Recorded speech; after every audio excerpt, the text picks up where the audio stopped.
Tamas brushed off memories of past hunts and turned to Olam. "It wasn't your fault. They'll send more wardens at me. You'll do little against one of them." Olam rested one hand lightly on his pistol. "Don't write me off so quickly, sir. I can cause more damage than you'd guess." "Of course," Tamas said gently. He felt more relaxed than he had in, well, it seemed like years. He let his mind wander, enjoying the cool breeze through the trees and the periodic splash of warm sun on his face. It was a perfect blue sky day for the Orchard Valley hunt. "A question, sir." Olam's voice cut through his thoughts. "If it has to do with the Kes, I don't want to hear it. I was wondering what you'll do with Mahali, sir." Tamas stirred himself out of his reverie and gave Olam's back an annoyed glance as the soldier searched the woods with his eyes. "I think I'm sending him back to Hassenburg," Tamas said. Olam gave Tamas a sharp look. Tamas said, "Not you, too. I'd expect the common soldiers to grow attached, but not you." "I am a common soldier, sir. But you stated his worth yourself," Olam said. "Creating food from thin air." "I risk angering Claremont. The asylum's patron is not a man to be trifled with, not with his position with the Brudania Gurla Trading Company. I risk our entire supply of saltpeter. At this point in the war, gunpowder is more important than food." "And Leda?" Olam asked. "Mahali is a madman, Olam. He belongs in an asylum."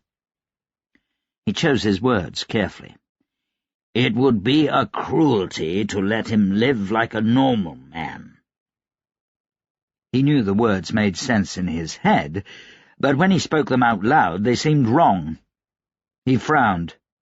"They can help him at the asylum." "Have you checked on those names that Adamat gave us?" Tamas said, unwilling to continue the conversation. Olam was clearly uncomfortable with the abrupt end to the topic of Mahali's future. "Yes, sir," he said stiffly. "Our people are looking into it. Slowly.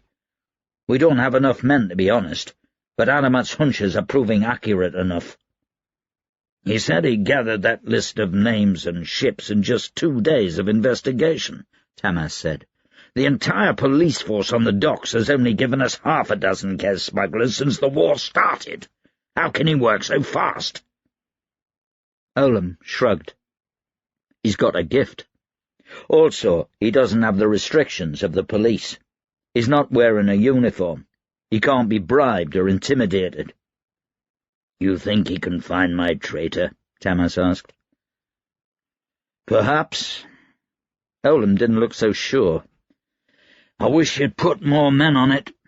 You shouldn't leave the fate of Adro in the hands of one retired investigator." Tamas shook his head.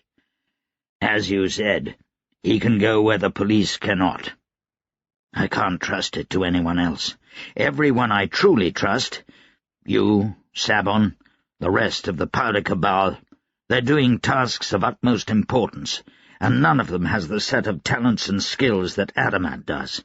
If he can't track down my traitor, no one else can."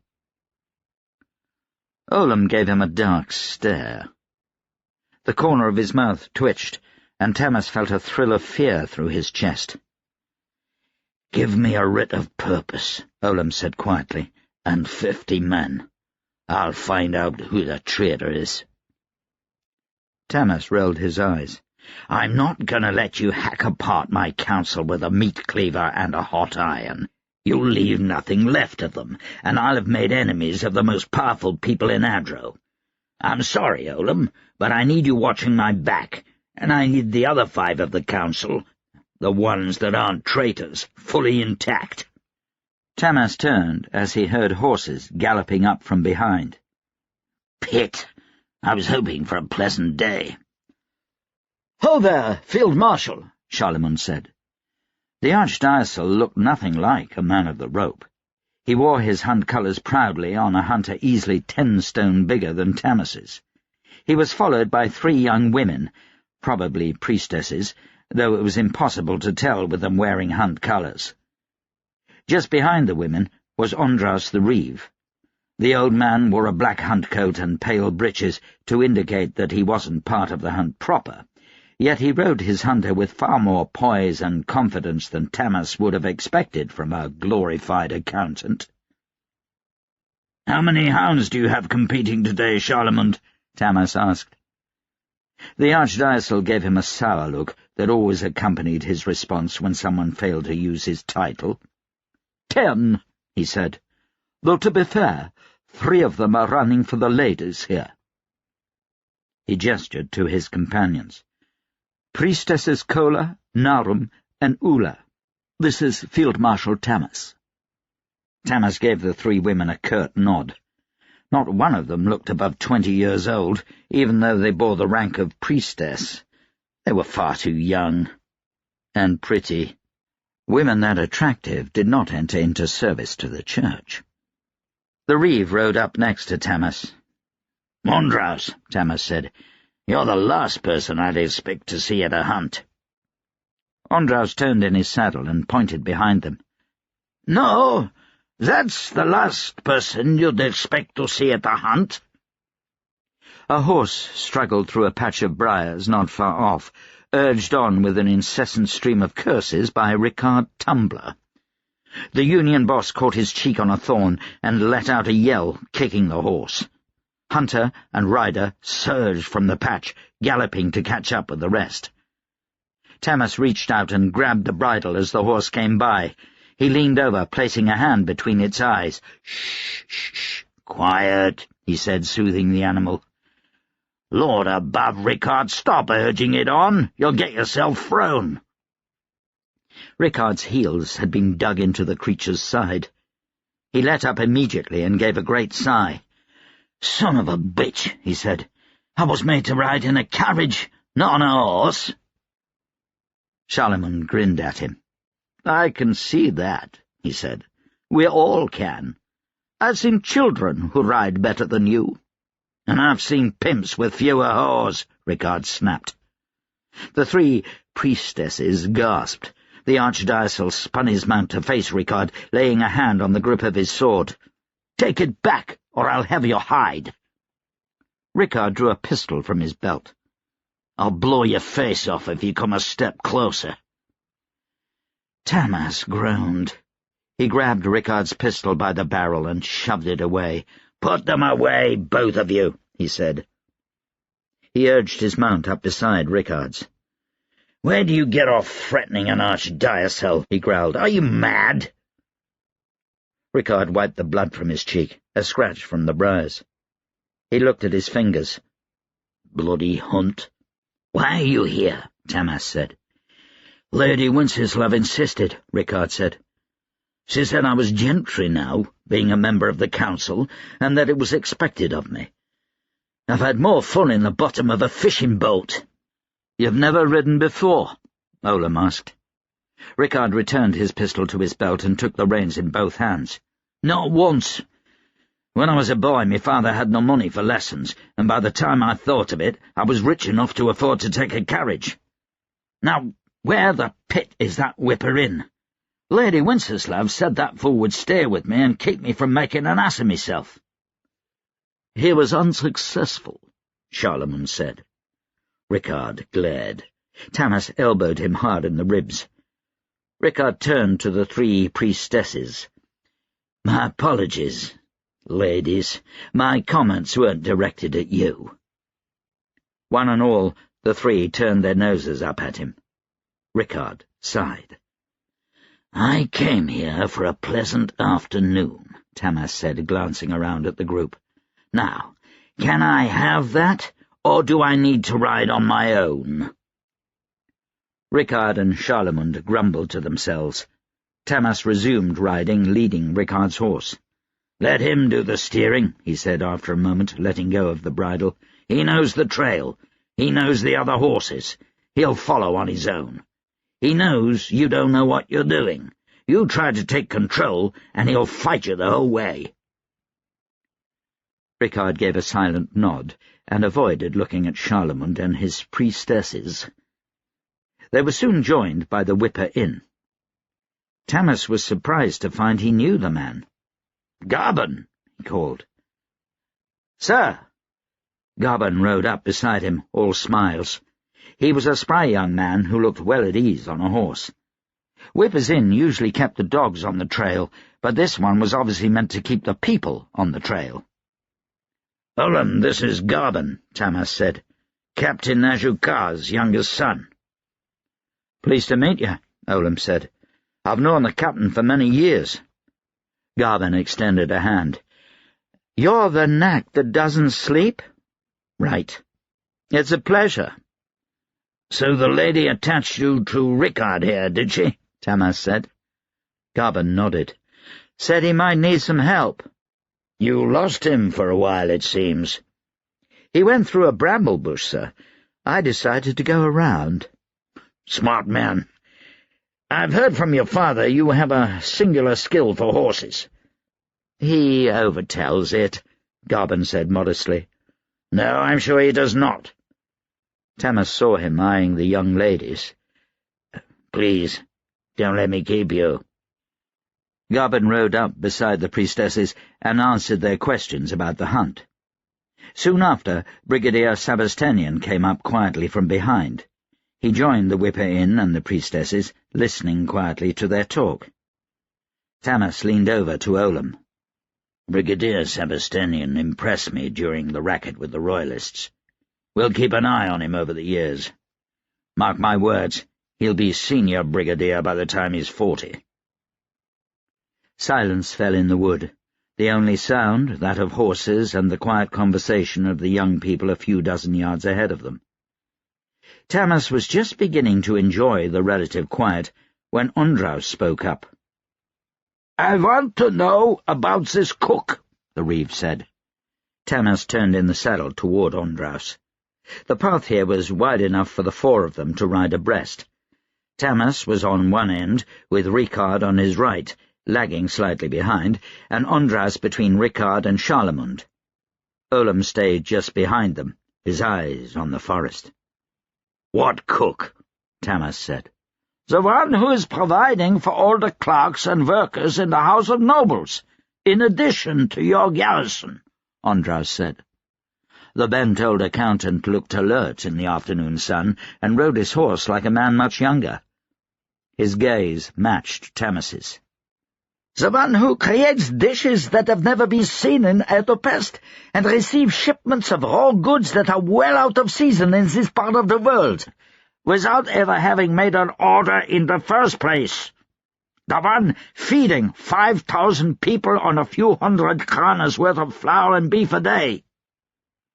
Ondraus gave Tamas a shallow smile. "The one that claims he's a god. Or had this all gone beneath your notice?" Tamas slowed his mount slightly and waited for the others to do the same. The priestesses, Brigadier, and Whipper Inn went on ahead, unaware. When they were well out of earshot, Tamas said, "He's an act, not a god." Charlemund snorted. "I'm certainly glad. It's blasphemy." "So you know of him," Tamas said, resigned. He'd hoped that Charlemund's gaze had swept over Mahali without noticing. A vain hope, indeed. "Of course," Charlemund said. "My colleagues in the church have been apprised of the situation. I received their communiques just this morning." "And?" "They wish me to take him into church custody immediately, before any more of his lies can be spread." "He's harmless," Tamas said. "He escaped from Hassenburg Asylum. I'm sending him back any day now." The church's involvement was the last thing he needed. "Who is he?" Ondraus asked. "Lord of the Golden Chefs," Tamas said. "Don't mock me," Ondraus said, taken aback. "He's not," Rickard suddenly said. "Lord of the Golden Chefs is a title among culinary experts. It means he's the best damn cook in all the nine. I can't believe he's really in the city." "You know him?" Tamas asked. "Know of him, more like," Rickard said. "I paid a king's ransom to have him cook for Manhuch 5 years ago. It was that dinner that convinced the king to let me start a union. I've never tasted such food." He gave a low whistle. "His squash soup is to die for. I'd love to see him." Tamas stifled a smile at the very thought of Mihali's squash soup.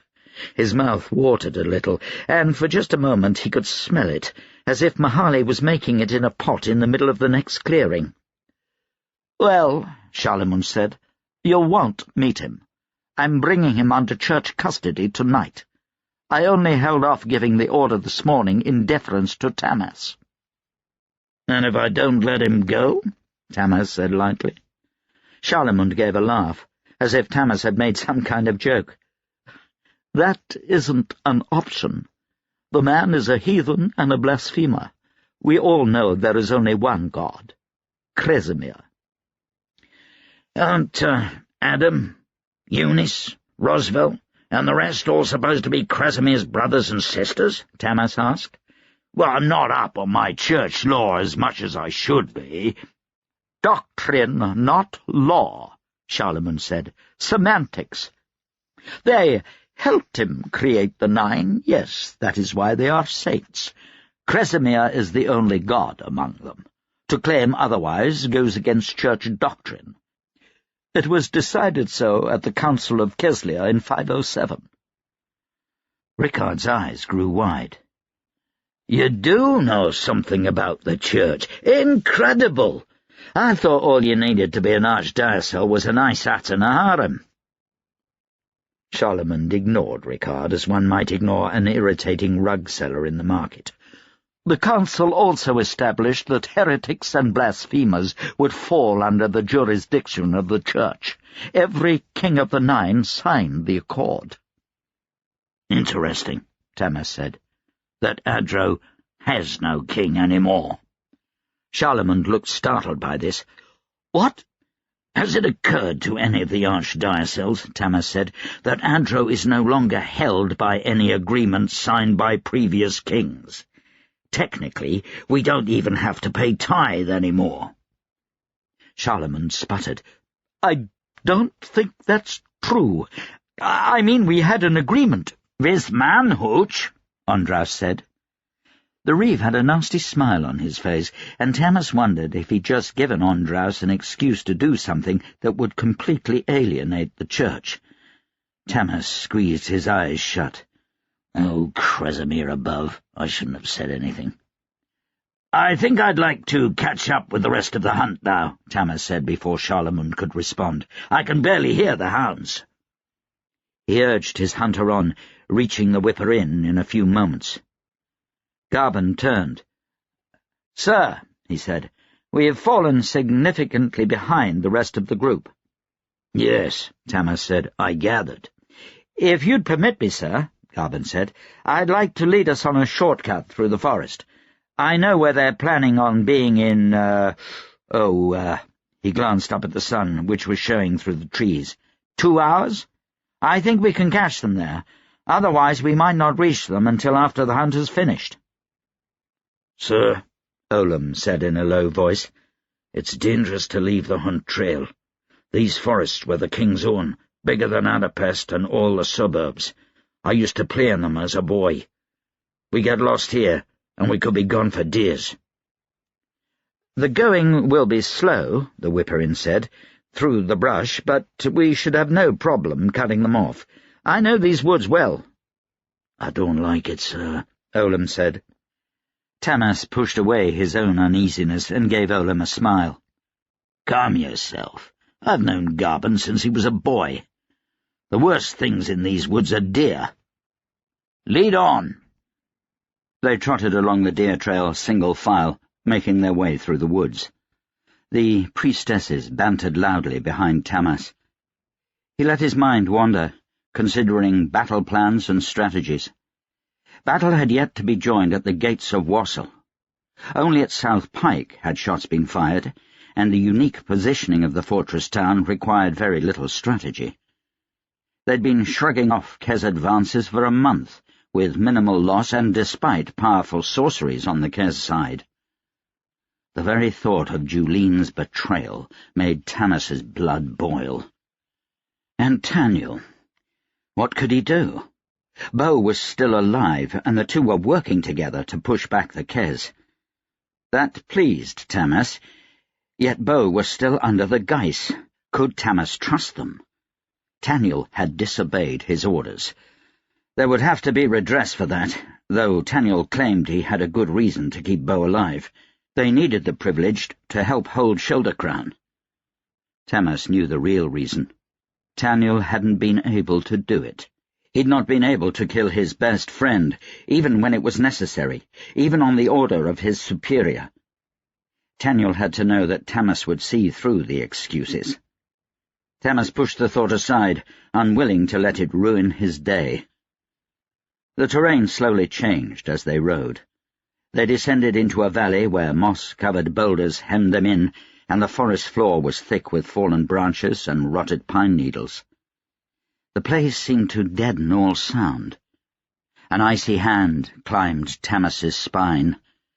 The forest felt old and deep, and the clop of their horses' hooves an intrusion here. Their deer trail ran out, and they followed a small brook. The boulders grew bigger, the tree canopy overhead thicker. It seemed they'd not even reached the bottom of the valley. Tamas had no memory of this place from other hunts. Tamas found himself staring at the back of Ondraus's head. Wisps of silver hair clung to his skull, along with a pair of moles as big as a 2-krona coin. Was he the traitor? Tamas became acutely aware that he rode with 4 of his council, any one of whom was just as likely the traitor as any of the others. Olam suddenly spurred his horse forward. He passed the other riders and reined in before the Whipper Inn. "Where are we?" he said. "Almost there," Garben said. "Not a mile from rejoining the hunt." "Then why can't we hear hounds?" Olam said. Tamas rode up to the front of the column, followed closely by Charlemund and Ondraus. Rickard remained at the back of the column, staring up at the boulders around them. "It's impossible to hear anything in these rocks," Garben said as Tamas reined in beside him. "We're not anywhere near the hunt," Olam said. "This is the giant's billiard table. I ran here as a boy." Tamas scowled at Garben. "Explain yourself."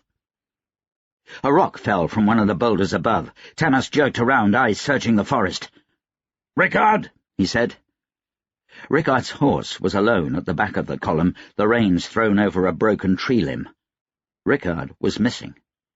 Tamas turned back to Garben. "Explain yourself! Now!" Tamas heard leaves rustling in the forest around them. He turned again, searching.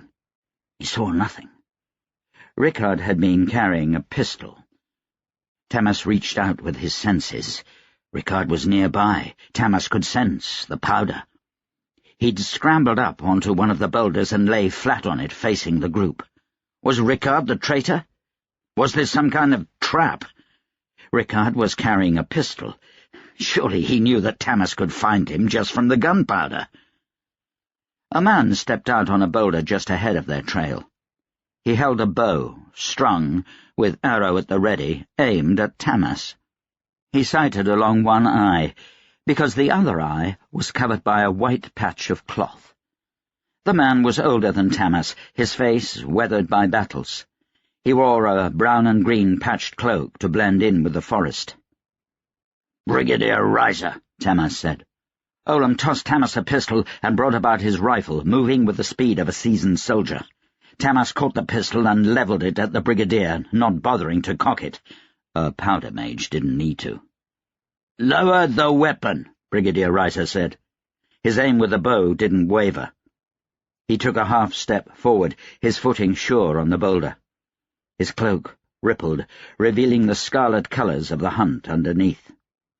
"I'll kill you right now," Tamas warned. "Maybe," Reiser said, "but not all of us." Tamas kept his eyes locked on Reiser. "Olam," he said. "We're surrounded, sir," Olam responded glumly. "All of them are carrying bows. 15, but there may be more in the woods." "There are," Brigadier Reiser said. "Do you know who I am?" Charlemund demanded. Tamas didn't have to look to know Charlemund had drawn his smallsword. Little good it would do against yeomen far above them. "We know, Archdiocel," Brigadier Reiser said, "and you won't be harmed as long as Field Marshal Tamas comes with us. None of you will be harmed." "I will destroy you," Charlemagne snarled. "I'm sure you will," Brigadier Reiser said without emotion. "Field Marshal, if you please." Tamas took a mental inventory of his weapons. 12 bullets, not nearly enough to kill 15 men by scattering the shot, even at his best. He considered Rickard up on one of the boulders, and wondered if he was up there because he had sensed a trap, or because he'd set the trap in the first place. "I don't seem to have a choice," Tamas said. "That's right," Reiser said. His lone eye travelled around the group slowly. "Let's go." Tamas reached out again with his senses. None of the men had a granule of gunpowder on them. They'd been very careful. He pushed his senses farther into the woods, trying to find out if there were any more armed with powder. He froze. There was a privileged in the forest. "Why did you sell out to Manhooch?" Tamas said. "Lady Winceslav trusted you." Reiser gave a slight shake of his head. "This has nothing to do with the Kez. I serve Edro and Lady Winceslav." "Then why is there a privileged in the woods over there?" Tamas asked, pointing north. Brigadier Reiser's eyes widened slightly. "This has nothing to do with the Kez," he said again. "Now, come with us, or we'll take you all down and sort it out later." Reiser's fingers twitched on the bow. It was said Reiser was a perfect shot with bow, crossbow, rifle, or pistol. He had a reputation for action and brutality, when necessary. He wasn't stupid, either. There was a reason he'd risen to be a brigadier of the Wings of Adam. Tamas urged his hunter forward. "Dismounted," Reiser said, gesturing to the ground with the tip of his arrow. "Hand your extra powder charges to your bodyguard. Same with the pistol. Leave the horse tied up to a tree." Tamas did as he was told, and approached Brigadier Reiser. "You bastard," Olam said. "You filthy bastard.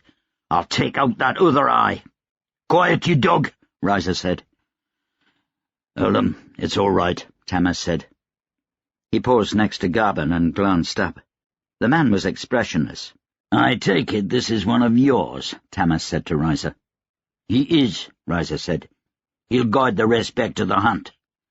"Go to the pit," Tamas said. "Olam, take everyone back safely. You said you played here as a boy. Can you get out?" "Yes," Olam said. He sounded miserable. "That's an order, then," Tamas said. "Don't come back for me until everyone is out of the forest." "If you follow us," Reiser said, "I'll cut his throat." The brigadier leapt from the boulder, landing on the ground with a hollow-sounding thump. He edged Tamas into step before him. They were soon flanked by a pair of woodsmen, then 2 more. Tamas saw that they weren't wearing hunt colours under their cloaks. They'd probably been in place for hours. "Reiser!" someone called suddenly. Tamas turned with the brigadier. It was Brigadier Sabastanian, the quiet commander. His voice was calm, collected. "We'll have your head for this betrayal," he said. "The lady will not stand for it." "Oh, no," Brigadier Reiser responded. There was a hint of sadness to his voice. He turned his back on Sabastanian and led Tamas into the woods. As soon as they were out of sight of the other group, Brigadier Reiser broke into a trot, urging Tamas forward with the tip of a dagger. He did it absently, though, as if almost forgetting that Tamas was his prisoner. Tamas glanced over his shoulder, gauging the brigadier. "Why are you doing this?" Tamas said. "Quiet," Reiser said, his voice not unkind. "You don't even know what this is. You say there's a privileged in the forest?" Tamas stopped suddenly. He spun on Brigadier Reiser, grabbing the wrist with a dagger. Reiser gripped tightly, one hand going to Tamas's shoulder. They struggled silently for a moment, neither man the stronger, until one of Reiser's men stepped up and struck Tamas in the small of the back. Tamas grunted, letting go of Reiser's wrist. He dropped to his knees. "Back off!" Riser snarled at his man. He grasped Tamas by the forearm and helped him up. "I've been betrayed," he said quietly, only for Tamas to hear. "So have I," Tamas glared at the brigadier. There was a time Tamas considered Riser a colleague, though never close enough to be a friend. Decades ago, postings had seen them together overseas. "Not the way you think." Riser stepped back and lowered his dagger. "I'm not here to kill you, Field Marshal, nor to hand you over to the Kez." "Then what is this charade?" Tamas wondered if he should go for Riser again. He might get the upper hand, but Riser's men watched from nearby. "To warn you," Riser said. "I've brought my most trusted men, but apparently that was not enough. You're sure there's a privileged in the forest?" "Yes," Tamas said slowly. He opened his third eye. "He's getting closer. He has wardens with him." The thought chilled him. Brigadier Riser seemed in earnest, but Tamas was not ready to trust him. He might only be delaying, waiting for the privilege to catch up. Riser swore. "Gah! Lodio! Take positions! There, in there!" He pointed upward to a pair of boulders. The two men nodded and climbed onto the rocks. "Kill the sorcerer!" he said. Riser turned to Tamas. "Run!" Tamas wondered whether he should break away, take the opportunity to escape. He hesitated for just a moment before following Riser into the forest. As they went, Riser called out the names of his men, pairing them up and placing them between himself and the sorcerer. Tamas glanced over his shoulder now and then, watching for the pastel glow of a privileged in his third sight. The privileged was coming on quickly, along with dimmer glows of power. Privileged didn't move that fast unless they were being carried by a warden. Riser turned to bark an order to one of his men and stopped. Tamas nearly ran into him. Riser drew a dagger and fell into a fighting stance. Tamas turned. Only two of Riser's men were left nearby. One of them was a yeoman, bow slung over his arm. He toppled onto a bed of dead leaves, a crimson slash across his throat. The other man was Garben. He wiped the dagger calmly on the yeoman's cloak and faced Riser. "Your father," Riser said, "is a damned fool who should never have followed this traitor," Garben said, gesturing at Tamas. He readied himself, squaring with his own dagger against Riser. "All I have to do is keep you occupied until the Duke arrives." The old brigadier threw himself forward, dagger in hand. He parried, slashed, then leapt upon Garben, driving his dagger into the man's chest. It hadn't even been a contest. Riser stood up, his lone eye red with anger, and looked back the way they'd come. Tamas heard the report of sorcery in the forest and the crash of a falling tree. "I've left my men to their deaths," Riser said. He squeezed his eyes shut, dropping his dagger. Tamas noticed that there was blood on his yeoman's cloak. Riser touched the wound. "Lucky jab," he said, gesturing at the dead whipper-in. Tamas helped Riser to a clear spot on the forest floor, leaning him up against a log. "Tell me what you have to say," he said, "before all this is for nothing." The sound of sorcery was getting closer. "I've not been able to get close to you for some time," Riser said. "This was a foolish plan, but understand me, sir, I was desperate. Brigadier Barrett has betrayed us. He holds my youngest son captive. I'd hoped to convince you to leave the hunt and help me rescue him. We'd have had hours of a head start before he knew we were gone." Riser passed a hand over his face. Sweat rolled down his cheeks, mingled with tears. "I didn't know we'd been betrayed." "Is he the traitor?" Tamas said. "Does Lady Wenceslav know?" "He's not the only traitor," Riser said. "He's working with someone inside your council. And no, the lady has no idea. She's blinded by love. Barrett has seduced her. I've done my best to get him sent to the lines or out of the country, but she won't hear of it. He is the only one with her ear right now. Do you know who he's working with? No, Riza said. Run!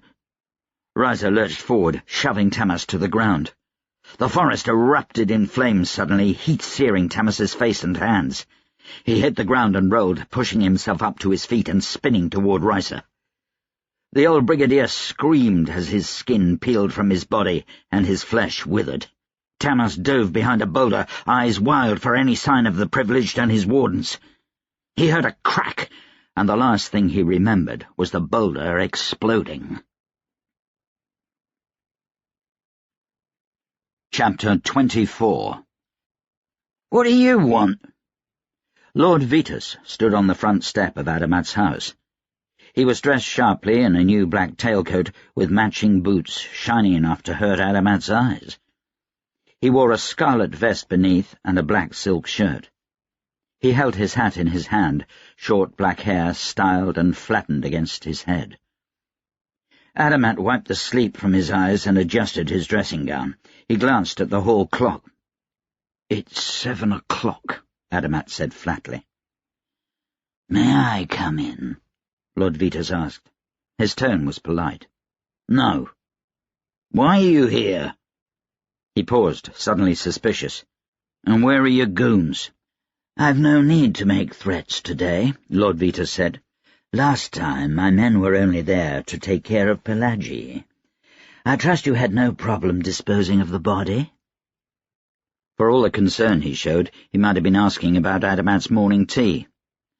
"Not too much, thank you," Adamat said. "Now tell me why you're here."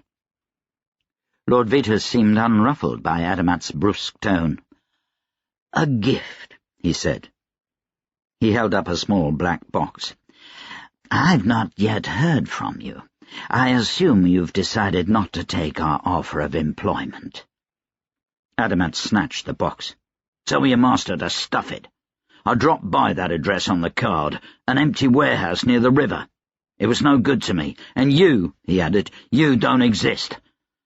I haven't had much time to hunt you down, but there is no Lord Vitus." "Very astute," Lord Vitus said, "but the address is quite valid. I'm surprised my men took no note of your visit. Impressed, in fact." He raised his hands and clapped them together softly. "Your skills as an investigator are impressive. I have no doubt you will discover my identity eventually, and that of my master." "Why don't you tell me who you are and save us both the time?" Adamat said. Lord Vitus just smiled. "You're conducting an investigation for Field Marshal Tamas into the likely traitor within his council." "No." "Don't lie to me, Adamat," Lord Vitus said. "I already know as much." "Even if I were, I'd not discuss a current investigation," Adamat said. Lord Vitus said, "What are your conclusions so far?" "Don't you understand me?" Adamat asked. "I have nothing to discuss with you.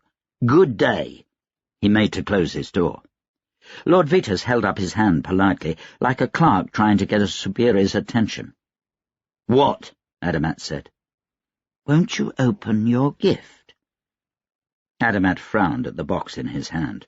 It was plain and black, tied with a silk ribbon in the middle like one might find at a jeweller's. He undid the ribbon. Within was a finger. It had been severed at the knuckle, and experience with this sort of thing told Adamat it had come from a teenage boy. There was a ring on the finger. The ring had belonged to Adamat's father, a ring Adamat had given to— Adamat trembled as he put the lid back on the box and slipped it into his robe pocket. He snatched Lord Vitus by the front of his suit and yanked him through the door.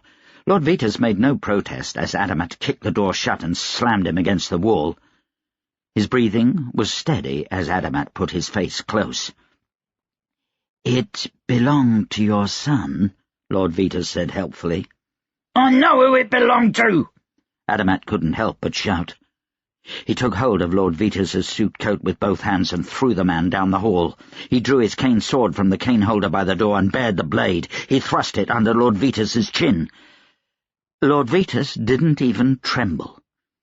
"If he's dead—" Lord Vetus looked at the point of the sword like a man examining a harmless peculiarity beneath his nose. "Oh, he's quite alive. That's the thing with using people as leverage. They aren't leverage if they're dead." "I will kill you." "Kill me, and my master will simply send another, one who will bring a slightly bigger box. It will contain your daughter's head." Adamat's blade drew a drop of blood at Lord Vetus's throat. Lord Vetus produced a hanky and dabbed the blood away. "Why shouldn't I kill you now?" Adamat whispered. "I just told you." Lord Vetus gave a sympathetic smile. "You're very emotional right now. I understand. Take a moment to calm down and think things over." Adamat wanted nothing more than to run the man through. He strained to keep himself in check. A slight twitch and the man's lifeblood would be on the hallway rug. Sue Smith had appeared at the top of the stairs in his nightclothes. Adamat waved him away. "What does your master want to know?" "Everything," Lord Vetus said. "Whatever Tamas has told you, whatever you discover through your investigation. Starting now." Adamat sighed, the fight draining out of him. Fear filled the empty space. "Nothing. I know nothing." A hint of annoyance betrayed itself on Lord Vetus's face. "My investigation has yet to draw any conclusions." Adamat struggled to gather his scattered thoughts. Joseph was still alive, he kept reminding himself. Everything would be fine, as long as he played along with Lord Vetus. "Let's start at the beginning," Lord Vetus said. "Tell me all about your investigations. Both of them." Adamat found himself talking. The words tumbled over themselves, as if each one was the brick in a wall of safety he was building around his family. He slumped at some point, returning his cane sword to the cane and leaning upon it heavily. He told Lord Vetus everything he knew about Cresemir's promise, and his and Tamas's conclusion about the promise being nothing but rubbish. He told him about the night at the Skyline Palace, and about his meeting with Uskan. He included details he'd not meant to say. He went on, recounting his meetings with Rickard Tumbler and Lady Winceslav.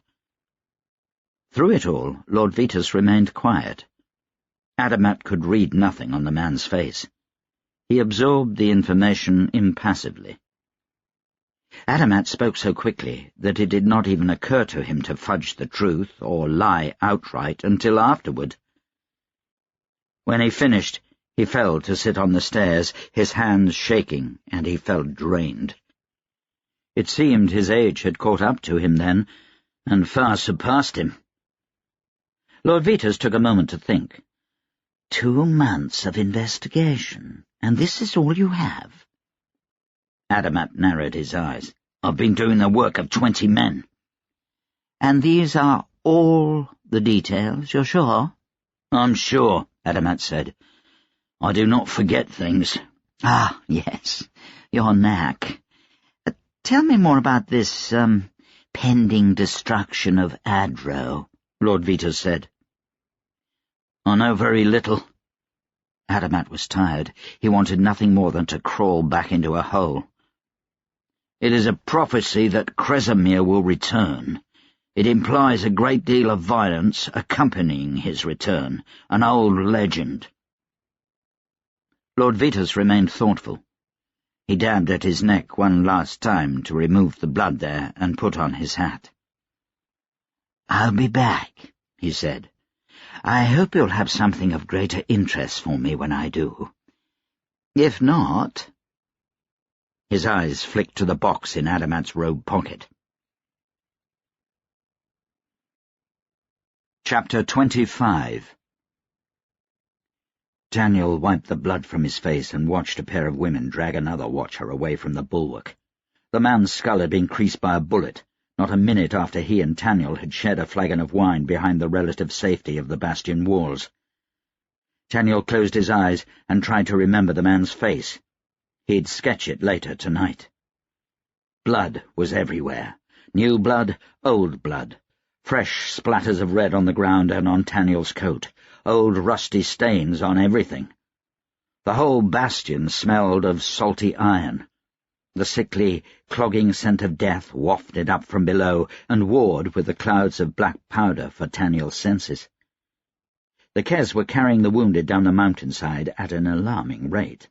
Men were pushed and passed along like sacks of grain to make room for new soldiers. A week ago they'd constructed a V-shaped slide of lumber that went all the way down to Mopenhague. The dead were dumped in and prodded down by men with sticks, their faces wrapped in linen scarves. The wood had long since turned a brownish red. Taniel didn't even want to imagine what the slide smelled like. He could see great pits on the plains below where the bodies were being dumped. Taniel sat with his back against the bulwark, cleaning and reloading his rifle. A regular bullet this time. He was running low on red stripes. Beside him, Carpole wore her long black duster and hat. A bullet had taken a piece out of one lapel. She returned his worried look with a cryptic tilt of her head. He got up on one knee and looked over the bastion wall. The redoubts had fallen weeks ago. No attempt had been made to retake them. Kes soldiers hid on the far side of their walls and waited there for orders. Taniel caught a soldier peeking too far around the wall and took his shot. The man grabbed for his face and yelled. He lost his footing. With a stumble he was rolling down the hill, taking two of his comrades with him as he grabbed blindly to arrest his fall. If he survived the tumble, he'd be disfigured for life. Taniel pushed the thought from his mind and turned around to reload. A bullet glanced off the wall near him just a moment after he ducked down. He took a deep breath and began reloading. "Find me a privileged," he told Carpole. She gave a nod and peeked over the top of the wall. There'd been weeks of this. Kes soldiers held the mountainside just beyond the first redoubt. They'd piled soil high on the road to give themselves cover and cowered behind rocks and dirt and whatever they could find. Artillery had been moved up. Blasted remains had tumbled down the mountainside not long after, destroyed by the watch cannons. More artillery moved up, accompanied by shielded privileged. After countless tries, they'd formed a beachhead, and now artillery thumped away at the bulwark from at least 15 cleared spots on the mountainside. Every few hours they rushed the bulwark. Like clockwork, they formed behind their barriers and readied their weapons. A horn would sound. They'd charge up the hill, only to meet with withering fire. Taniel could practically see the promises of glory in their officers' eyes before he gunned them down. It turned his stomach. Each rush failed, yet each time they inched a little closer to the fortress. The watch was losing men, too. Canister shot pierced Beau's tentative shields of sorcery above them. Bullets took musketmen between the eyes when they lined up to take a shot. Even some sorcery was beginning to make it through. A man had been burned alive by a sliver of privileged fire yesterday. The bastion still smelled of charred flesh. Taniel finished loading his rifle with a red stripe and took a few deep breaths. Carpole flashed a hand signal. Target found. 11 o'clock from his position. He pictured it in his mind. One of the gun emplacements. His rise to take a shot was arrested by the arrival of Gavril. The big watchmaster scurried toward Taniel, head down, a bottle of wine in one hand and a pewter mug in the other. He fell down beside Taniel, back thumping against the bulwark, and waved the bottle under Taniel's nose. "How are things on the front, Mort?" he asked. Carpole tapped Taniel's shoulder, repeated the hand motions. He took a deep breath and stood up at the wall. Less than a second to line up his shot. He pulled the trigger and dropped back down, breathing deep of the powder smoke. Carpole watched. She gave him a nod, but moved her hand horizontally at her waist. He'd hit the privileged, but not a killing shot. Taniel gave Gavril his best scowl. "Shot full of holes. Why are you so happy?" "St. Adam's Festival wine." Gavril held up the bottle. "They've sent enough from Adapest to get the whole Kes army drunk." Pity there's a war on. Late spring is the only time of year I can abide Adapest. The festival wine certainly helps." He paused to fill the pewter cup and offered it to Taniel. Taniel waved him off. "Already had a lick," he said. 5 minutes ago." Carpole took the wine bottle from Gavril's hand. She upended the bottle, taking deep gulps. Taniel took it from her. "Not too much, girl," he said. She snatched the bottle back, taking another draw from it. "If they can kill," Gavril said, "they can drink. This girl's plenty grown up, Taniel. Just save enough for me, lass." Gavril took the bottle back and drained the last of it in one long draught. He smacked his lips, thick cheeks flushed, and Taniel wondered how many bottles the watchmaster had already put away. He felt a little concern. Rumour had it that Gavril had started drinking heavily again during the nights. He hoped it wasn't true. It wasn't the only rumour to concern him. "Wine's all good," Taniel said, "but I'd rather have gunpowder. Any word on the shortage?" They'd gone through their stores at an alarming rate. What should have lasted a year's siege was spent in just a few weeks. The Kes just had too many soldiers. Gavril shook his head. "Nothing from Adapest. The last courier said the army still has plenty. Even still, they shorted us 2 whole cartloads last week." He scowled. "I ordered the artillery to go easy the next few days. I've the feeling we'll be seeing hand-to-hand soon." "You really think they'll make it over the bulwark?" "Eventually." Gavril suddenly looked very tired. His bulk sagged a little, and his face revealed a man fighting a war of attrition he felt he might lose. "We've killed 20,000 men already, wounded as many more, and yet they keep coming. They say there's 1,000,000 down on that plain below, each one with words of glory and promises of riches in their ears." "I heard Epili has offered a whole duchy to the officer who leads the charge that breaks us." "Heard the same thing," Gavril said. "And they'll make officers of the first 1,000 soldiers who follow him in." "That's a lot of incentive." "Aye. Gives us a lot to shoot at." "They have more men than we have bullets." "How many privileged do you think you've killed?" Taniel ran his fingers along the notches on the butt of his rifle. 13 dead, wounded twice that many." "That's a sizable chunk of their raw cabal." "Not enough," Taniel said.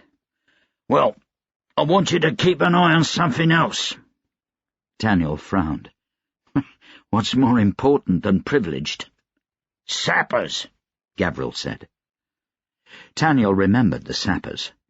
They'd tried to start digging their first day on the mountainside, and gunshots had sent them back down the hill with their tails between their legs, not to be seen since. Well, not until the other day.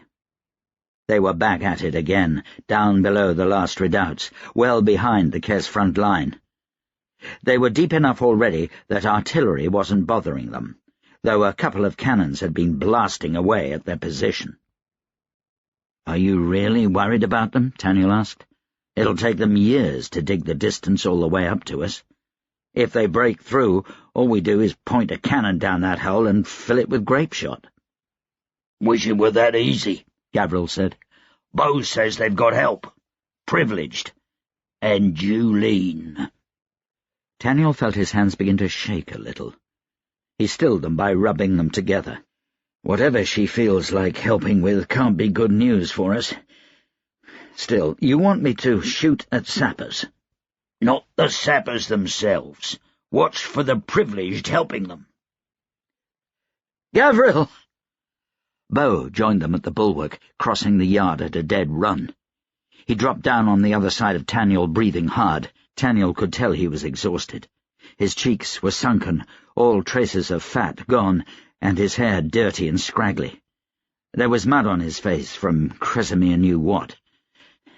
"They're planning something big," Bo said. "The sappers?" Gavril asked. "We know about them." "No," Bo snapped. "Right now. He stopped as the sound of enemy artillery suddenly fell off. There was a moment of silence before a watch cannon fired, followed by the cracks of muskets. There was no return from the Kes side. Bo went on, "All their privileged are gathered just below the last redoubt, near their sappers." Taniel shrugged. "Over 100, Bo said. "They don't get together like that for a picnic. There's officers there too, I wouldn't doubt. They're getting ready for a big push." Gavril stood up, looking over the bulwark. Taniel closed his eyes and waited. "Shit," Gavril said, dropping back down. "You might be right. They've got men coming up all quiet on the road. Lots of them. I saw a few blackjackets among them." "Wardens," Taniel said. "Oh, Pit." Gavril climbed to his feet and was away, barking orders at the watchers, yelling for every able-bodied man. "How can you miss that?" Bo said after Gavril was gone. "Aren't you shooting at the bastards?" Taniel pointed at Carpole. "She's my spotter. I'm always behind cover." Carpole flashed a number of hand signals. "She said they have only gathered in the last few minutes," Taniel said. "Well, be ready for whatever—" Bo threw his hand up in a warning gesture. A second later, a canister shot went off right above their heads, the echo of the blast ringing through the bastion. Bo's shields flashed red as the bullets clattered off them, then fell harmlessly to the ground. Canisters exploded over the entire length of the bastion, the sound deafening. The wall at Taniel's back shook with the impact of cannonballs. He glanced at Carpole. Her eyes were dark. She hadn't even flinched. "They must be firing every damned artillery they have," Taniel said above the din. Bo ignored him. His face was strained, his hands flashing at an incredible speed as he worked sorcery to shield the air above the bastion. The bombardment was withering. Bo's eyes began to water, veins standing out on his forehead. Fire flashed above them, and Taniel knew that sorcery was backing up the Kes artillery. Watchers rushed beneath Bo's shields, flinching at the explosions above, carrying sacks and torches. One watcher set her sack gently beside Taniel and was off for another, after a quick glance at Bo and a muttered prayer. Taniel looked inside the sack. It was full of clay balls as large as a man's fist. Grenados. They expected the Kes to get close today, indeed. "Fix bayonets!" Gavril's bellow rose above the concussion of artillery. Taniel felt his heart beat faster. He pulled his ring bayonet from its leather case in his pack and slid it over the end of his rifle. With a twist, it locked into place. "Ready!" Gavril yelled.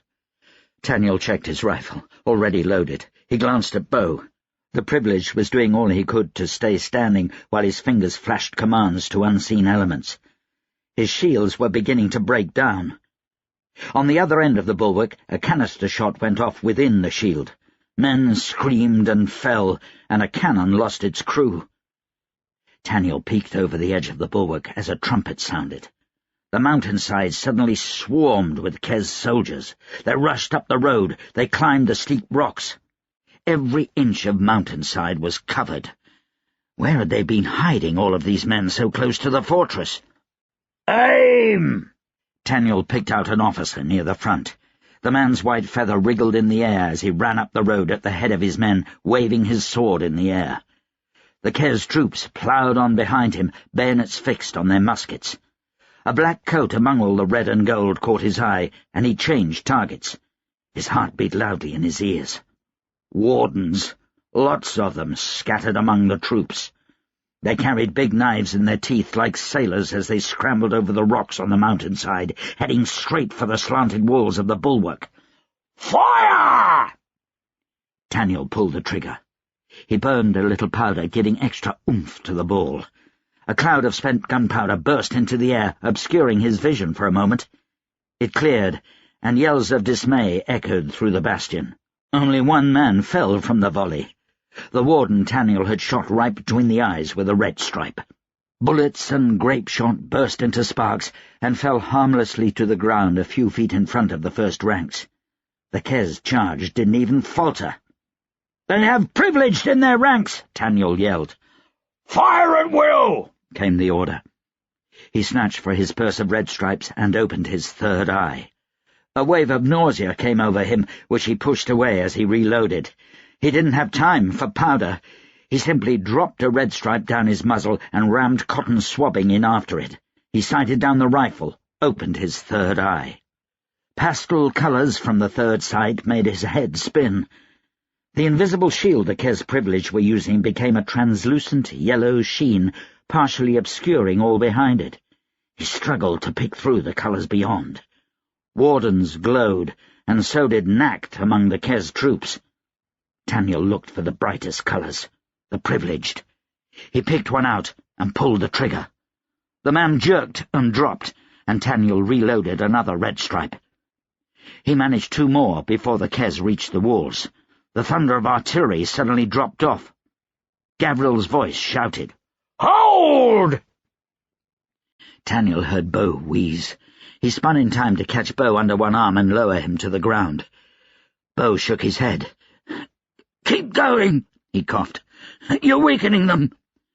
His eyes grew wide, and he lurched to his feet. "They're dropping the shield!" "Fire!" Gavril roared. Another cloud of powder swirled up around them as the line fired away. A dead silence briefly touched the bulwark, and then men were scrambling to reload as artillery captains barked orders. The smoke cleared.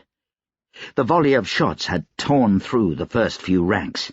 Men dropped by the score. Wounded tossed themselves to the side, trying not to be trampled by those behind. They could not get out of the way. There were too many soldiers. Adran cannons fired grape-shot, the sound pounding away at Taniel's ears.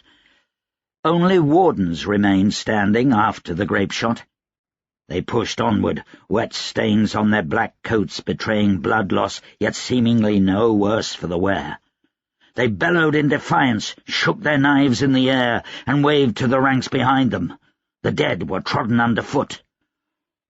"Grenados!" The clay balls were lit on torches along the wall and tossed over. Explosions bit into the Kes numbers. A few wardens were blasted to pieces. Kes swarmed the base of the bulwark like angry hornets. Ladders were put in place and grappling hooks thrown. Taniel snatched for a hatchet as a hook landed beside him. He cut the rope with one chop and jumped up, firing at a privileged at the bottom of the wall. Wardens scrambled up the slanted walls of the bastion as if they were light inclines.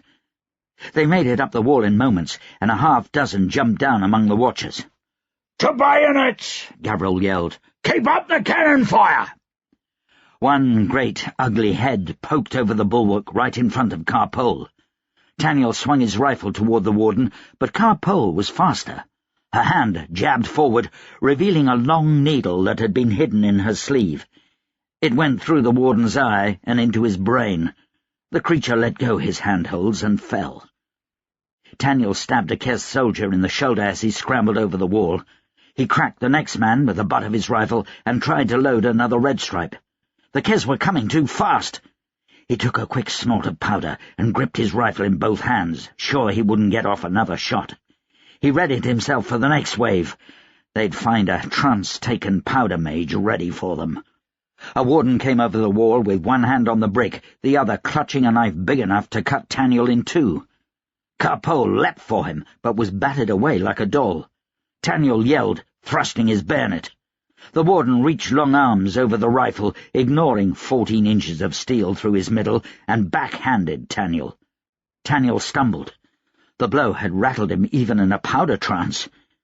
The warden spotted Bo on the ground and pushed himself off Taniel's bayonet. Bo raised his hands, trying to manage some defence, but the warden leapt upon him in a moment, knife raised. Taniel reached the warden as he was about to stab Bo. He thrust his bayonet, spitting the creature like a hog. The warden's head turned, surprised that Taniel had regained his feet so quickly. The warden tried to use his weight and strength as leverage to throw Taniel's grip on the rifle. Taniel would have none of it. He could feel the barrel of his rifle strain as he shoved the warden back against the bastion wall. He set his feet and lifted, dumping the warden over the edge. He hoped the creature's wounds would prevent it from climbing the bastion again. He paused for just a moment to help Carpole to her feet. She was rattled, but unhurt. Gavriel appeared by his side. "Get back to shooting!" he snarled, as he grabbed a Kez soldier by the throat. He lifted the man, one-handed, and tossed him over the wall. "Kill the privileged!" Suddenly Fesnik was there with Gavriel, a small sword in one hand, a long pole in another, pushing away the ladders. Under their cover, Taniel grabbed his bag of red stripes. He dropped 2 balls in, rammed down the cotton, and took aim. Angle floating, Powder Mages called it, when you fire a bullet and push it in one sharp direction, around a wall or even around a person. Taniel had seen his father do it on many occasions. It was said Tamas was the very best. Taniel generally had a hard time with angle floating, and often failed to make the angle sharp enough. It took precision timing and a damned huge amount of concentration. Taniel couldn't manage that concentration. A failed angle floater made his head feel like it had been pounded by a hammer. A successful one hurt more. What Taniel could do was nudge bullets. Nudging a bullet was no more than burning some powder to correct your aim while the bullet was in flight, much like floating itself. It took little more than a sharp eye, yet he'd never seen anyone shoot farther nor more accurately than he could. And he could do it with 2 bullets. Carpole pointed out a pair of privileged about 10 paces from each other. They stood down beside the easy cover of the redoubts, some 100 paces away, and protected by their personal shields. Taniel lined up the shot and pulled the trigger. Both men dropped, taking the separate bullets to the chest. A third privilege saw them fall. Taniel ducked behind the wall. He signalled to Carpole to stay down. The privileged would be watching for him now. He couldn't stop shooting. He took a few deep breaths and loaded 1 bullet and pictured that third privileged in his mind's eye. Less than a second to aim and shoot.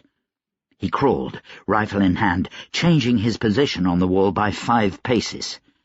A few quick breaths, and he sprang up. The privileged had his hands up, fingers twitching. An arch of lightning sprang from the air above him as Taniel pulled the trigger. The lightning slammed into the spot Taniel had been a few moments before, the force of the impact powerful enough to knock Taniel, Gavriel, Carpole, Fesnik, and a dozen Kez soldiers off their feet. The bullet drifted high and ripped through the privileged's throat. He went down in a spray of blood. Taniel breathed a sigh of relief. A horn resounded across the mountainside. The sound of fighting tapered off as the Kez soldiers retreated back down the mountain. Gavriel pushed away a soldier he'd been grappling with. He held his fist above his head. "Cease fire!" The cannons silenced. Kez soldiers within the bulwark threw down their weapons. Gavriel scowled at them. "We're not taking prisoners," he said. "Surrender your weapons and gear, and then down the mountain with you." Word passed throughout the bastion.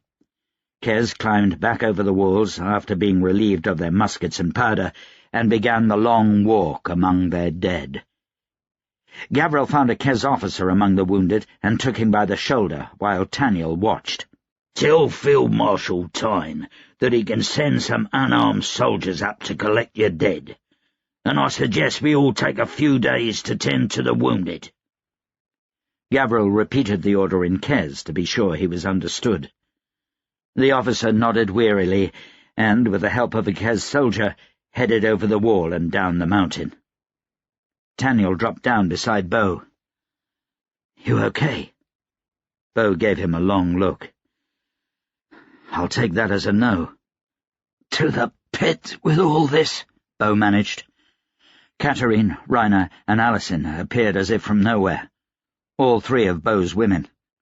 They surrounded Bo, alternately scolding and fussing, and Bo was carried off toward the town. Taniel and Gavriel watched them go.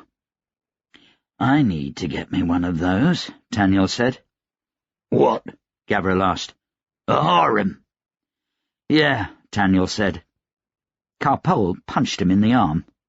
"I've tried juggling more than one woman at once," Gavril said. "It's a pain in the ass. Don't know how the privileged do it." "They treat 'em like shit," Taniel said. "Bo doesn't," Gavril said. "I guess I should say, I don't know how Bo does it." They turned and watched the retreating Kez in silence for a moment. "You really saved our asses there," Gavril said. Taniel gave Gavril a surprised look. "Huh? You didn't know?" Gavril slapped his knee and gave a loud guffaw. Watchers tending to the dead and wounded paused to give Gavril odd looks. "You mean you don't know who you shot?" "A privileged?" He bent over, picked up a discarded bottle of St. Adam's Festival wine. Somehow it had gone unbroken through all of this. He took a swig. After a moment's hesitation, he handed it to Carpole. She drank once and gave it back. "At 100 yards even I recognized him," Gavril said. "That last one, the one that hit us with a lightning bolt hard enough to knock through the wards on the bastion, that was Brajon the Callous." Taniel choked on a mouthful of wine. "The head of the Kez Cabal?" "The same," Gavril said. Taniel felt his knees weaken beneath him. He put a hand on the bastion wall for support. "I would never have stood up if I'd known it was him. Brajon was in Fatrasta at the beginning of the war. He almost ended it himself. Wiped out an entire Fatrastan army single-handedly. The war would have ended there if he hadn't been called back to Kez by Ipili himself." "Well, I'm glad you didn't know," Gavril said. "They almost had us there. Their privileged were dressed in infantry colours and hiding their gloves, blended right in. Bo was too busy tending his shields to notice." And Taniel hadn't had his third eye open until it was too late. He scolded himself. Stupid. He'd almost gotten them all killed. Taniel watched as Gavril took stock of the damage to the bastion. "You know," Taniel said, "we could have kept firing after they sounded the retreat. Would have wiped out thousands on the mountainside. The Kez did that to us in Fatrasta a few times." Gavril snorted angrily. "War has to have some decorum. Otherwise it's back to the bleakening for all of us, and Kresimir be damned." Gavril left him then. Taniel looked over the edge of the bastion.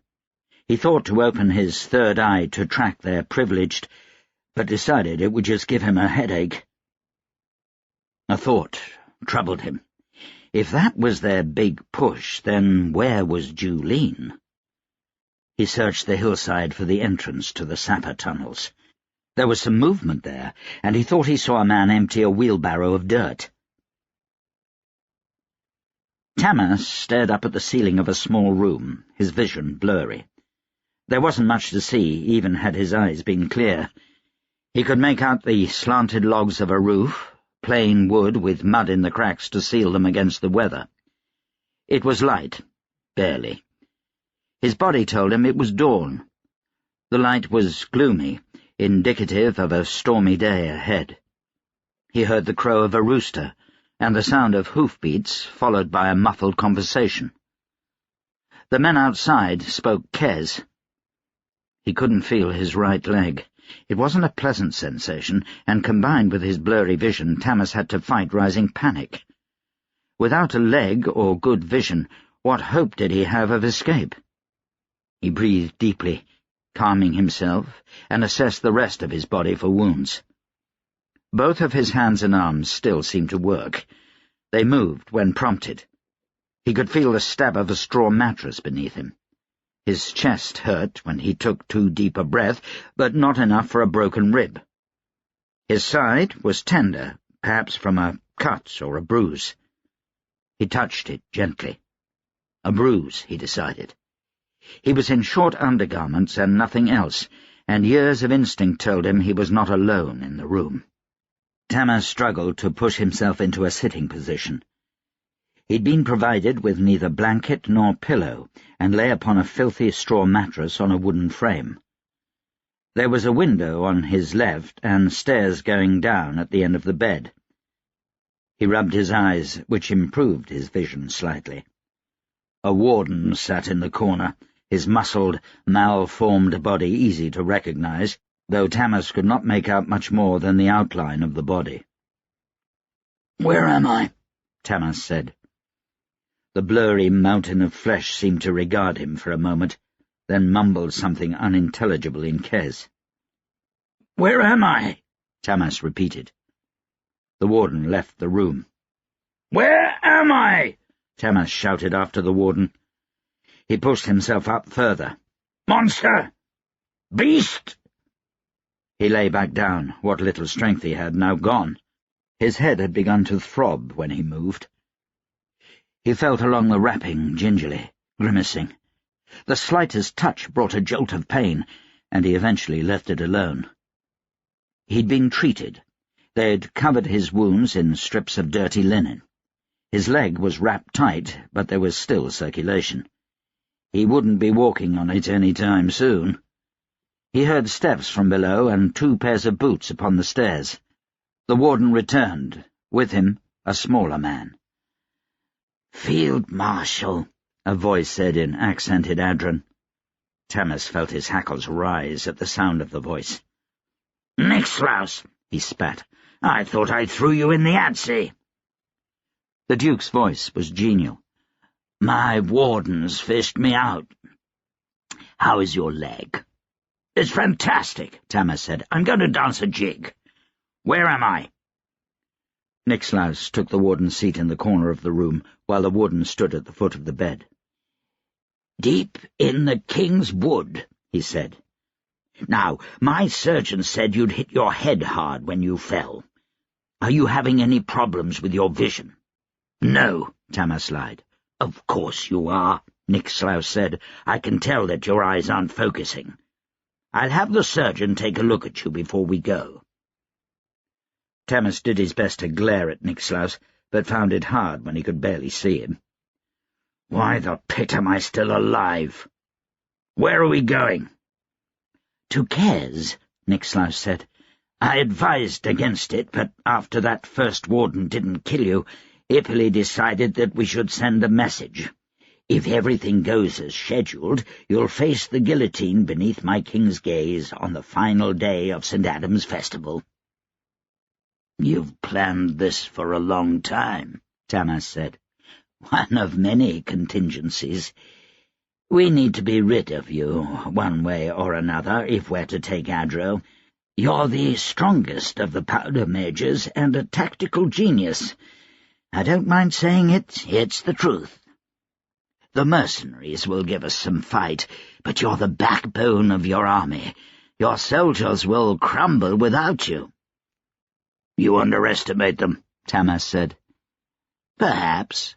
Nixlaus seemed unworried. "The dominoes will fall, Tamas. You're only the first. Adro is outnumbered. With your head in a basket, we will whittle away at the Mountain Watch and hunt down your Powder Mages. We have every advantage." Tamas gazed at his hands, trying desperately to focus on them. "What happened to my leg?" "My fault," Nixlaus said. "The boulder you were hiding behind cracked in a particular way, and then exploded when I applied enough sorcery. A fragment glanced your leg. Shattered it, I'm afraid. But I wouldn't worry much about it," Nixlaus continued. "Our surgeon says it might heal in time. He's quite gifted. Put it back together and stitch the flesh up like no one would know." Nixlaus stood up and approached the bed. He leaned forward, just out of Tamas's reach. "You're a few 100 krona richer, Tamas," he said in a low voice. He tilted his head toward Tamas's leg. "There's a star of gold in there, right up against the bone. You've been cured." Tamas lurched forward and swung a fist at the blurry image of the Duke. His body screamed at him, his leg sending a fiery needle of pain up his body that made his stomach lurch. Nixlaus danced out of the way. Cured. That's what Nixlaus thought of it. Gold in the bloodstream of a powder mage was anathema. It removed their ability to sense and touch powder, to enter a trance. Nixlaus gave a chuckle. You're cured, Tamas. But it won't help your cause. Your neck will rest beneath the same guillotine blade that took your wife's head all those years ago. You won't go to your death as a powder mage. You'll go as the son of a poor apothecary." Tamas's blood thumped hard in his ears, and his hands shook violently. He wanted to reach out and take Niklaus by the throat. He longed to have finished what he started on the docks. Yet he could do nothing. He was powerless. It was not a familiar feeling, for as long as Tamas could remember, his magery had been there. Even when not in a powder trance, he could sense nearby sorcerers and tell where and how much powder there was within hundreds of paces. He could detonate charges or kegs. He could breathe in the acrid smoke and send his body into a berserk rage. He had none of that now. Only his hands and a shattered leg, and vision blurred by concussion. He sank back onto the bed and felt moisture roll down his face. He turned away from Niklaus as best he could. The Duke left him in silence. Even the warden was gone. It was plain to see that Tamas could do nothing, and from the growing noise outside the room there was plenty else to be done than watch one broken old man. Niklaus's voice was louder than the others. He gave orders with the arrogance of the nobility. Tamas forced his hands to stop shaking. He lifted his good leg and put one foot on the floor. He pushed himself up. He nearly collapsed there. It took all of his strength to keep from falling flat on his face. He put one hand on the wall, the other on a bedpost. He pushed himself over to the window, hopping on one leg. He stopped only to vomit, the pain finally overcoming his gag suppression, and then he was at the window. Tamas sank onto the floor, careful to avoid the puddle of bile, and put his head against the cool wall. He could hear Niklaus almost as clearly as if he stood next to him. Niklaus either didn't count on Tamas eavesdropping, or didn't care. "We'll take the long road to Adapest," Niklaus said in Kez. "I don't care what the scouts say. I'll not risk encountering those fools from the hunt." Tamas heard the gallop of approaching hooves. They stopped outside the window. "Well," Niklaus said. "We track down 4 more, my lord," a deep voice responded. There was a guttural quality to the voice, so Tamas knew it was a warden. "Is that the last of them?" Niklaus said. "No telling. With our man dead, we don't know how many men Riser brought with him. I suspect we have them all." "Don't underestimate that brigadier," Niklaus snarled. "He was one of Wenceslav's best. He'll have had outriders in case anything happened. Leave 2 wardens to hunt." "We had to dodge patrols. They're looking for Tamas." "We'll be gone before they reach us. Go help the others. We leave within the hour." With powder mages on his trail, Niklaus would be in a hurry to get away. Tamas's mood began to rise, only to plummet as logic set in. They had been hours away from the hunt, half a day from Adapest. Sabon might not even know he was missing yet, and that was all based on the possibility that Niklaus let the others get away. How many wardens did he have with him? Did Niklaus send them after Olam, Charlemund, and the rest? Tamas gave a weary sigh. Even if they were to find him, what was he? Just an old man now. No more a powder mage. Chapter 26. Adamat spent nearly a week investigating Ondraus the Reeve before making an appointment to interview the man. He almost cancelled the appointment due to wild speculation that had reached the city that morning. Tamas disappearing from the Orchard Valley hunt the day before, a rogue brigadier, sorcery in the King's Forest. None of the rumours could be confirmed, so Adamat went on with the interview, though he had an unsettling feeling that he might no longer be employed. He arrived at the Reeves' home at 5 past the hour, late for his meeting because he'd passed the house 4 times without finding it. The house itself was behind a hedgerow, wedged between 2 manors and easily mistaken for some kind of servants' quarters. There was a small garden between the hedgerow and front step, meticulously cared for, not a blade of grass or flower petal out of place. The house was utilitarian, a simple A-frame made of fine but not expensive brick. The door opened as Adamat lifted his hand to the knocker. An old woman peered up at him. She wore a drab maid's frock, a simple wool shirt that went all the way down to her ankles. "I'm here to—" "See the Reeve," she cut him off. "You're late." "I'm sorry, I couldn't find—" The old woman turned and hobbled away in the middle of his sentence. Adamat trailed off. He swallowed his annoyance and followed her into the house.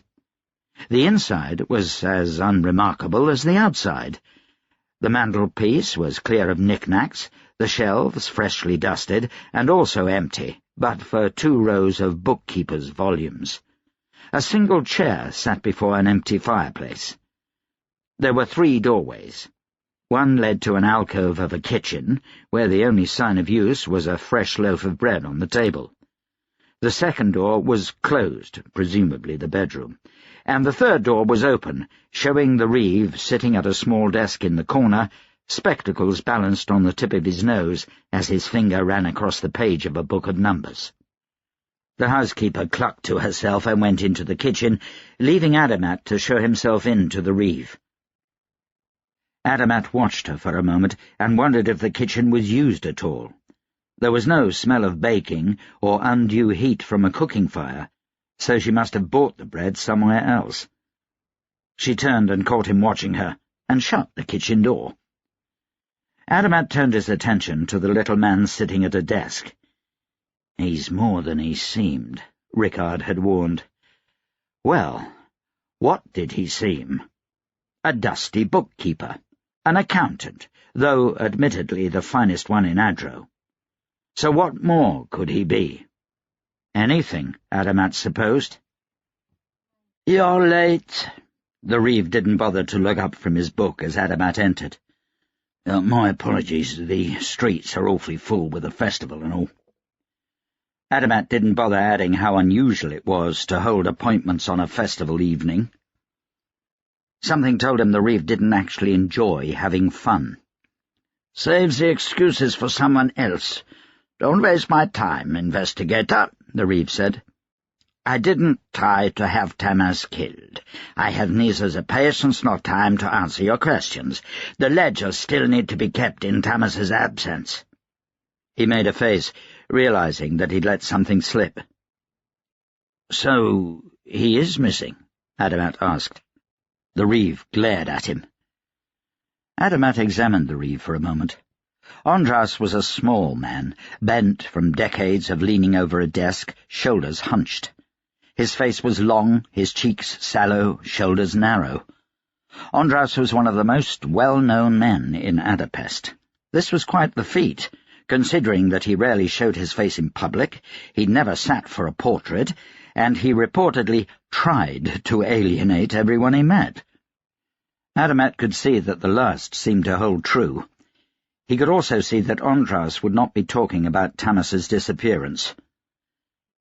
Adamat's week-long investigation had turned up frustratingly little. The Reeve handled the nation's treasury, with the exception of the king's purse, though there was a rumour that that had changed with Manhuch's execution, from that little desk in the corner. He had an office on June Street, which he never visited, where a team of bookkeepers did most of the labour. Everything they did was double-checked by the Reeve. He had no known hobbies, no known friends.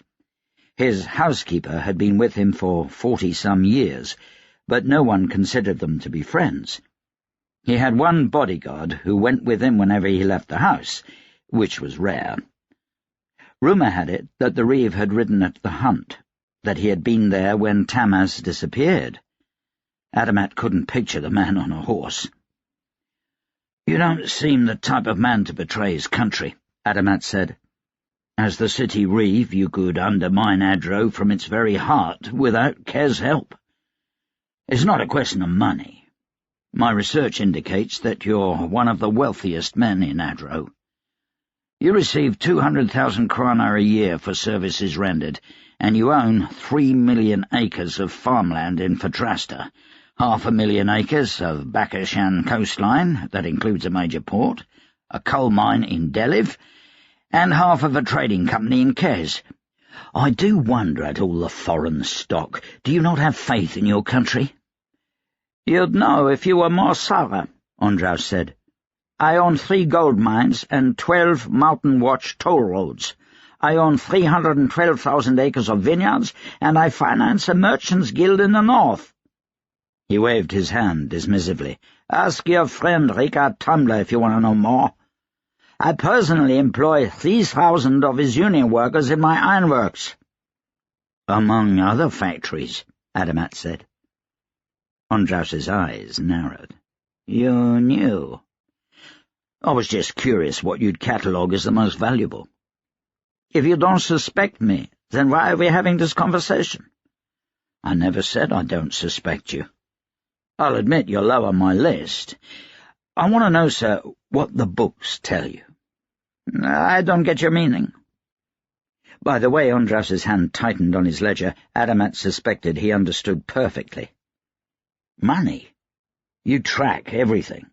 Even things a reeve shouldn't know you have catalogued. Adamat pointed at the ledger with his cane. I've taken a look at your books on June Street.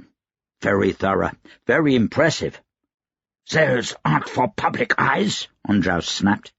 I'm not the public. I had to bully my way past your clerks. They're very loyal to you.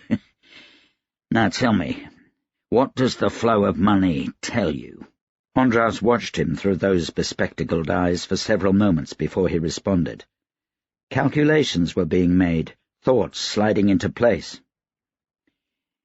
If the motive is money, Ondraus said, which it almost always is, then you have nothing to suspect of either the proprietor or Lady Winceslav. I've had access to the Winceslav books for months now, and there's absolutely nothing irregular about them.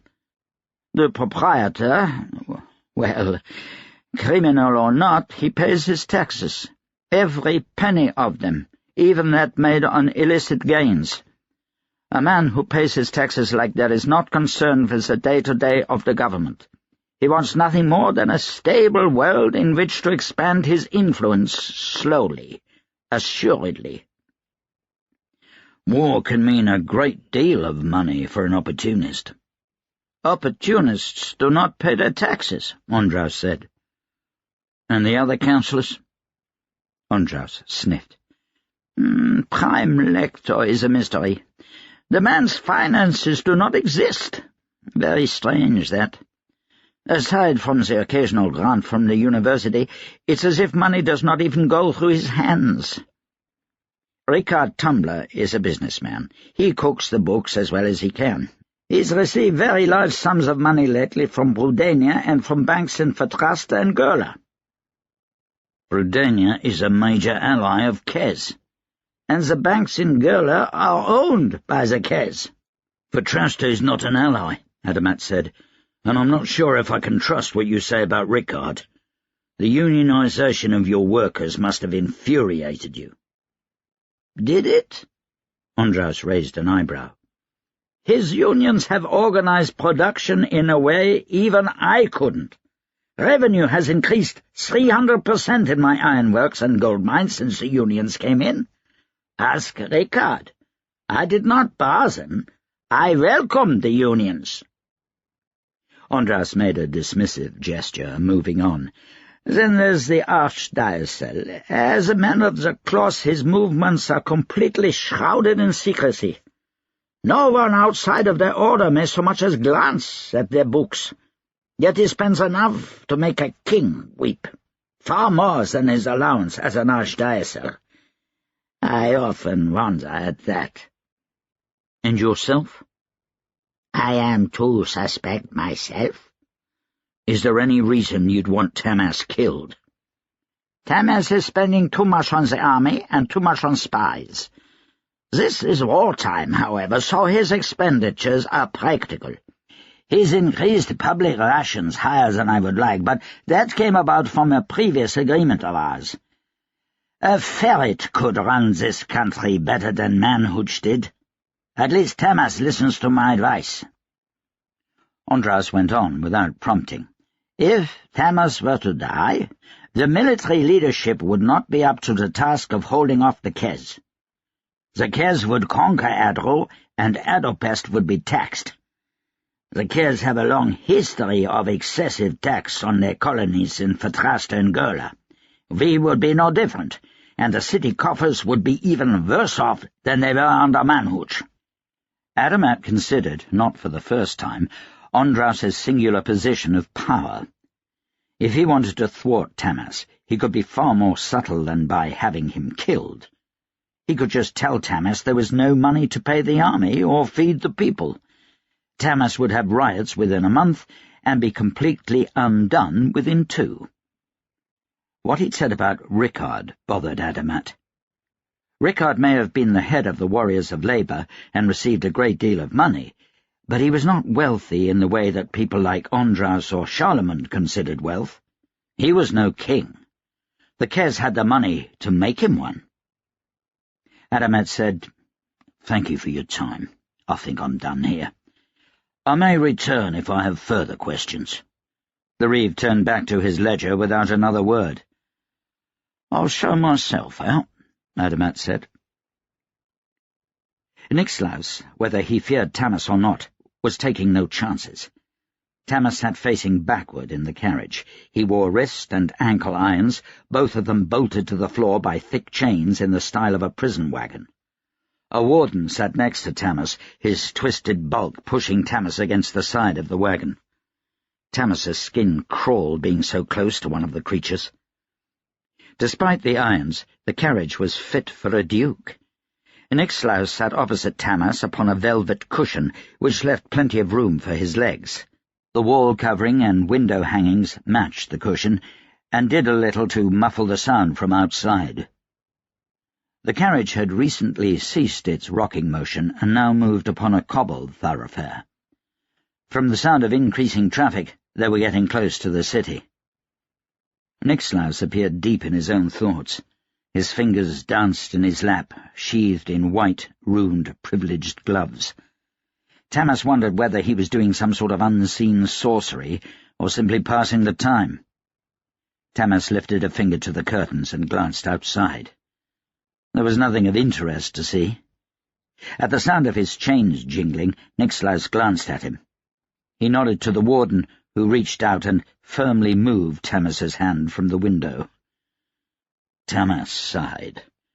At least his vision had cleared. They'd left the farmhouse late in the afternoon the day before. Something had calmed Nixlaus, and he seemed no longer worried they'd be caught. Tamas sent his senses inward, then probed out. He tried to open his third eye. Powder mages were the only kind of sorcerer whose power could be disrupted like this. Tamas didn't know how it had been discovered or when, but gold in the bloodstream could render a powder mage's power completely null. It even blocked their ability to see the else. Removal of a privileged hands at the wrist was said to keep them from manipulating the else, but not from seeing it. "I'm not a bad man," Nixlaus said suddenly. Tamas gave him a glance. The Duke stared at him, a troubled look on his face. "I don't revel in your discomfort, or smile at the thought of your doom," Nixlaus said. Tamas said, "Such knowledge would not keep me from choking the life out of you given the chance." Nixlaus gave him a distracted smile. "I'll be glad not to give you such a chance." He paused. "I was thinking just now what it would be like if I couldn't use sorcery, if my hands were struck from me and my ability to touch the other side was gone. It was a harrowing thought." "You'll not win any goodwill from me," Tamas said. "I simply want you to know," Nixlaus responded, "that I don't do any of this out of pleasure. I act on the whim of my king. I am but a servant." "Were you a servant when you delivered the head of my wife in a cedar box?" Tamas said. The sentence began calmly. By the time he'd finished it, he was snarling, his anger bared. It had come upon him like a rogue wave. His chains jingled and clanked. The warden gave him a dangerous look. Nixlaus calmed the warden with a raised hand. "Yes," he said, "I was a servant." "You enjoyed it," Tamas said through gritted teeth. "Admit it." Bitterness dripped from his voice. "You enjoyed ordering the headsman's blade. You enjoyed bringing her head to me and seeing my sorrow. And you enjoy seeing me incapacitated now." Nixlaus seemed to think on this. "You're right," he finally said. Tamas fell silent, shocked that Nixlaus would admit such a thing. It was beneath a duke. "When you put it that way, I did enjoy it, and I still do," Nixlaus said. "But not for the reasons you think. This isn't personal. Powder mages are a stain, a black blot on sorcery. I don't relish in another person's suffering. I take pride in seeing a powder mage struck down, as I did when Ipperly ordered the death of your wife." "It makes you no less of a beast," Tamas said. He glanced sideways at the warden. "No less a beast than the ones who made this." Nixlaus's eyes narrowed. "Says the powder mage? You're kind of more monstrous than wardens by far." He looked at the ceiling. "I'll never understand the minds of such as you, Tamas. We've both got our prejudices, I suppose." He snorted. "Had you been born a privileged, you would have made a formidable ally." "Or opponent," Tamas said. "No," Nixlaus said, "not an opponent. Our antagonism toward one another is based solely upon your being a powder mage." "I'm Adran," Tamas said quietly.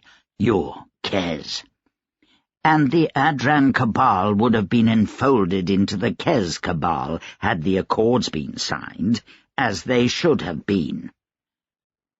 "Does Ipperly really expect to rule Adro?" Nixlaus blinked at Tamas. "Of course." Tamas could see in Nixlaus's eyes that there was no doubt there. What arrogance! "I've wondered," Nixlaus said, "ever since news came of your coup, what finally did it. Is it simply revenge, or do you honestly think you have the best interests of Adro at heart?" "Do you honestly think it is in Adro's best interest to bow to Kez?" Tamas countered. "No, don't answer. I can see it in your face. You're as blind a nobleman and monarchical stooge as any of those I sent to the guillotine. Do you not read the papers? Do you not hear of the uprisings in Gurla? I know you felt the sting of rebellion when Fatrasta rose up and threw your armies out." "Fools, all of them," Nixlaus said. Tamas persisted. "The world is changing. People do not exist to serve their governments or their kings. Governments exist to serve the people, so the people should have a say in those governments." Nixlaus scoffed. "Impossible. Decisions should not be left to the rabble." "One people should not be ruled by another," Tamas said. Nixlaus steepled his fingers. The gesture was often one of significance when a privilege was involved, especially when he wore his gloves. "You're either playing me, or you're a naive fool. You served in Gurla, in Fatrasta, and half a dozen other savage countries where the members of the Nine have claimed land. As did I. The peasants and savages need to be tamed, as Adro and the powder mages need to be tamed." "We learned two different things from our experiences, you and I," Tamas said. Nixlaus wore a look that said he wasn't that interested in hearing what Tamas learned. "Who betrayed me?" Tamas asked. He had answers of his own to find. Nixlaus gave him a glance. "Do you think I'd risk telling you?" He shook his head. "No. Perhaps when the guillotine blade is about to fall, I'll whisper it in your ear. Not a moment before that." Tamas opened his mouth, about to taunt Nixlas with the knowledge that Brigadier Barrett was a traitor. He stopped himself. Was Nixlas really worried he'd escape? Did he really think Tamas had a chance? Tamas was bereft of his abilities, his leg unusable. How could he possibly escape? Nixlas shifted in his seat. He moved the curtain enough to look out, then sat back, an annoyed look on his face. "Are we being followed?" Tamas asked, his voice as casual as he could make it. "You know," Nixlas said, ignoring Tamas's question and glancing out the window again, "many in the royal court are happy about your coup." "I'm sure," Tamas said. "If you take Adro, you'll split the land we confiscated from the nobility." "Confiscated?" Nixlas said. "Stole? Land and possessions will return to any living relations of the nobility. Titles will be restored. There will be a tax, but a hand of brotherhood must be extended to the ravished nobility." "So, Ipili is not as big a fool as I thought," Tamas said, "nor greedy." Nixlas looked for a moment as if he'd strike Tamas. He seemed to think better of it, simply raising his nose. "What mistake of breeding gave you such a disrespect for your betters, such disdain for the god-chosen king?" "A god didn't choose Ipili," Tamas snorted, "or that god is a fool." "I draw the line at blasphemy," Nixlas said. "This conversation is over." The day drew on, morning giving way to afternoon, and the carriage grew very warm. Tamas loosened the collar on his sweat-stained riding shirt. His riding coat had been discarded for an inconspicuous brown overcoat. It was hot and close in the tight quarters, and he wished Nixlas would open the window. The privileged and the warden alike seemed unaffected. He could tell when they crossed the canal. The bridge was stone on steel over a long, tall span, and the wagon wheels rolled over easily. They were getting close to the harbour. He could smell it. Nixlas kept glancing out the window. Tamas wondered what Nixlas sensed with his sorcery. Was Sabon on their trail, or was Nixlas simply nervous about their proximity to the city garrison? Tamas took a deep breath and studied Nixlas. Nervous? Yes. Near to panic? No, not even close.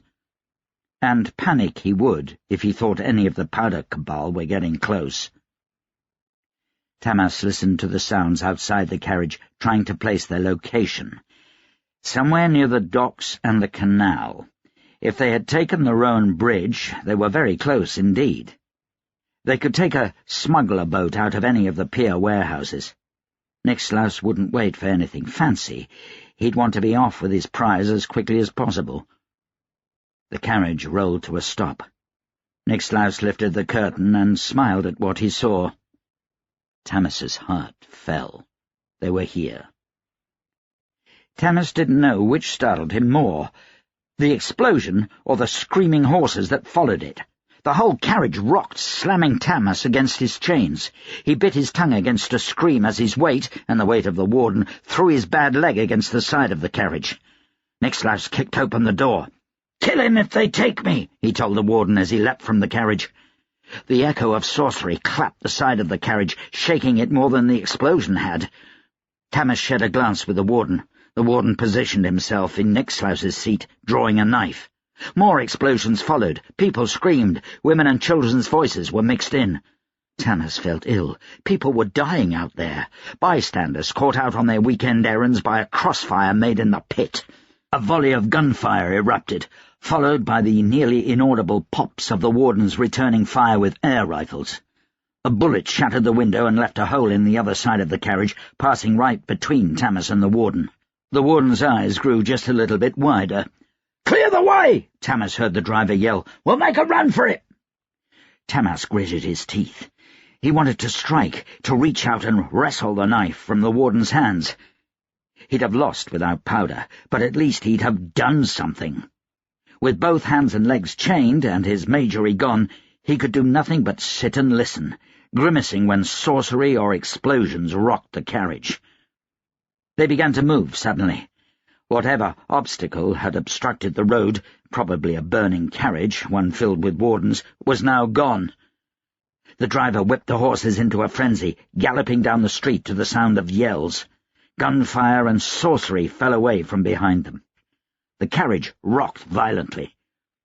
The warden held on to the side with both hands, steadying himself without expression. Tamas jolted back and forth, unable to do the same in his chains, and listened to his own whimpers every time his leg jolted. The warden watched out the window. "Almost there," he said. He produced a key, and despite the violent thrashing of the carriage, managed to unlock Tamas's chains. He left the wrist and leg irons on. He brandished the knife and said in heavily accented Adran, "You give me any trouble, and I'll bury this in your chest." The carriage rolled to a stop. The driver leapt from his post, thumping to the ground outside, and pulled the door open. The warden turned to get out, and froze. It took just a split second for the warden to turn on Tamas, knife at the ready. Tamas caught the thrust between his wrists and used the leverage of his irons to twist the blade away. Then he was on his back on the carriage bench, lights swimming before his eyes, his ears ringing. He barely even registered the pain in his leg. It took him a moment to climb to a sitting position. Every inch was an eternity of agony. His legs screamed. He felt blood on the side of his face. He'd not avoided the knife altogether, after all. He braced himself against the side of the carriage, the smell of gunpowder in his nostrils. The warden was gone. There was a warden-sized hole in the carriage opposite the door. His body was on the ground outside, one leg still up on the edge of the carriage, caught by a splinter of wood. Tamas looked down as Olam deposited a hand cannon on the floor of the carriage. He grunted from the weight, then looked up at Tamas. There was relief in his eyes. "So, I stole the right carriage," he said. Olam helped Tamas out of the carriage. They were in an alleyway between two brick buildings. The strong smell of the sea and the sound of waves said they were very close to the water. Adran's soldiers filed into the alley within seconds. One tried to take Tamas's weight from Olam. Olam waved him off. "Where's Sabon?" Tamas asked. "Chasing the privileged with Laura," Olam said. He sounded tired. Could he get tired? "The bastard couldn't run when he saw how many of us there were." Tamas's eyes grew wide as more soldiers filed into the alley. There were more in the streets. "You brought the whole garrison?" "As many as were close by," Olam said. "How the pit did you find me?" Olam smiled. He glanced down, and for the first time Tamas noticed the hound sitting at his feet, eyes bigger than teacups looking up at him. His tail wagged. Tamas found he couldn't speak. He leaned over despite the pain and patted Hrush on the head. "That's impossible," he managed after a moment. "Sabon trained Hrush to find you under any circumstances. Trained him from birth, the damned pup. Had the help of an old farm witch north of the university, a knack to can train animals. Hrush can pick up your scent anywhere, even if you're in a sealed box in the middle of the sea." "I never knew," Tamas said. "It was his little secret. A backup plan," Olam said. "I wish we'd never had to use it." Tamas felt 2 days' worth of fear, anger, and anticipation melt under Olam's gaze. The bodyguard looked at him as a parent might at a child who'd gone missing. Anger warred with relief in his eyes. Soldiers crowded around with words of concern. Tamas gave them all a grateful smile. After a moment, he collapsed. Chapter 27. The office on the top floor of the House of Nobles seemed old and familiar to Tamas, though he'd occupied it for only a couple of months. It seemed like home, and he ran his fingers over the braided tassels on the edge of the sofa. His hands shook, and he leaned heavily on a crutch. The room smelled of lemons. He wondered if it always had. Olam watched him from the doorway. Knacked or not, it turned out Olam did need rest. His eyes fluttered like one who longs for sleep, and purple bruises had formed under them. His normally neatly trimmed beard was unruly, his hair a mess. On a regular day, Tamas might have chided him for lax regulation. This was not a regular day. I should tell him to get some rest. What was it Father used to tell me? Rest is for the dead. Yes, sir, Olam said. Tamas glanced at him. You said rest is for the dead, Olam said. You look like the dead. Don't look so good yourself, sir. Olam struggled to put a smile on his face. Tamas could see worry in his eyes. You should rest, sir, Olam said. It almost killed you getting up all those stairs. Olam had insisted on helping Tamas up every step, half carrying him at times. I don't need a nurse, Tamas said. There's work to be done. He hobbled toward his desk, but halfway there he nearly fell. Olam was at his side in a moment, a hand under his elbow. Sit down, sir, he said. Dr. Patrick will be here any minute. Olam helped Tamas onto the sofa. Oh, Tamas said. He motioned to a chair. Have a seat. I think I'll stand, sir. Suit yourself. Tamas couldn't let Olam rest yet. He couldn't let himself rest yet. I need to know how things went in my absence. How many people know of my capture? Word spread quickly, Olam said. I'm afraid I had other things on my mind. I sent for Saban as soon as I got back to the hunt and grabbed Hrush. He nodded to the hound, fast asleep in the corner. Charlemagne did his best to keep things quiet. I wouldn't be surprised if his priestesses talked. I know Brigadier Sabastenian didn't. So everyone made it away from Nixlaus safely? Olam nodded. I almost turned back when I heard the sorcery, sir, he said. He refused to look Tamas in the eye. If you need my stripes— Shut up, Tamas said. I won't take your stripes. You gave me an order to see the others back to the hunt. I thought you had. Not quite, sir. I went on ahead, left the others to find their way back. I wouldn't wait. Had I been in your position, I wouldn't have followed that order. I can't fault a man for his instincts. Besides, you did your job. You did not turn back. Go on. Tamas swallowed. He wanted nothing more than to lay his head back and fall asleep, but things needed to be done first. He fought back exhaustion, pain, and nausea. Word has spread of Riser's betrayal, Olam said. Lady Winceslav wants answers. Rumours are flying. Put a stop to them, he said. What? Olam looked startled. It's not true. Tamas struggled to get to his feet. Riser was a good man.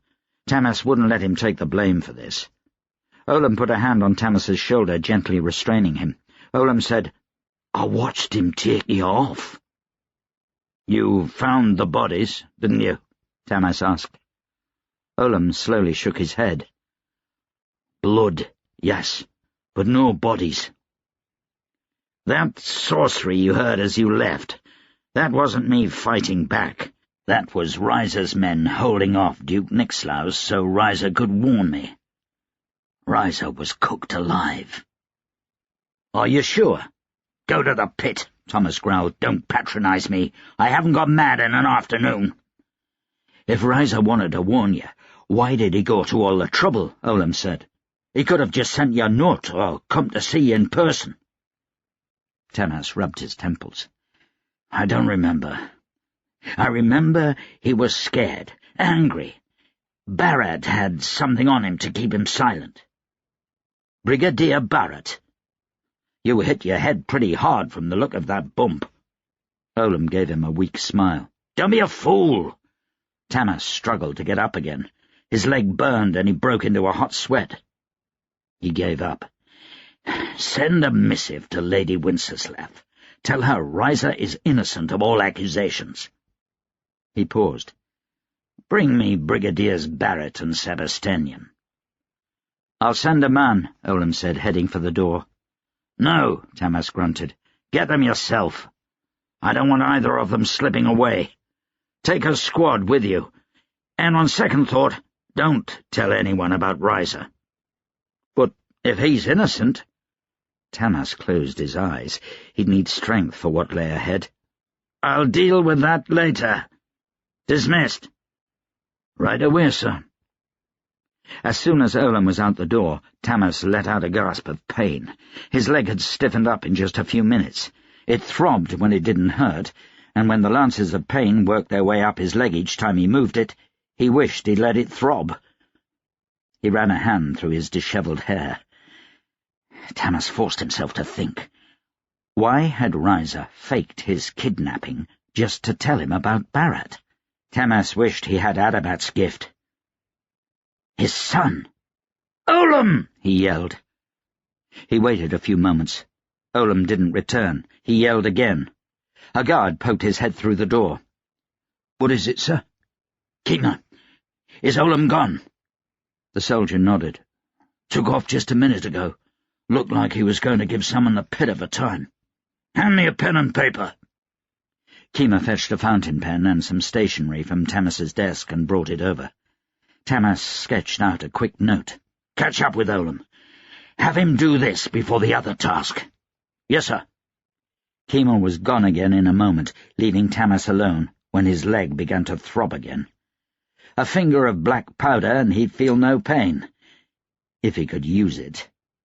He couldn't even enter a powder trance with a gold star in his leg. "Where's Petrick, damn him?" "Right here." The doctor closed the door quietly behind him.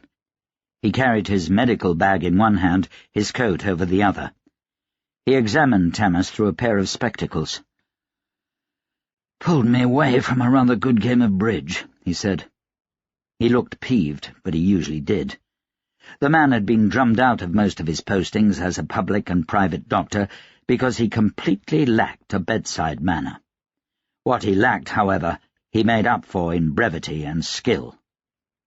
"My apologies," Tamas said. "I'll just suffer more if you'd like to return to it." Dr. Petrick paused. He shrugged and turned back to the door. "Have you no concept of sarcasm, you ancient bastard?" Petrick gave Tamas a long, annoyed look and came to his side. He waddled like a man of 25 stone, though he was as thin as a rail. He sat down next to Tamas and removed his glasses. He examined Tamas's face and head through a monocle. "Some light scratches," he said after a moment. "Nothing to be concerned about. Looks like you had a concussion." He snapped his fingers in front of Tamas's face, looked into each of his eyes. "You're fine." He took Tamas's leg, none too gently, and lifted it into his lap. He removed the linen wrappings and gave it a clinical look.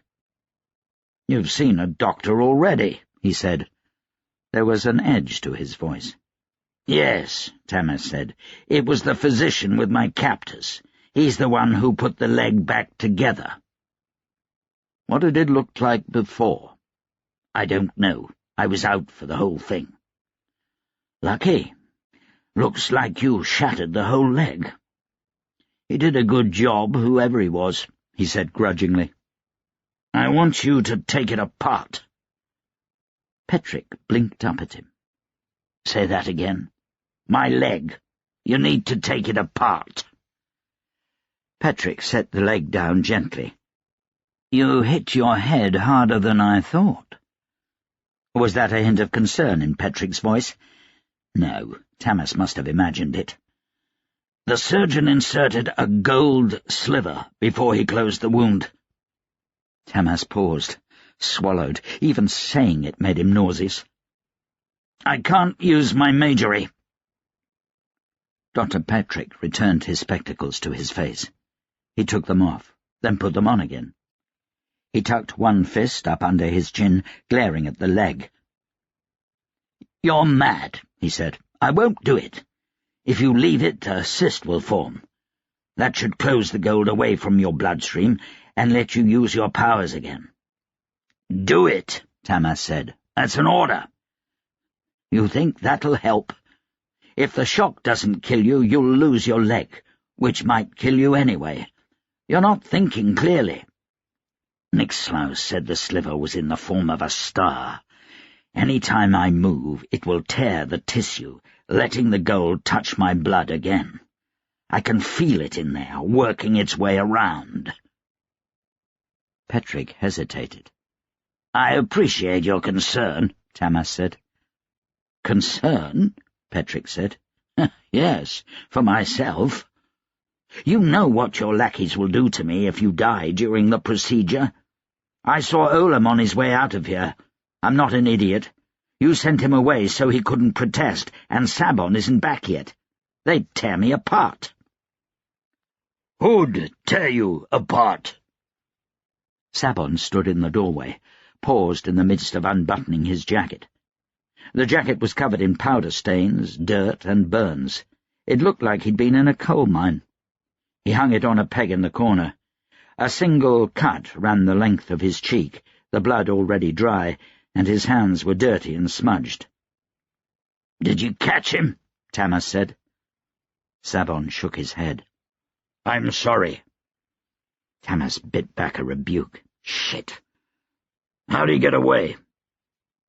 "A well-rehearsed route," Sabon said.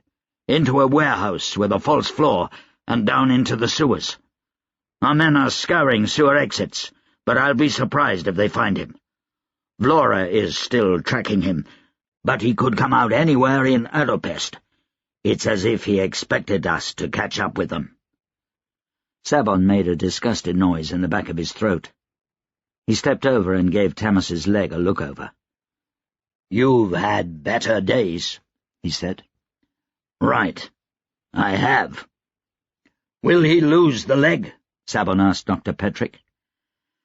The doctor ignored Tamas's look of warning.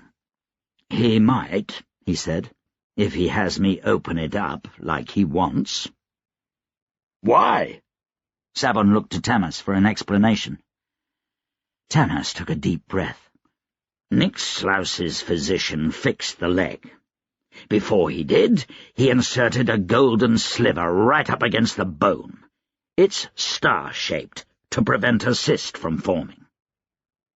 Sabon's eyes widened. "The beast!" he snarled. "I'll take off his hands when I catch him." Tamas couldn't disagree with the sentiment. "If we ever catch him," he said. "Petrick, I want the surgery." The doctor gave Sabon a long look. "No," Sabon said.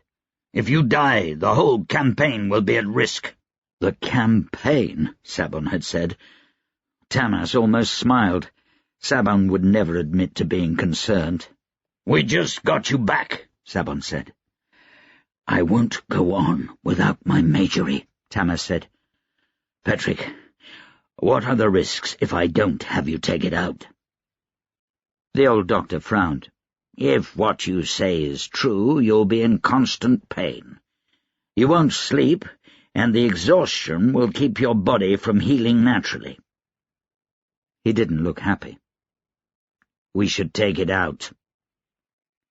Sabon looked from Tamas to the doctor, then sniffed. "Good luck," he said, leaving the room.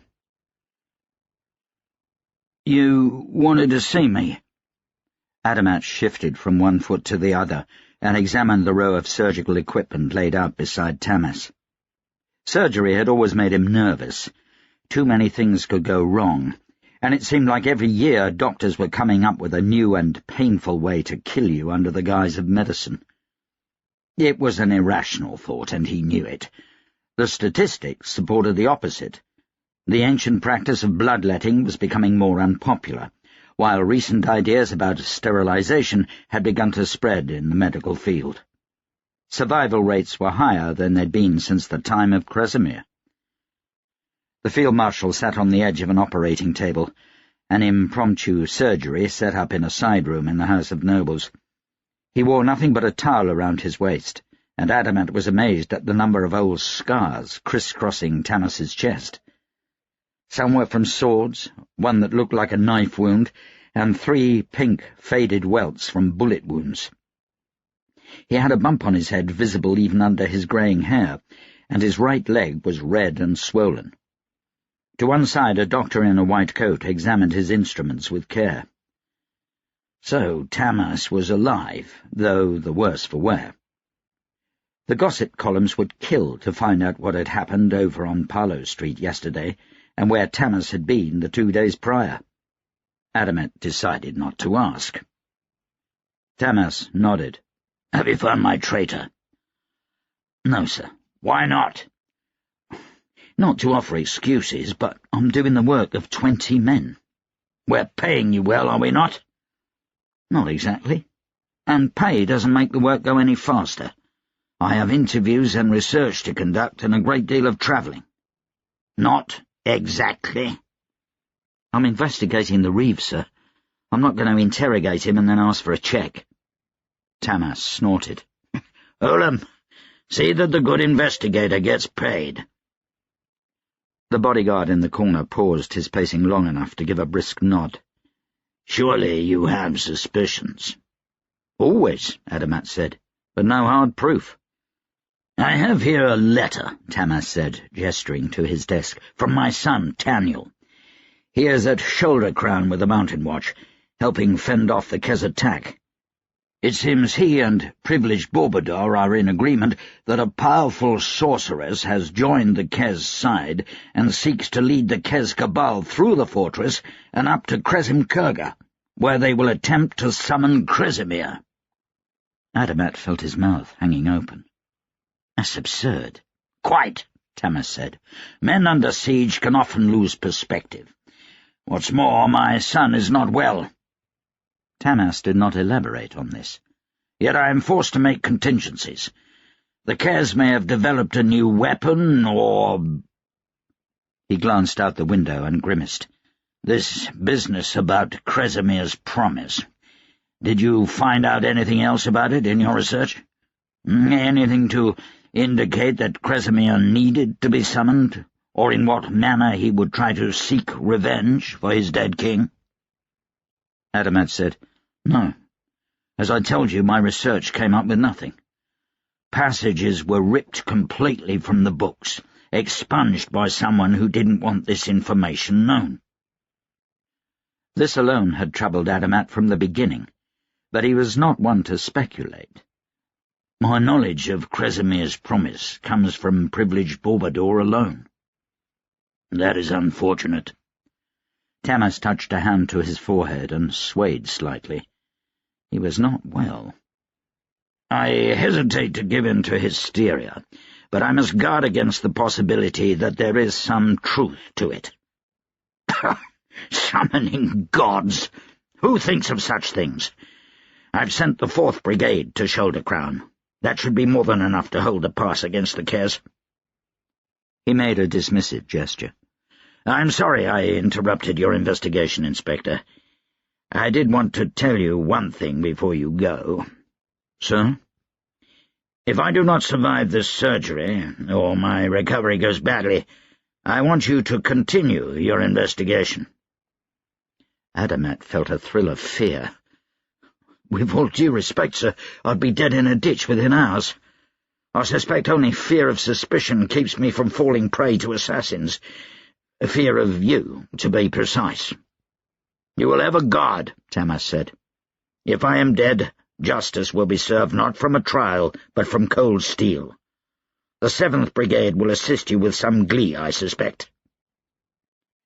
Tamas really thought he might die. Adamat's fear deepened. If Tamas died, everything would fall apart, especially with such contingency. The army would go after the rest of the councillors. Every man would be for himself. Chaos would descend upon the country. There would be no winners. And, if he lived, Adamat would be forced to continue to betray him, telling all to Lord Vetus. Where had his integrity gone? For the 100th time, Adamat weighed the risks of telling Tamas all and asking for his help. No, he decided again. His family's safety was more important than integrity or honour. Adamat's thoughts were interrupted by the arrival of a tall, fat man with long black hair tucked back in a ponytail behind him. He carried himself like a king, though he wore the apron and tall hat of a chef. He held a silver tray above his head, and a ladle big enough to brain in a man's head hung from his apron. Tamas regarded him with some wariness. "Mihaly?"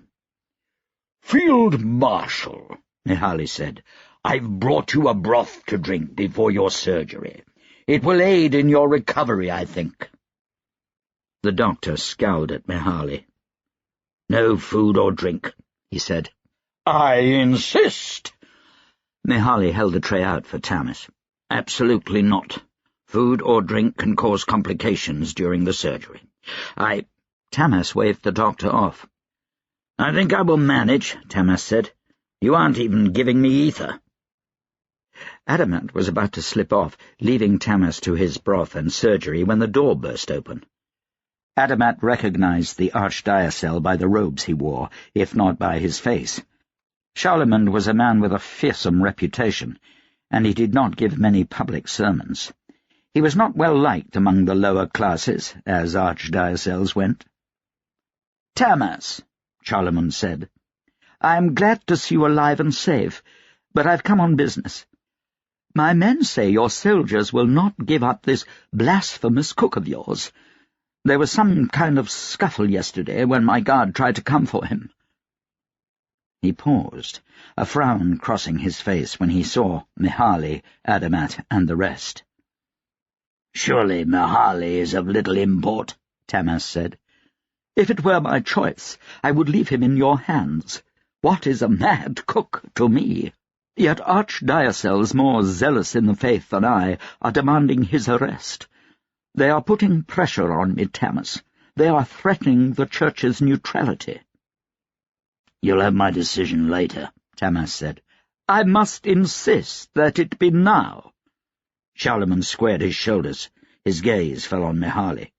"You are he, are you not? The blasphemous cook?" Mihaly set the platter down gently beside Tamas and turned to Charlemagne. He took a deep breath, sucking in his enormous gut. "I am a chef, sir, and you will speak to me as such." "A chef! Ha!" Charlemagne threw his head back and laughed. His hand went to the hilt of his small sword. "Tamas, I arrest this man in the name of the Church." "Get out." The words were quiet, yet Adamat felt as if all the warmth had been sucked from the room. He turned to Tamas, but it wasn't Tamas who had spoken. It had been the chef. "How dare you!" Charlemagne drew a handspan of steel. "Get out!" Mihaly bellowed. His ladle appeared in his hand, for all the world like he was holding a sword. The large end pointed steadily at Charlemagne's nose. "I will not have you here, you false priest! You abhorrent fool! Give me a reason, and I will strike you down!" Charlemagne's face contorted with rage. "What kind of madness is this? I arrest you in the name of the Church. I don't fear your ladle, you ungodly glutton." Mihaly advanced suddenly upon Charlemagne. The archdiocese backpedaled a few steps, drew his sword, and lunged. Mihaly caught the blade with his ladle, swung it expertly to one side, and backhanded Charlemagne hard enough to throw him over the sofa. The room was silent. Olam rushed to Charlemagne's side. "Did you just kill the archdiocese?" Adamat asked. Mihaly sniffed. "I should have," he said. "Drink your broth, Field Marshal." He left the room without another word. "He's alive, sir," Olam said. "Unconscious." Adamat exchanged a glance with Tamas. He could see his own disbelief reflected in Tamas's eyes. The Field Marshal held his leg in pain.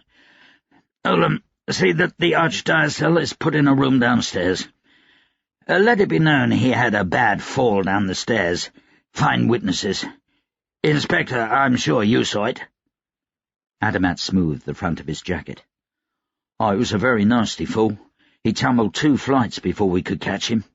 "I believe that was the case," Tamas said. "Doctor, what could you prescribe for Charlemont?" The doctor looked down his nose at the unconscious form of the archdiocese. "Arsenic?" "No, really. Something to give him a quality headache and a great deal of memory loss." "Cyanide." "Doctor!" "I'll find something," the doctor mumbled. "Olam!" Olam paused, his arms beneath Charlemont's shoulders, as he dragged him from the room. "Sir? What was that bit about the men scuffling with Charlemont's guards?"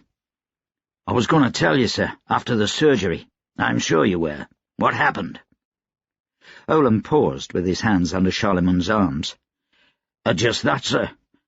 The boys don't want to lose Mahali. Say he's a good-luck charm, cooking or not. I had nothing to do with it. At least, not too much." "How the pit is he a good-luck charm? What has he done to warrant that?" "Filled their bellies," Olam said. "Were there any casualties?" "There might be next time." A cloud passed across Olam's face. "And if I give a direct order?" Olam looked down. "I'm sure the men will follow it, sir." Tamas closed his eyes and rubbed them. "What do you suggest, Inspector?" Adamat started. "I'm not sure I know enough details, sir." He felt like a fly on the wall here. This was not an event he was meant to witness. This Mahali character, Adamat would need to find out more about him. "Pretend you do," Tamas insisted. "Well, it's a poor commander who gives in to the whims of his troops," Adamat said, "and an even worse one who ignores their wants and needs. Yet there are mitigating factors." He jerked his head toward the archdiocese, whom Olam had resumed dragging out the door. "Olam!" The bodyguard paused once more. "He's coming around, sir. I'd rather he not, yet." There was a sound like a hammer hitting meat. "He won't." Tamas put his head in his hands. "Let it be known that Mahali has been conscripted by the 7th Brigade of the Adran Army. Send a note to Hassenbur, letting them know they may send a doctor to watch over him. We will cover all expenses, and Claremont will be spared any embarrassment." "And the church?" Tamas sighed. "Oh, they can send a priest to talk to him if they like, to convert him or some such nonsense." "So Mahali is the Legion's official cook now, eh?" "Chef." "Right, sir." "Thank you, sir." Tamas waited until the soldier was gone to begin eating his broth. A few moments passed, the only sound that of his satisfied slurping. He looked up. "Inspector?" "Yeah?" Adamat had found his mind wandering again. "You're dismissed." As Adamat left the room, he heard Tamas say, "Let's get on with this, Petrick." He paused in the hallway. Tamas handled that well enough. The Field Marshal was not a man to tolerate fools questioning his orders. He was not a good man to cross. Adamat wondered again if he should tell Tamas about Lord Vitas. If Tamas discovered Adamat's betrayal on his own, Adamat would lose any chance of rescuing his family. But if Adamat attempted a rescue, even with the help of Tamas's soldiers, his family might die. The risk was just too great. Chapter 28. "Come on, you idiot," Tamas said. "Prop me up. Put the pillow there." He paused and gripped the edge of his desk as the room spun around him. "Sir?" Olam said. He chewed on the end of his cigarette. "I'm fine. Go on." Olam wedged a cushion between Tamas and his chair. "Down farther," Tamas said. "Perfect. Turn the chair a little. I want to look casual." Tamas gave a few more orders until he was satisfied. He sat behind his desk, pointed toward the office door, his back propped up straight so he looked taller. Olam stepped back. "Do I look like an invalid?" Tamas asked. "No." "You hesitated." "A little beat up, sir," Olam said. "It'll do." "Good." Tamas didn't dare lean forward, hardly even to look down, so he felt blindly to a desk drawer and removed a powder cartridge. He broke the end with his thumbnail and poured it out on his tongue. He fought off a bout of dizziness, then darkness, as his consciousness tried to retreat before the wave of awareness that flooded his senses. The taste was sulphuric, bitter. To Tamas it tasted of ambrosia. His exhaustion ebbed. The pain in his leg receded to a steady hum in the back of his mind, a simple reminder that his leg had been cut open, the flesh torn, and the bone reset, but without the agony that should accompany it. 3 capsules in an hour, sir?" There was a hint of worry in Olam's voice. "Save it for someone else," Tamas grunted. "I've no time to worry about going powder blind." Truth be told, he admitted to himself, the euphoria of the powder trance clung to him. He needed it, longed for its strongest embrace like a long-absent lover. He would deal with signs of addiction later. For now, there were more important matters. Despite the powder trance, one of the deepest he'd ever been in, he could barely move.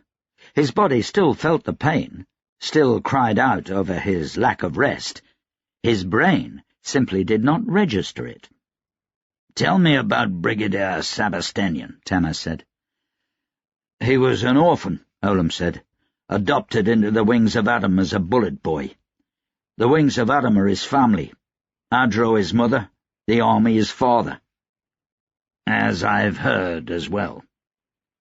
"He helped me track you," Olam said. "Riza's betrayal burned him deep." "Does he know Riza is dead?" Tamas asked. Olam shook his head. "And you didn't say a word of Riza's innocence?" "Not one, sir," Olam said. "Good. Send him in."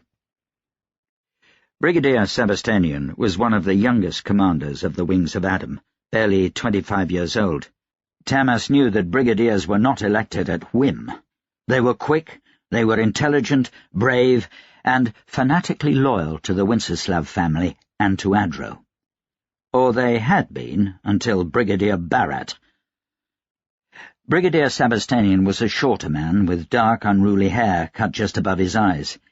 He had grown mutton chops to give him a better appearance of maturity, and wore them better than most men of his age. "I'm glad to see you back in good health, sir," Sabastanian said. "Thank you," Tamas said. "I understand you helped Olam track me." Tamas nodded to his bodyguard, and then dismissed him with a jerk of his head. Olam slipped out onto the balcony, while Tamas's head reeled from the sudden movement. "Careful," he reminded himself. "I provided what service I could," the brigadier said. "Pray tell me if there is more I can do. I've already begun gathering men to hunt Brigadier Riza with Lady Wenceslav's blessing. He'll not escape." "There is one thing you can do," Tamas said. "Anything, sir?" "It's a small thing. You see that screen there?" Tamas pointed toward the corner of the room, where a divider stood of the type a man or woman might change behind. "I'd like you to stand behind it and listen." "Sir?" Sabastanian said. "You'll understand soon enough," Tamas said. "Please, for the whim of a beat-up old man." Brigadier Sabastanian gave him a hesitant nod. "Now?" Tamas glanced at the clock. "Yes, that would be about right."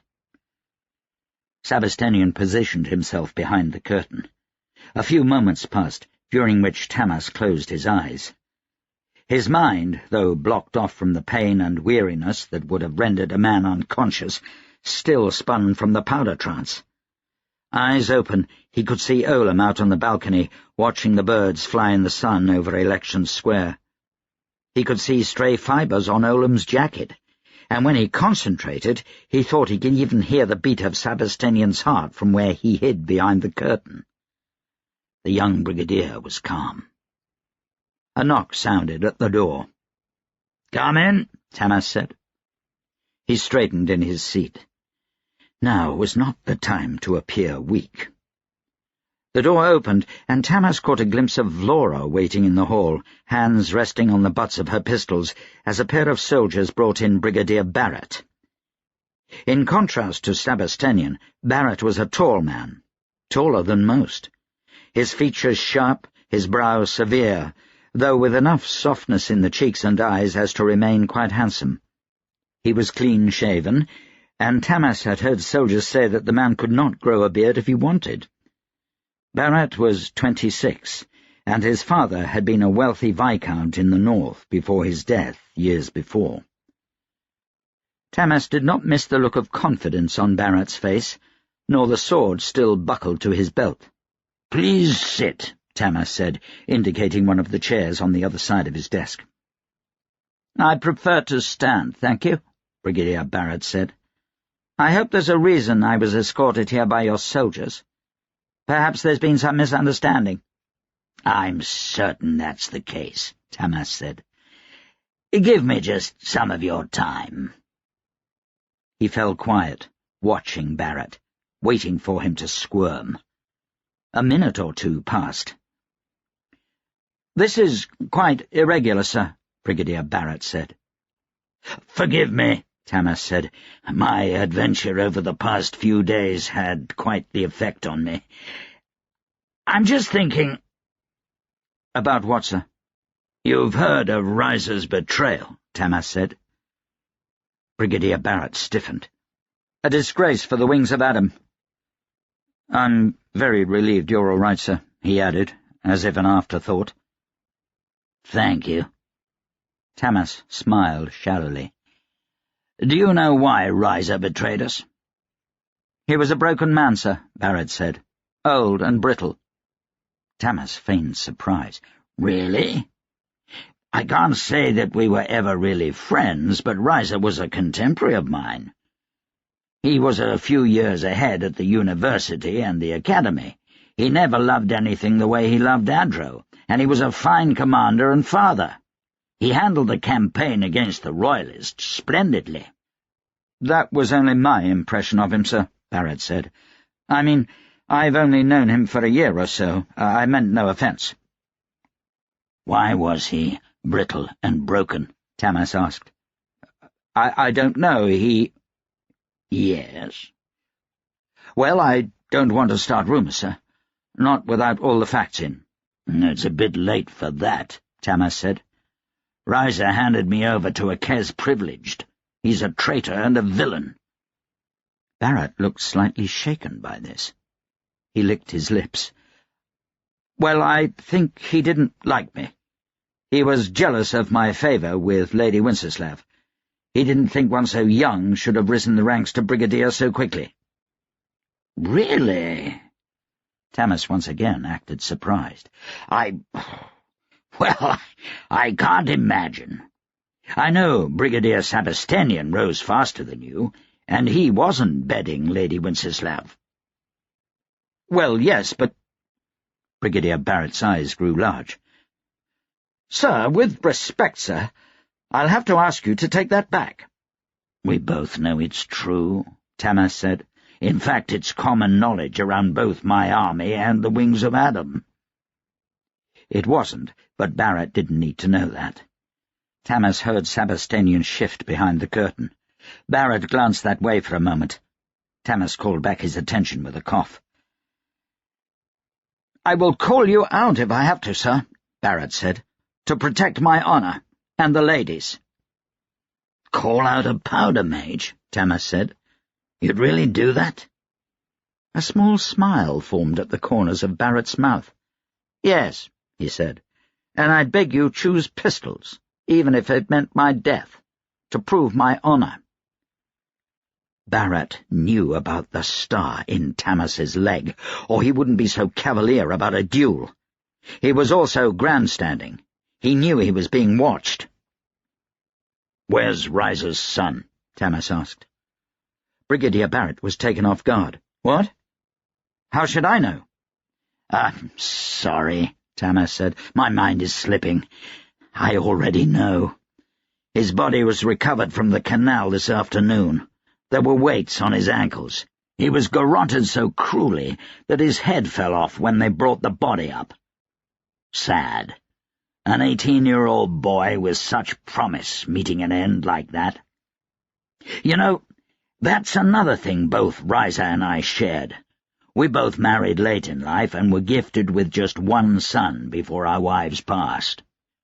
Tamas thought of Taniel, and wondered briefly how the battle was going at South Pike. He wondered what he'd do if someone took his son hostage. He blinked. His vision blurred for a moment and fought down his rage. This was best done coldly. "A tragedy," Brigadier Barrett said, his voice on edge. Tamas said, "A witness at Adamat University saw a man matching your description enter the dormitories late last night. One of his classmates said the boy went with the same man." "Impossible," Brigadier Barrett snarled. "No investigation could go on so quickly." Barrett stopped, sensing the trap. "I hope his killer is caught and brought to justice. That still doesn't excuse what his father did." "Piano wire is often used as a garrote," Tamas said. "Those with little experience tend to cut their own fingers. May I see your hands?"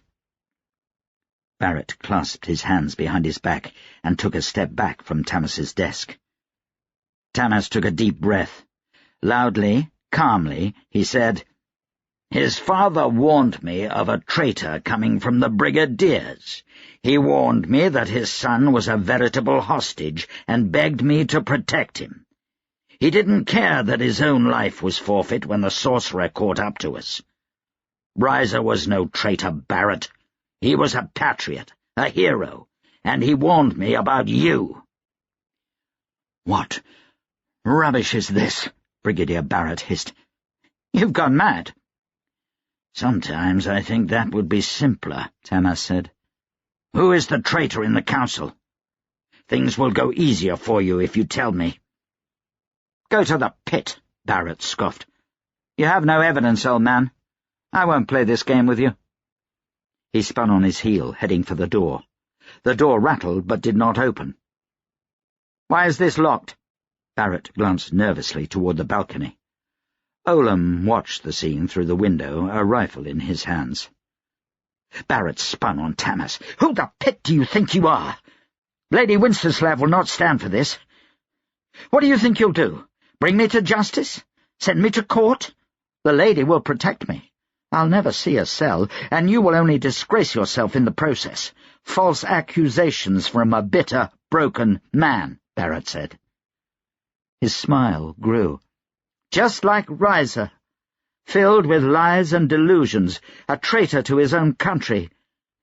You're not even a powder mage anymore." Tamas sniffed. He reached into his breast pocket and removed a bullet. He held it up, rolled it between his fingers. In the other hand, he held up a powder cartridge. "Am I not?" He shook his head. "Alas, this is not mine to deal with, no matter how much I'd like to." He lowered his hands. Loudly he said, "There's a pistol underneath the divan cushion. It's loaded." "What?" Barrett demanded. He drew his sword and stepped toward Tamas. Brigadier Sabastenian emerged from behind the curtain. He held the pistol up and pulled back the hammer. His hand was firm. The shot echoed through the room, sending Tamas's head spinning. He gripped the desk until the dizziness was gone, then lifted his head to look at the body as Olam stepped into the room. Brigadier Barrett lay on the floor, his blood and brains scattered across the sofa and the curtain. His body twitched once and was still. Brigadier Sabastenian lowered the pistol. The brigadier's face was pale. His hands shook a little as he tossed the pistol to the floor, and he stumbled over to the sofa. "I believed Riza was a traitor," he said after a moment. His voice was agonized, his face contorted by sorrow. "He was a good man," Tamas said. "His son?" "Dead," Tamas said. "Olam, I want Riza's remains found. He was hit by sorcery, so there won't be much left. Scour the King's Wood if you have to. I want him buried along with his son, next to his wife, with state honours." "Of course," Olam said quietly. "What do I tell the lady?" Sabastanian said. He was stricken. Tamas saw him for the youth he was then and pitied him. "You shot him in my defence," Tamas said softly. "I'll not allow a court-martial." "I killed Lady Wenceslav's lover, a fellow brigadier," Sabastanian said. His voice shook. "I'll be drummed out of the wings with dishonour, no matter the reason." He paused. "May I go?" "Of course. You'll always have a place in my army," he said. When the young brigadier had left, Tamas said to Olam, "Have someone keep an eye on him." Olam frowned. "He heard it all. He did the right thing. Why should he care if they kick him out of the wings? The army's certainly a pay cut, but—" "The wings aren't just mercenaries, Olam," Tamas said. His weariness was breaking through the powder trance, the pain beginning to bleed into his defences. "The wings are a life, a brotherhood. To kill one of their own is the worst of crimes. Even for treason, when they handle it among themselves, the executioner is protected, unknown, so that his brothers will not find out and alienate him. Sabastanian's career with the wings is over." Olam turned his frown on Tamas. "Then why?" Tamas sighed. He brought out another powder charge, longed to sprinkle the powder on his tongue. He put it back in his shirt pocket. "You'll think me cruel," he said. "I need Sabastanian on the lines.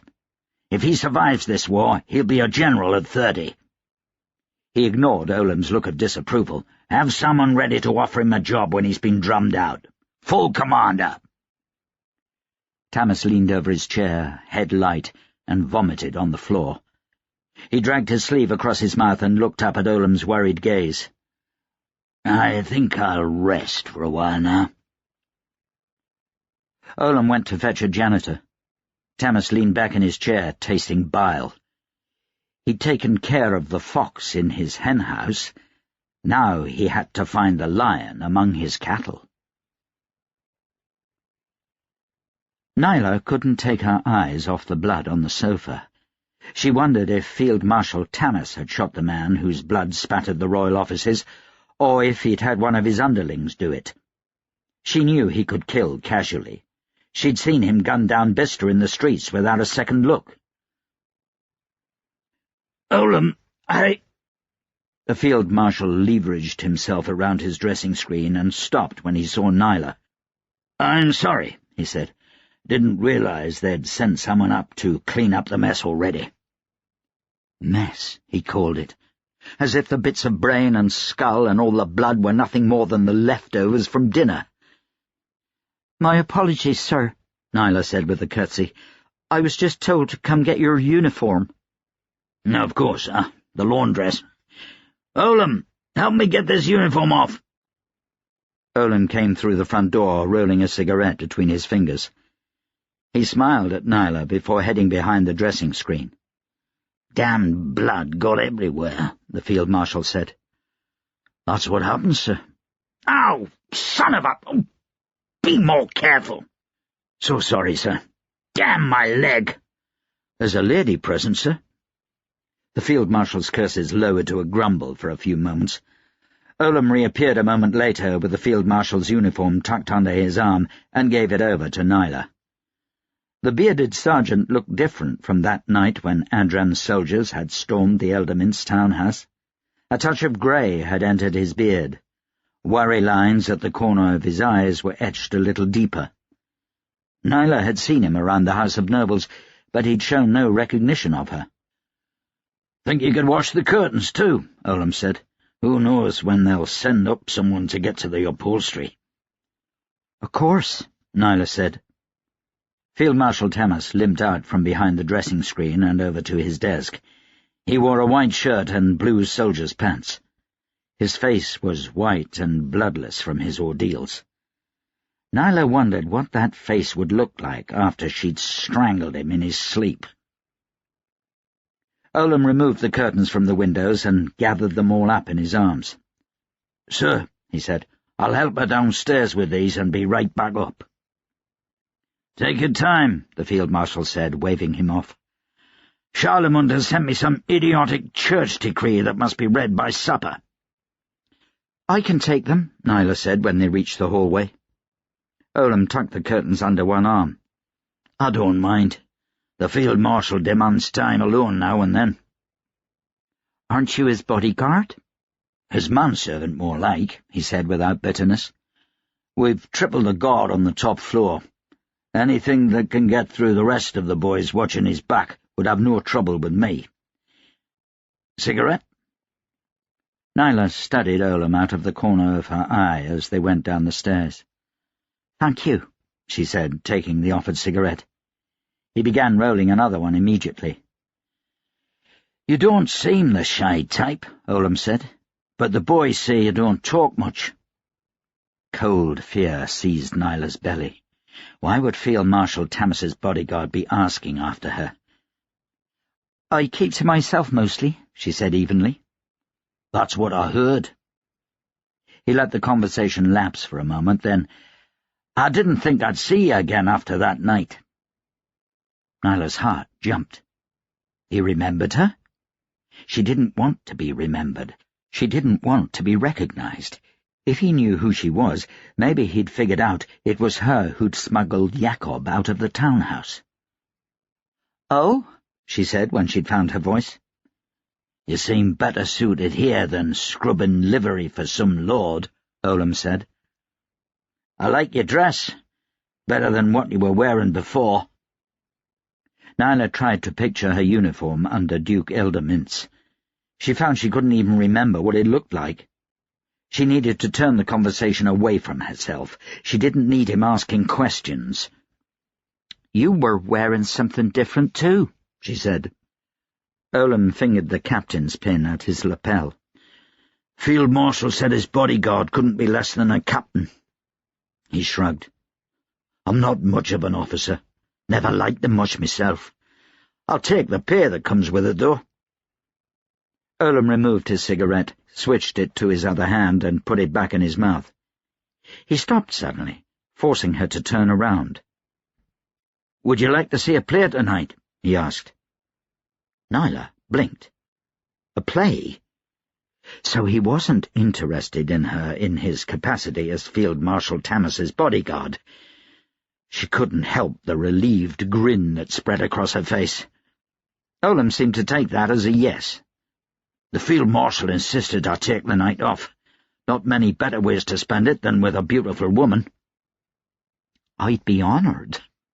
She gave him a little curtsy and what she hoped was her best shy smile. They reached the laundry rooms beneath the House of Nobles, and Olam left her. She looked through her supplies to find something that would get the blood out of the curtains and the Field Marshal's uniform. As she scrubbed at the stains, she reminded herself that she was here to kill Tamas. She wouldn't let Olam stop her or distract her. He seemed a good man, but he served an evil master. Tamas had to die before he could get more blood on his uniform. He'd killed men, women, even innocent children. He had to be stopped. Olam mentioned he wasn't the Field Marshal's only guard. If she killed Tamas sometime when Olam was off duty, then he wouldn't be blamed by the failure. Yes, that would be best. She scrubbed harder at the stains. Chapter 29. Taniel listened to the sound of hoofbeats steadily climb the mountainside. He leaned on his rifle and took a sniff of powder. He'd been watching the riders approach since the sun began to set over the mountains behind him.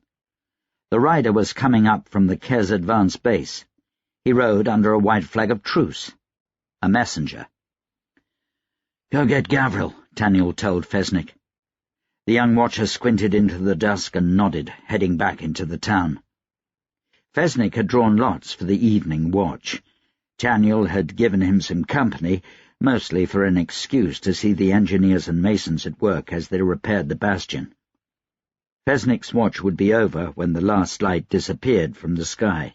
Taniel would go in then, and was looking forward to a long night's sleep. If fate was kind, this messenger would say the Kes were pulling back. The mountains were quiet. Only intermittent sounds drifted up from the massive Kes army below. They weren't preparing for a push this night, nor any night for the last week.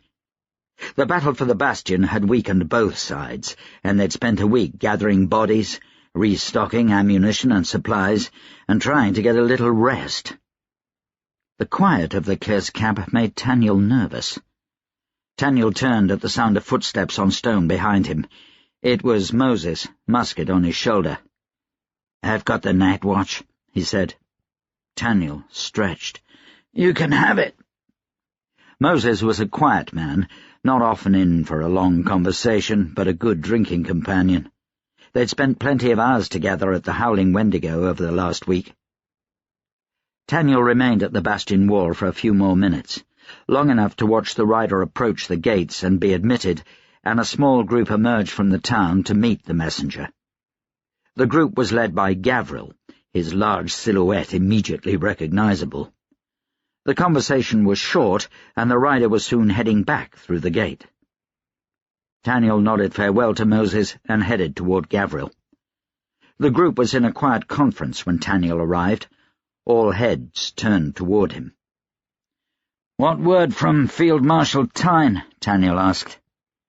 "He said to consider hostilities resumed," Gavril said. "Any sign of a nighttime attack?" "Shit. No movement on the mountainside all day long." "The diggers?" "No sign of them either." The sappers had kept going, even through the week-long truce between the armies. Taniel had wanted to go down and flush them out, but Gavril insisted they keep their side of the truce. "What are they digging for?" Gavril growled. "They're too far out to undermine us, and Bo said they haven't been using sorcery to dig." "Have you seen Bo?" Taniel asked. "He's been feet up in a mug of ale all week, and looks like he's been to the pit and back. I don't trust he can tell sorcery from a molehill right now." "Oh, come now," a quiet voice said. "I'm not that bad." Taniel turned to see Bo standing a little ways off from the group.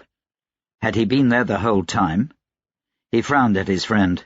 Bo carried a flask, and he was leaning on Katerine. The woman gave Taniel a withering look. Taniel said, "You need to be sleeping, not drinking." "There's trickery in this," Bo said, gesturing towards the Kes army. "Who knows what they're planning?" "What can we do?" Taniel said.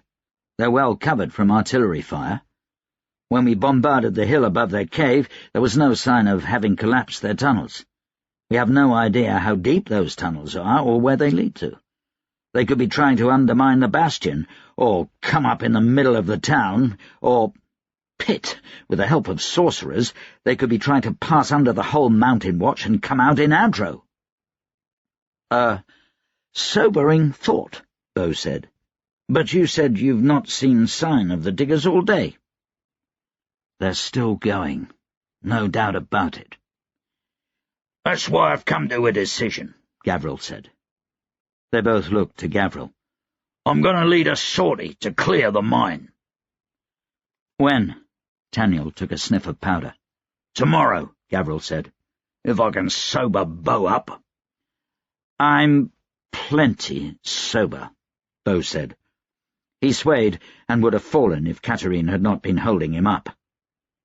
Gavril appeared not to notice.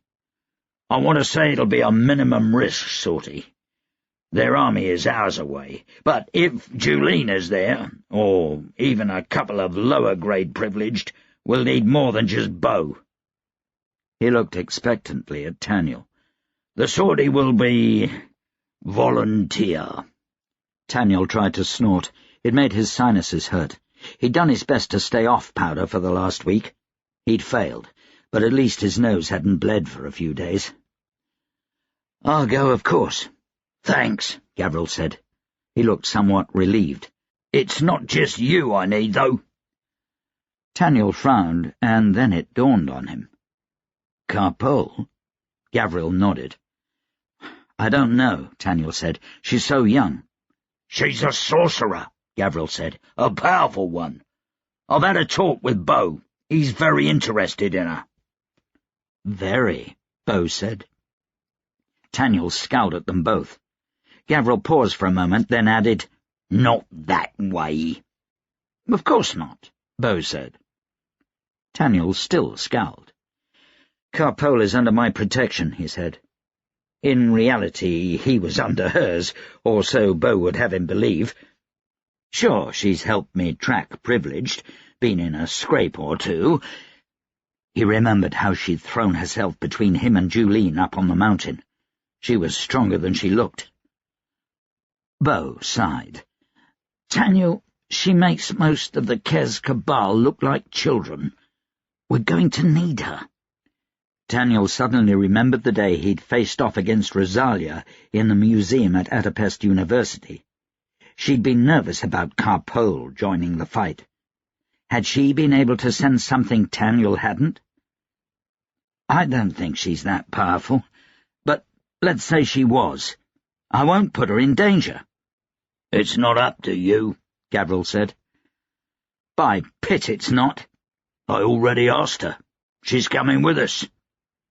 Taniel leaned back, blinking. "You just went right past me on that." Gavril rolled his tongue around in his cheek. He met Taniel's eyes. "I know the risk we're taking going down there, and she's a bigger asset than even Bo at this point. I wanted to know she'd come before I made the decision." Taniel glared at Gavril. The big watchmaster ignored him. "Tomorrow night?" Taniel asked. "Tomorrow night," Gavril confirmed. Taniel put his hands in his pockets and headed back into the town alone. The days were hot now, and the nights certainly warmer as summer closed in on Adro. This high in the mountains there'd always be a chill in the air when the sun went down. Taniel pulled his buckskin coat tight and listened to the wind as he got closer to the howling Wendigo. It was an eerie thing, and it made him shudder. He paused halfway down the street. The howl picked up as he walked toward the howling Wendigo, but he thought another sound had joined it, then replaced it. It sounded similar, like a beast's low yowl in the distance. This was more organic. He shivered and looked around. It came from higher up the mountain, and on a clear night like this, when the stars shone bright overhead, the sound carried. He glanced toward the northeast pass. He rubbed his eyes, looked again. It seemed as if something moved there. The howl started again, a haunting, feral sound. Taniel remembered reading that there were no wolves on South Pike, only cave lions. This sounded like no cave lion he'd ever heard. He swallowed and forced himself to look away from the mountain. A movement in the corner of his eye, someone sneaking up toward him from the side, made him jump. The figure ran. He took off down the road in pursuit. He dashed around a corner to an alley and grabbed the side of a building to steady himself.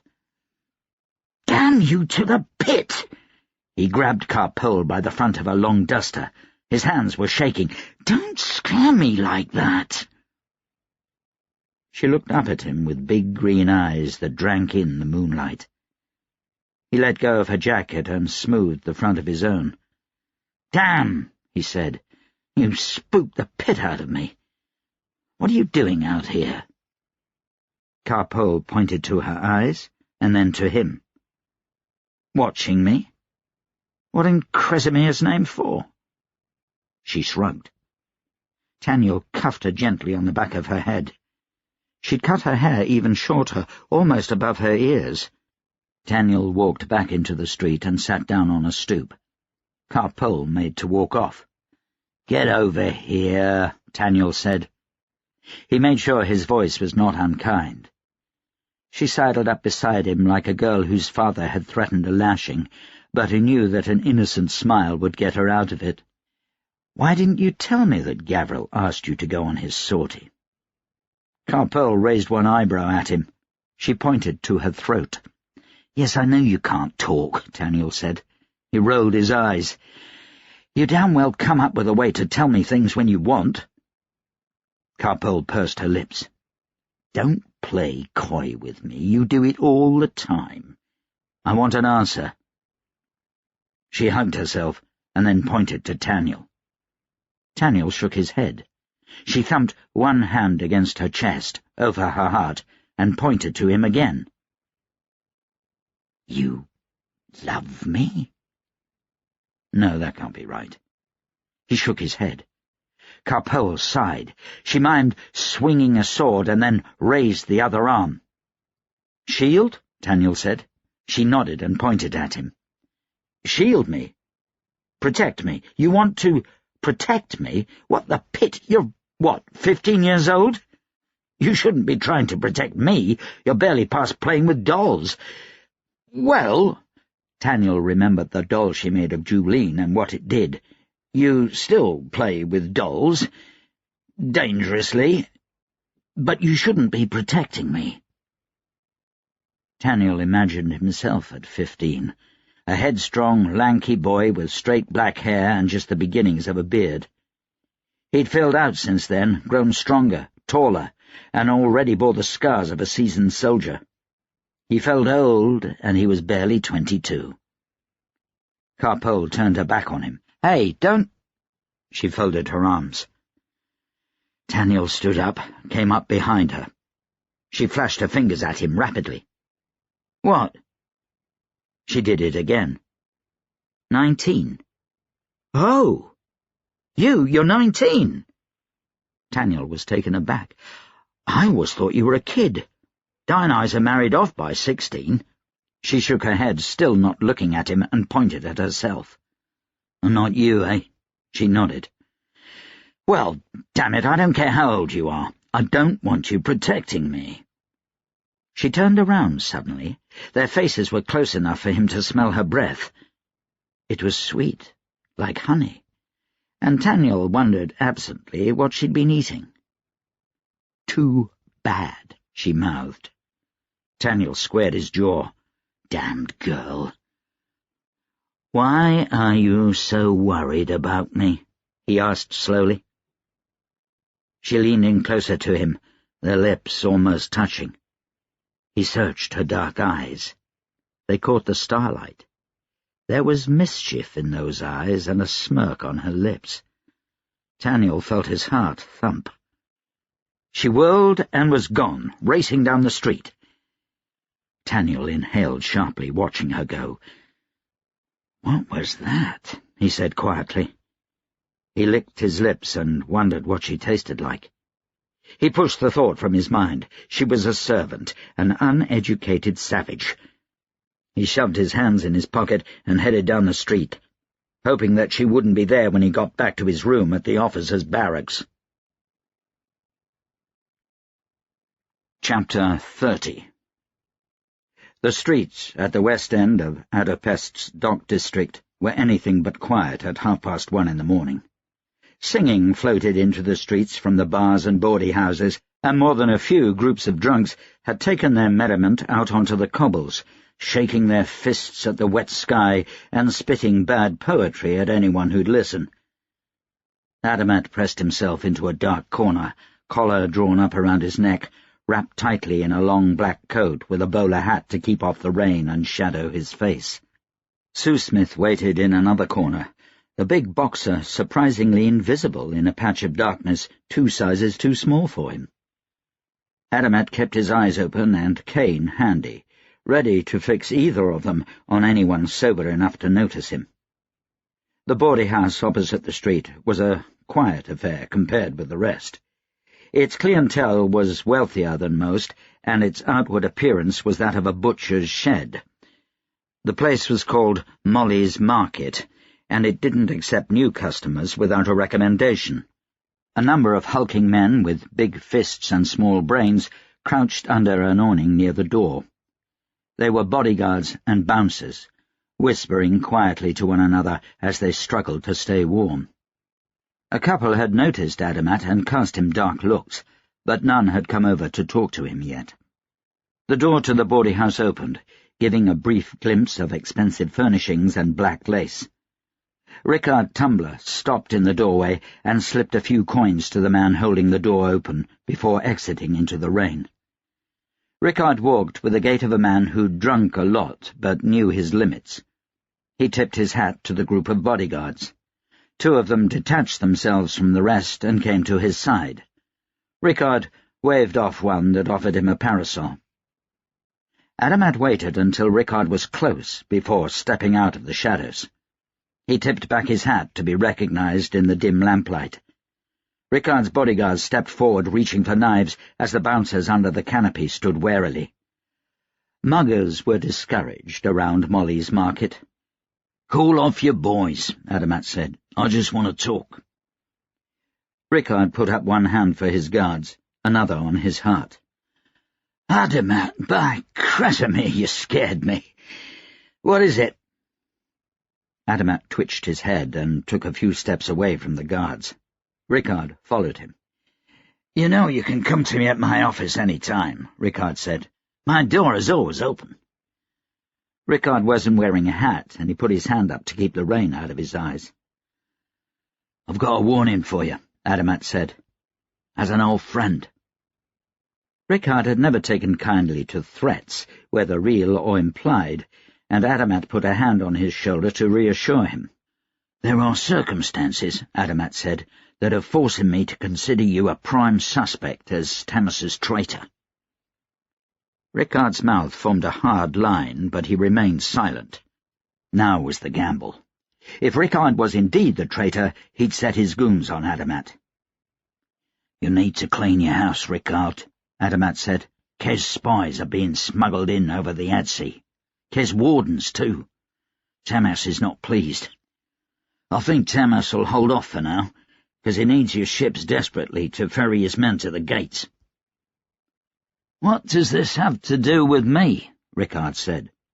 His tone was controlled, but there was anger there. Adamat poked him in the chest for emphasis. "The docks are your territory, my friend. Tamas knows what's going on down here, and if he feels threatened, he'll shut down everything. All the trade to Novi and Eunice, all your factories and mills." Rickard's eyes went wide. "He can't. That'd tear the heart out of Adapest, and the Union would be up in arms.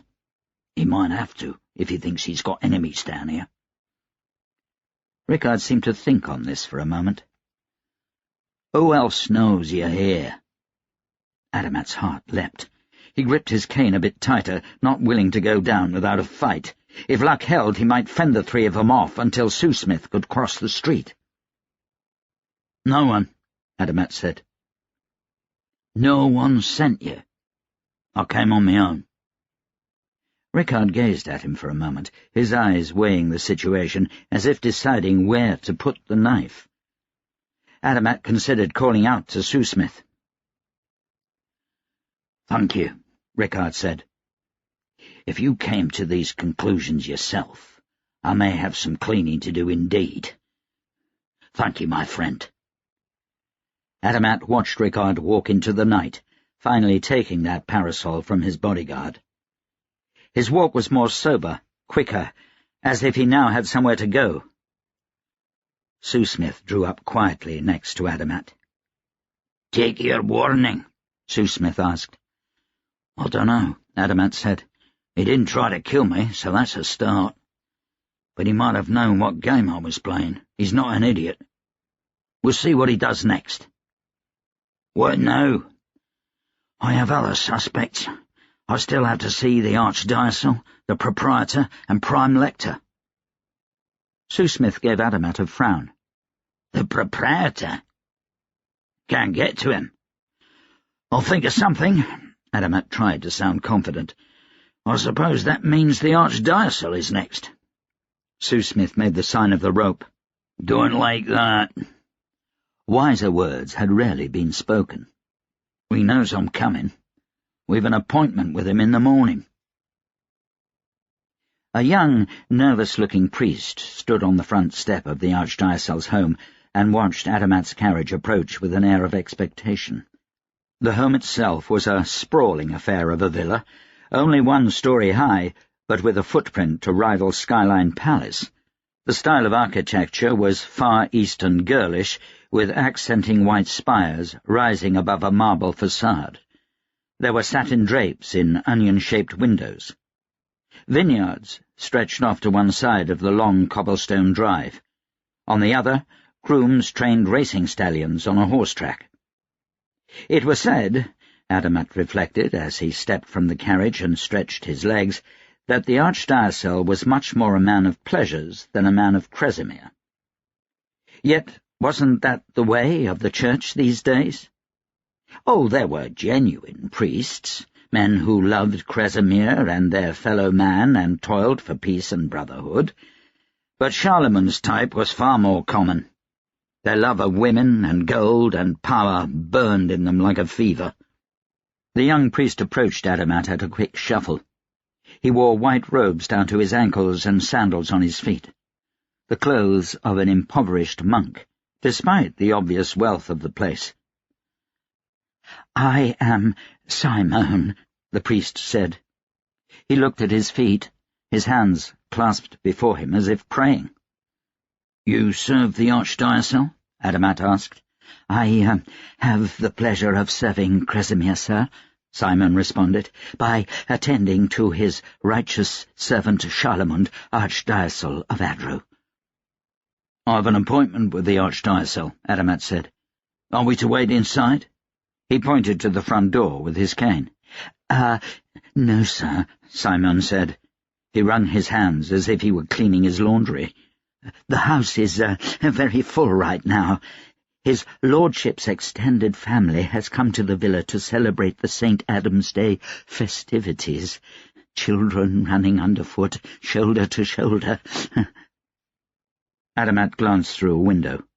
He could see a very big man watching him from inside the window, probably one of the Archdiocese's bodyguards. No sign nor sound of children. Admittedly, the villa was huge. Charlemagne could put an army in there, and one would see no sign of it. The curtain was drawn closed from the inside. "I see," he said. It was an odd way to treat one's guests, even if Adamat was unwelcome. Simon cleared his throat. Besides, the Archdiocese is a very busy man.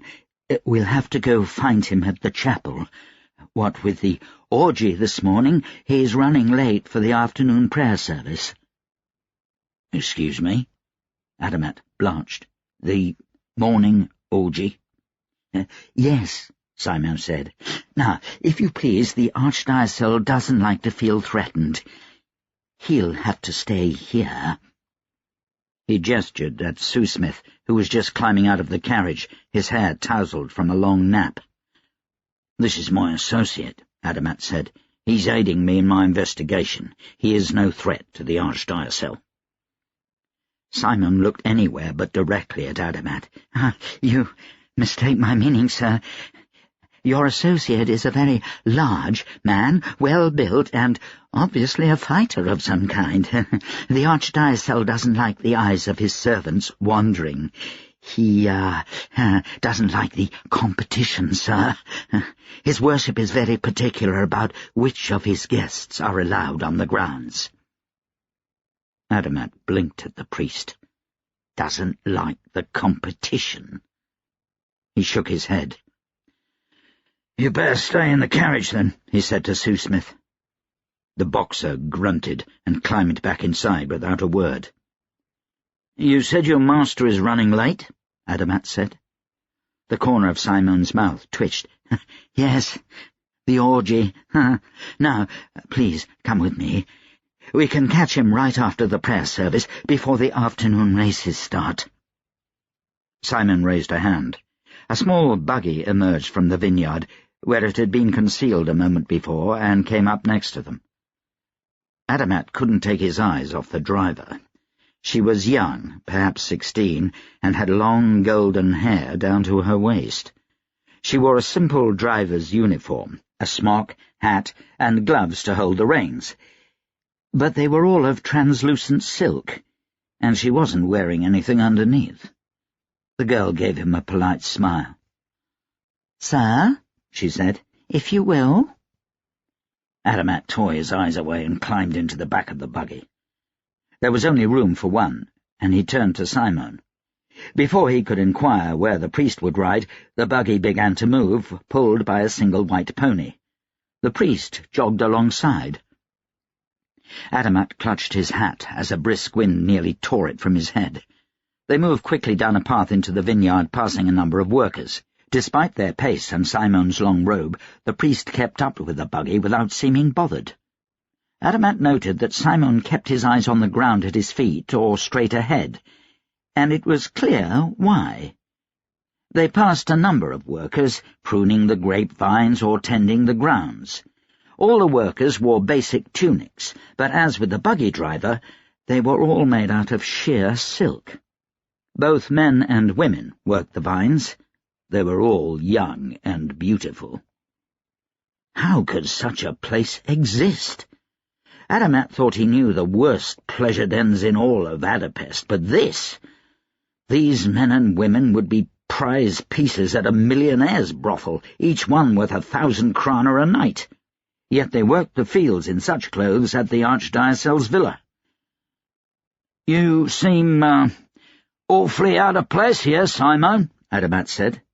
He realized too late how that must sound, and cringed. "Oh, not that you aren't a handsome young man," he added quickly. A smile flitted across Simon's lips, but he didn't look up.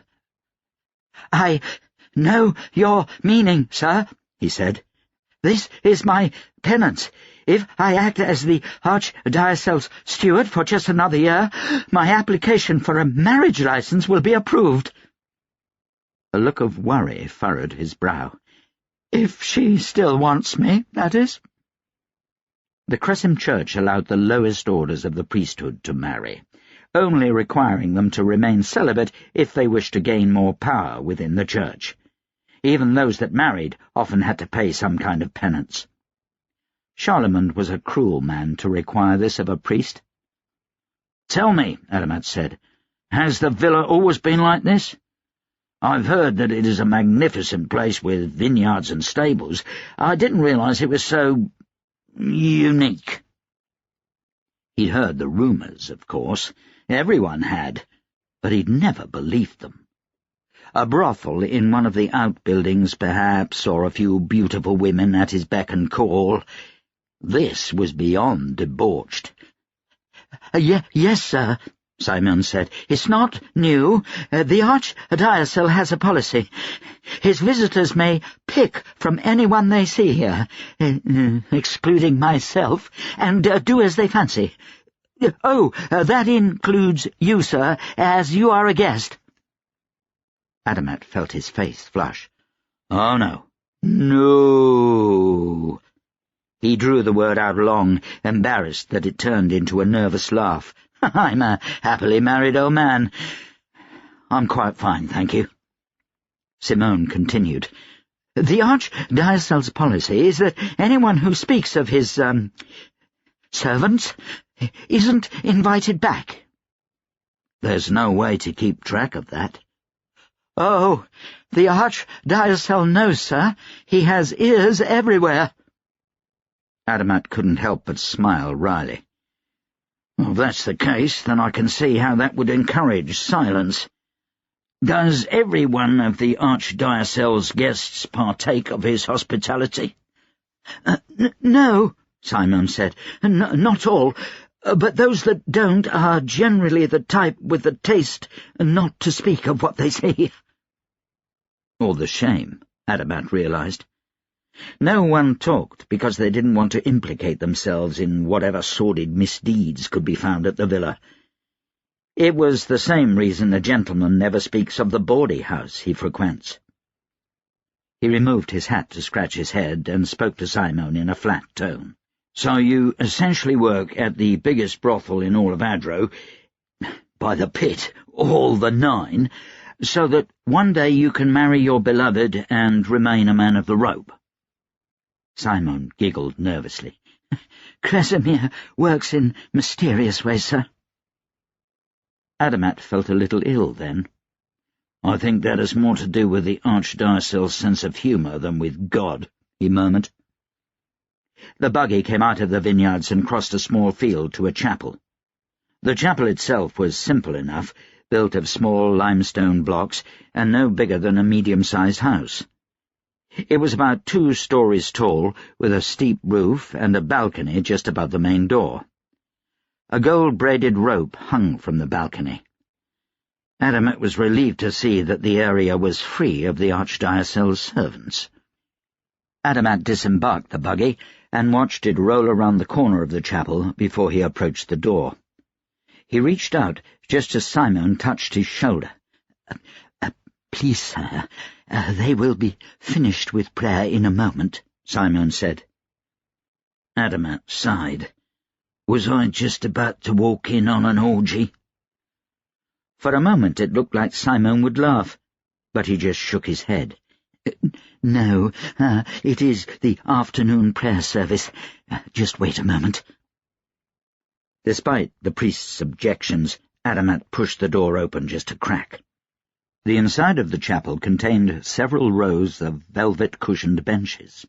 The walls were plaster, but half covered in rich tapestries of gold and red, depicting smoking mountains and Kresimir descending from his rope to the top of South Pike Mountain.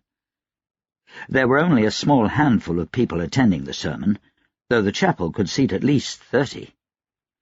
The Archdiocese stood at the front of the chapel, arms raised above him, face tilted toward the sky. His voice drifted through the chapel. "And, mighty Lord Kresimir, protect us from the unjust and the wicked, and deliver us from evil, that we might be taken into your fold." Adamat let the door close quietly. He retreated to the old stone wall of the chapel with Simon and leaned against the cool brick. "The place seems rather deserted," Adamat said. "What do you mean?" "Well, the Archdiocese is an important man. I expected to see more visitors, messengers, clerks, all alike." "Oh," Simon said, "very few visitors are allowed on the grounds proper. His Eminence sees everyone at the villa itself. It's a very busy house, to be sure." "And why am I so special?" "Well, you have the Field Marshal's writ." At least that was something. "How long have you been here?" Adamat asked. 2 years, 7 days. Simon still refused to look directly at him, but Adamat thought he understood this now. Simon was trying to keep himself as pure as possible for his potential marriage, a respectable thing, even if that meant that he rarely made eye contact with anyone. To avoid the lust around him, he had to stare at his own feet. "You don't get out much, do you?"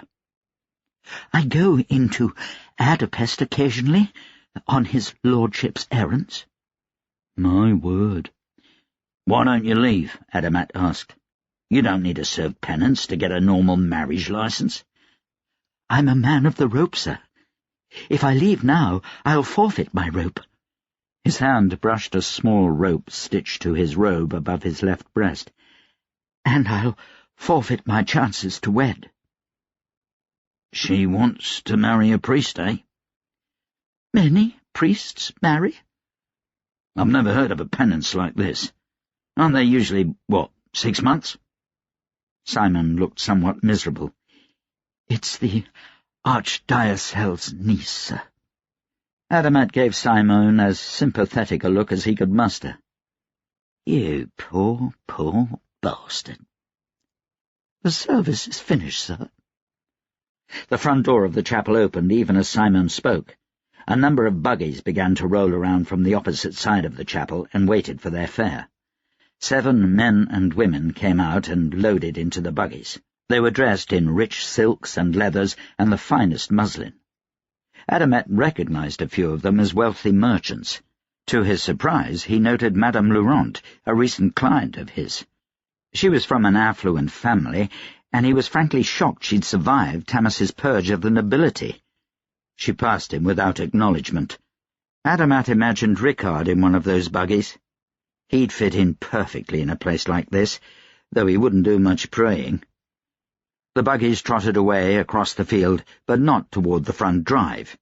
They were heading for the back of the house for whatever tawdry amusements Charlemont had planned next. Adamat shook his head in wonderment. The Archdiocese came out after everyone else had left and walked slowly toward Adamat. "Good afternoon," Adamat said. Charlemont ignored Adamat's greeting.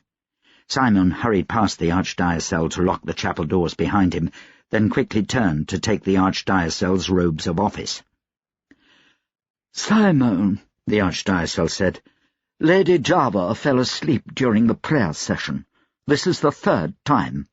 Have her barred from the villa grounds." "Yes, Your Eminence." "And who is this?" "Inspector Adamat, Your Eminence."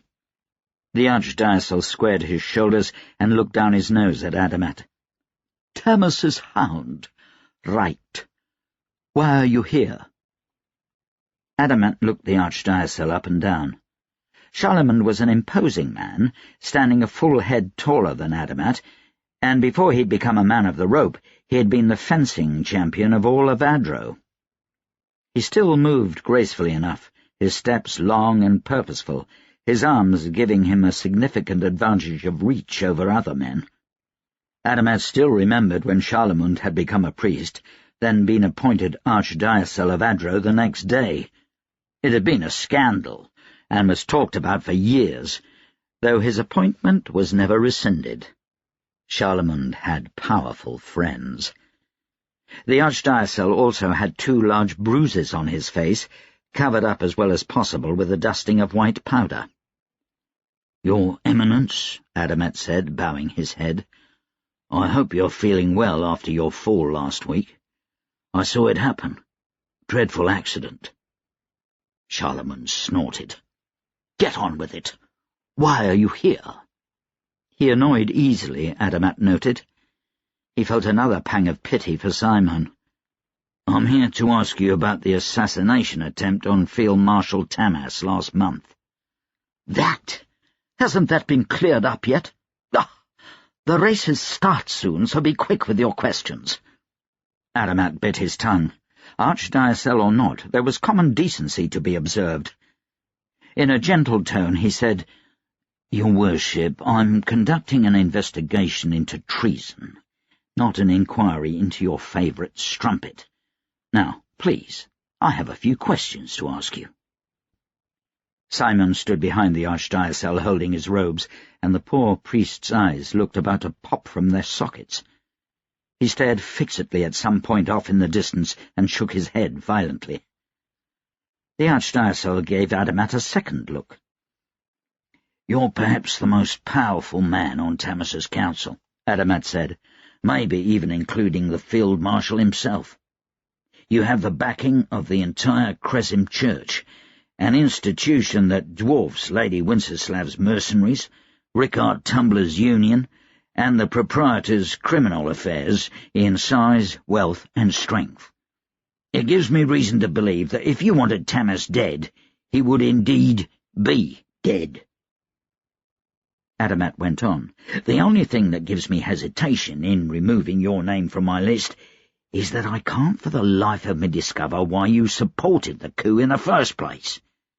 You have motive for neither supporting Tamas nor wanting him dead, that I can discover." "What gives you authority to question me?" the Archdiocese asked coldly. Adamat produced Tamas's note from his breast pocket and held it out to the Archdiocese. Simon stepped forward and took it with an apologetic mumble. He cleared his throat and read it out loud. The Archdiocese threw back his head and roared with laughter. "Cooperate with you? Answer your questions? What care I if Tamas suspects me? What can he do? He needs me in this war. He needs me to keep the Church out of things." Adamat took the note back from Simon and folded it into his pocket. "I could spit on Tamas," the Archdiocese went on, "and still have him beg for my support. You think I care about this investigation?" He shook his head. "No, not one whit. You are right about one thing, though. If I wanted Tamas dead, he'd be in a pauper's grave right now. Tamas will deal with a higher power one day soon for the things he has done. I have no need to get involved. A higher power? Adamat wanted to scoff. Charlemagne wasn't exactly the model priest. Adamat took a deep breath and leaned forward on his cane, looking the archdiocese straight in the eye. He knew he was going to pay for this persistence. "What," Adamat asked, "is your interest in supporting Tamas?" The archdiocese met his gaze. He seemed to consider Adamat as one considers a mouse that will not get out of the pantry, but is too pathetic to squash underfoot. "The Church deemed it necessary that Manhuch be removed from his position. The monarchy of Adro had pulled too far away from the people." Adamat bit back a comment about a holy man running a bawdy house out of his villa. "Does the Church still support Tamas?" "That is a question Tamas may ask me," the archdiocese said, "not his dog. Now, if you really want to get somewhere with your investigation, you should question Rickard Tumbler, or perhaps Ondraus the Reeve. They are both untrustworthy men that should not be on Tamas's council." "And why is that?" Adamat asked quietly. "Neither man works for the good of Adro. Rickard is a blasphemer, hidden from justice behind his godless unions. He accepts bribes from any quarter." Excuse me. How do you know that?" Charlemagne stumbled on this. His lip curled in a sneer. "Do not interrupt me." "I beg your pardon." "He has accepted bribes from the Kes, from criminals and gangs. He is a corrupt man, evil and beyond Cresemir's love." "How do you know that he has accepted bribes from the Kes?" "The Church has its sources. Do not question me." "And Ondraus?" "The man tries to levy taxes against the Church," Charlemagne said. "His soul is in great peril. He fights me, a man of Cresemir, on every topic. He does not pay his tithe, and hides his books from church accountants. Not even the king hid his books from our censure. Look through his books, and I guarantee you will find evidence of treachery." The archdiocese checked his pocket watch. "I will be late for the races. You may leave now before I lose my patience." Charlemagne was off, bellowing for a carriage, before Adamat could get in another word. Adamat watched him go. Charlemagne's opinions on Ondraus seemed to hold little weight. Simply dislike, nothing more. Yet it was the third time Adamat had heard tell that Rickard was receiving large sums of money. It did not bode well. "I'll have a look around the grounds now," Adamat said to Simon. The priest gave a quick shake of his head. "Oh, I'm sorry, that's not possible." He wrung his hands. "I have an investigation to carry out," Adamat said. "I will not be underfoot. The archdiocese's family will not be bothered." Simon licked his lips. "It's not that, sir. His lordship is a very private man. I'm sorry, but you have to go now." Further arguing got Adamat no closer to even a tour of the grounds. When it became clear he was expected to leave immediately, Adamat brushed off the offer of a buggy from Simon and strode briskly back to his carriage. He climbed in, more than ready to be gone from the villa, and shook Susmith awake. "How do you feel," Adamat asked, "about investigating the archdiocese's villa grounds under the cover of night?" Susmith's eyes widened. "Quick way into a pine box." "Indeed." Adamat tapped his fingers on the coach window as they pulled away from the villa. "Still, we have work to do." Chapter 31. Tamas woke with a start. His clothes were soaked with sweat, his body almost too hot to breathe. He could see the sun through one of the windows. It was past 10 in the morning. "Sir," Olam greeted him. The bodyguard stood over him. He held a bowl of porridge in one hand, a newspaper in the other. He'd had some rest, apparently. though Tamas didn't know how if the man never slept. Olam's eyes looked more lively, and the wrinkles on his face had smoothed out. He set breakfast down and helped Tamas to a sitting position. "Compliments of Mihaly," Olam said, setting the bowl on Tamas's bedside table. Tamas shook his head to clear the sleep from his brain. He felt foggy-headed and slow. 5 days since his surgery and Brigadier Barrett's death. Tamas's damned leg hurt more every hour. It began to throb the moment he moved it. "Would you like to read on the balcony?" Olam said. "Dr. Patrick said the air would do you good."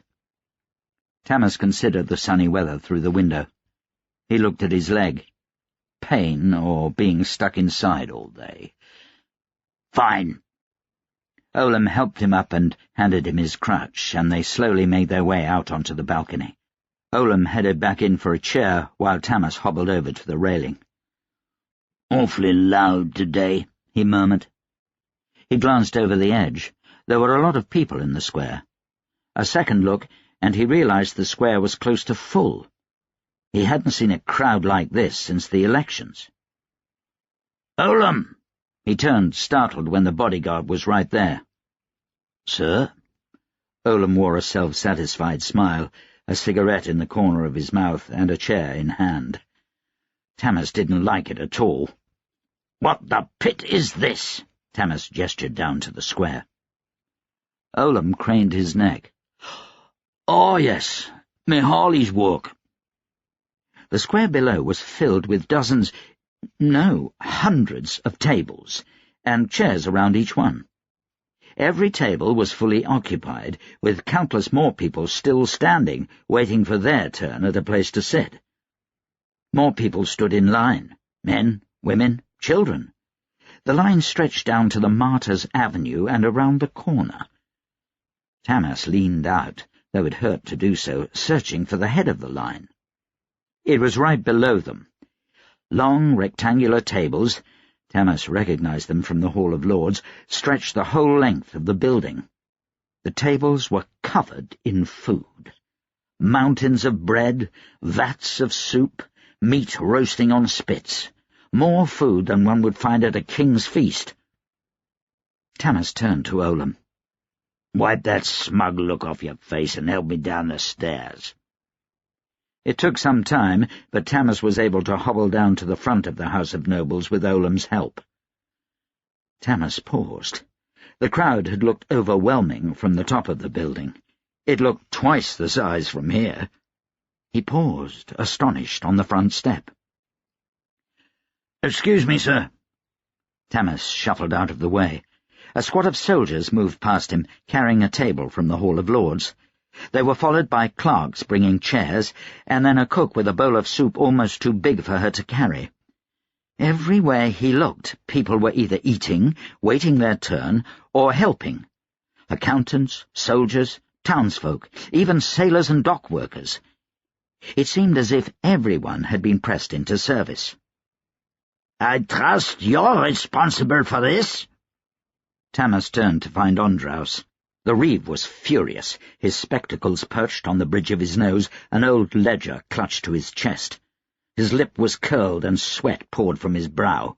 His face was red with shouting. "I can't get anyone to go back to work. They said that Mihaly asked for the help, and they just ignore me." Tamas didn't know what to say.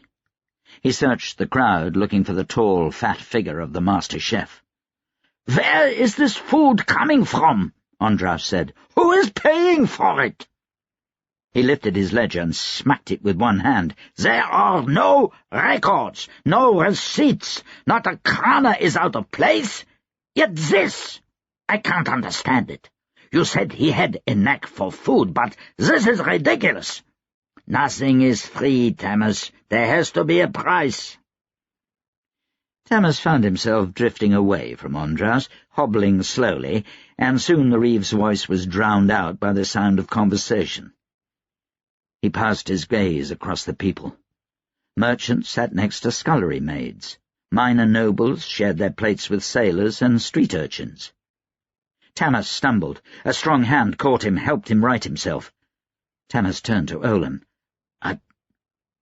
I don't understand." Olam said nothing.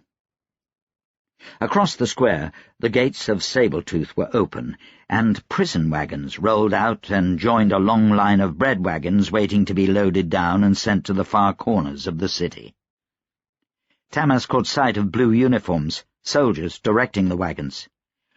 "Who gave them permission?" Tamas asked, pointing to Sabletooth. "I'm sorry," a great booming voice said, "but you did." As if from nowhere, Mihaly appeared next to Tamas, his hands stuffed in the pockets of his apron. He wore a grin from ear to ear. "I did?" Tamas asked. "Aye," Mihaly said.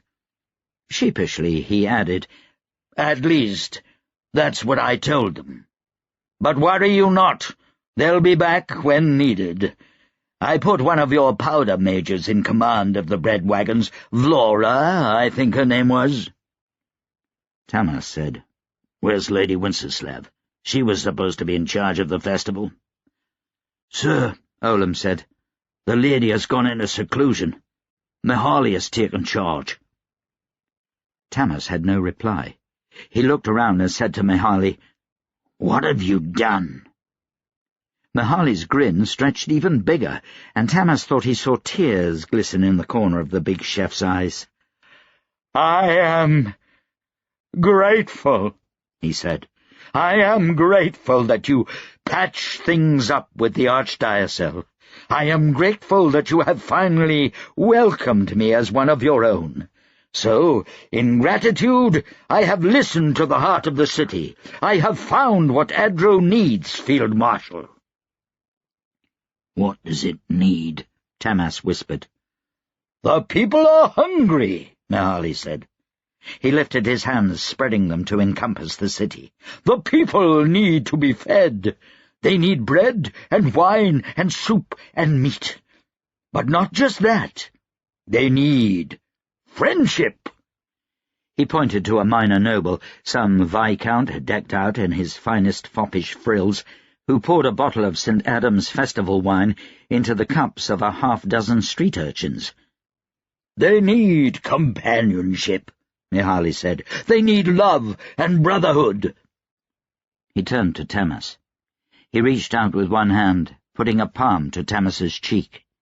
Instinct told Tamas to step back. He found that he couldn't. "You gorged them on the blood of the nobility," Mihaly said gently. "They drank, but were not filled. They ate of hatred and grew hungrier." He took a deep breath. "Your intentions were, well, not pure, but just. Justice is never enough." He let go of Tamas and turned to the square. "I will put things right," he said. He puffed out his chest and spread his arms. "I will feed all of Adro. It is what they need." Mihaly stopped one of his female assistants as she passed with a basket of bread for the wagons. "Bread is not enough," he said. "Take meat and soup and cakes. Serve the poor on silver. Let the merchants sup from wooden bowls. Take food to every part of the city. The wagons will be protected." "How?" Tamas managed. "I am Adam reborn," Mihaly said. "Adro must be united. My people will go to battle nourished." "Adam," Tamas scoffed. He found he could put no strength behind it. A man in a worker's apron approached Mihaly. "Sir," he said slowly. Mihaly turned. "Ricard Tumbler sent us over. He told us to help with whatever you need." "Us?" Mihaly asked. The worker gestured. Behind him other workers stretched out across the square, intermingled with the tables and the line, their aprons dirty with soot and burns and flour and blood. It looked as if the workers from every dock-front factory and riverside mill were there. The worker smiled. "He shut down the factory, sir, but we'll still get paid as long as we come help." "The noble warriors of labour, huh?" Mihaly asked. The man nodded. All of us, sir." Mihaly's eyes grew wide. "Excellent! Come, I'll show you where to help." Mihaly wandered off, giving orders here, offering advice there. Tamas watched him go. "A remarkable man," he said, "mad or not." Nyla didn't like Mihaly's cooking. It was beginning to destroy her resolve. Every day she could feel her hatred slipping. Every day she paid just a little less attention to Field Marshal Tamas's habits, watched just a little less carefully for her chance to end his bloody campaign. She didn't know how she knew, but it was the food that was doing it. She tried getting her bread from Bakerstown. It just didn't taste the same.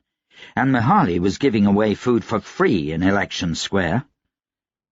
Nyla couldn't wait any longer. It had to be done tonight. Olam was on duty, but that couldn't be helped. She liked him. She really did. He'd been kinder to her the last few days than any man she'd met in her time under Duke Eldamint's. But Tamas had to be stopped. She did the lower officers' laundry first, after everyone had gone to bed. She went about her routine as usual, scrubbing and boiling and ironing, and then returning uniforms to their owners' rooms. She waited to fetch the Field Marshal's clothes till last. She always did. They were given special attention. The hallway to the Field Marshal's office had 4 guards. They recognized her now. Nyla even knew a few by name. Since Olam had been courting her, no one's eyes lingered, nor did anyone say anything untoward. They let her pass without comment. But it worried her that Olam wasn't there. What if he was inside? The Field Marshal's rooms were dark. She made her way by feel and memory, and by a sliver of moonlight coming in through the balcony windows. She satisfied herself that Olam was not anywhere in the darkness, and came up beside the Field Marshal. He snored softly, sleeping on his back on his cot. Nyla drew a hidden dagger from her sleeve and paused. Field Marshal Tamas's brow and cheeks were covered in sweat. He muttered something and shifted. She lifted her knife. "Erica!" Tamas started in his sleep. Nyla froze. He settled back down to his cot, still deep in sleep. She took several breaths to steady her hand. "Nyla!" someone whispered. Nyla closed her eyes. The door to the office opened a crack. "Nyla!" the voice whispered again. It was Olam. She returned the knife to her sleeve and took the Field Marshal's uniform from where it hung over a chair. She slipped out the door. She would find out what Olam wanted and be rid of him. She still had to wash and return the clothing. There'd be another opportunity then. Olam waited for her in the hallway. The other guards pretended not to notice as he took her hand and gave her a kiss on the cheek. His lips were warm. "Thought I'd missed you," he said, walking with her down the hall. "No." She forced a welcoming smile on her face. He linked arms with her. "I'm glad," he said. "I don't get much time off. With me knack and all, the Field Marshal likes me to put in extra hours." "Of course." She paused. "You should take more time for yourself." "I'd like to, but only to be with you." "That wouldn't do at all." "Are you sure?" "Sure about what?" "That you want to be with me." She stopped and slipped her arm out of his. "Why do you come to me, Olam? I'm not a good prospect. I've no family or connections, and you've not tried to force yourself on me. I don't understand you." The corner of Olam's mouth lifted. "When the time's right, I won't have to force you." She smacked his shoulder, her cheeks flushing despite herself. He laughed. "Come here," he said. "I want to show you something." He took her arm again and led her down a side hallway. "You know," he said, "I wondered about you after you disappeared from the Eldamint's townhouse." "You did?" I wondered especially when we couldn't find the Elderman's boy." Nyla tripped and would have fallen if Olam didn't have her arm. Her heart began to hammer in her chest. Olam continued, "Then I saw you at the barricades. I couldn't get to you. I couldn't leave the field marshal in the chaos of things, but I asked the men not to hurt you when they fetched the boy." Nyla felt her whole body shaking. Olam knew. He'd known all along that she was a royalist. Why had it taken him so long to call her out? Why wasn't she leaning over a headsman's block instead of strolling down the hall with him? Olam stopped beside a soldier at a door at the end of one hall. The soldier saluted him, and he acknowledged by touching a finger to his forehead. The soldier opened the door for them. Here it was, Nyla thought. She was about to be put under guard, hidden away until the next round of beheadings. Would they send her straight to Sabletooth? She still had a knife. She could attack Olam, but he'd expect that. She'd wait until he was gone and another guard had taken his place. The room was dark, except for a single lantern on a table by a window. It didn't look like a prison cell. There was a bed, a writing desk, and a divan. An old woman dressed in servant's clothes snoozed in a chair next to the bed. "Go on," Olam said quietly. She entered the room. Olam crossed over to the lantern and picked it up. There was something on the table next to the lantern. A toy horse made of wood. Nyla found herself kneeling by the bedside. There was a form there, sleeping soundly, bundled up to the chin beneath blankets. Jacob looked healthier. His hair had been cut and dyed, his cheeks fuller, and there were now smile lines at the corners of his mouth. "Tamas is not the heartless man most people think he is," Olam said. "He won't kill an innocent child. He sent no one to the guillotine under the age of 17 on the day of the elections. He had a rumour started that all the children of the nobility were strangled quietly in order to explain away their disappearance." Nyla brushed her fingers across Jacob's forehead. "What happened to him? What will happen to him?" "Sent away," Olam said. "Some to Novi or Roswell, some to the countryside." "Can I see him when he's awake?" "No, he mustn't know anyone from his former life. He mustn't grow up thinking he's something special. He'll be sent to live on a farm where his life will be hard but not dangerous or complex. He might marry a laundress some day, but he'll never be king." Nyla knelt beside Jacob's bedside for several minutes before Olam drew her away. The lamp was returned, and the guard locked the door to the nursery behind them. Around the corner, Nyla clutched the field marshal's uniform to her chest. Olam stood, hands clasped behind his back, face serious. "You must hate us," he said, "for destroying your world.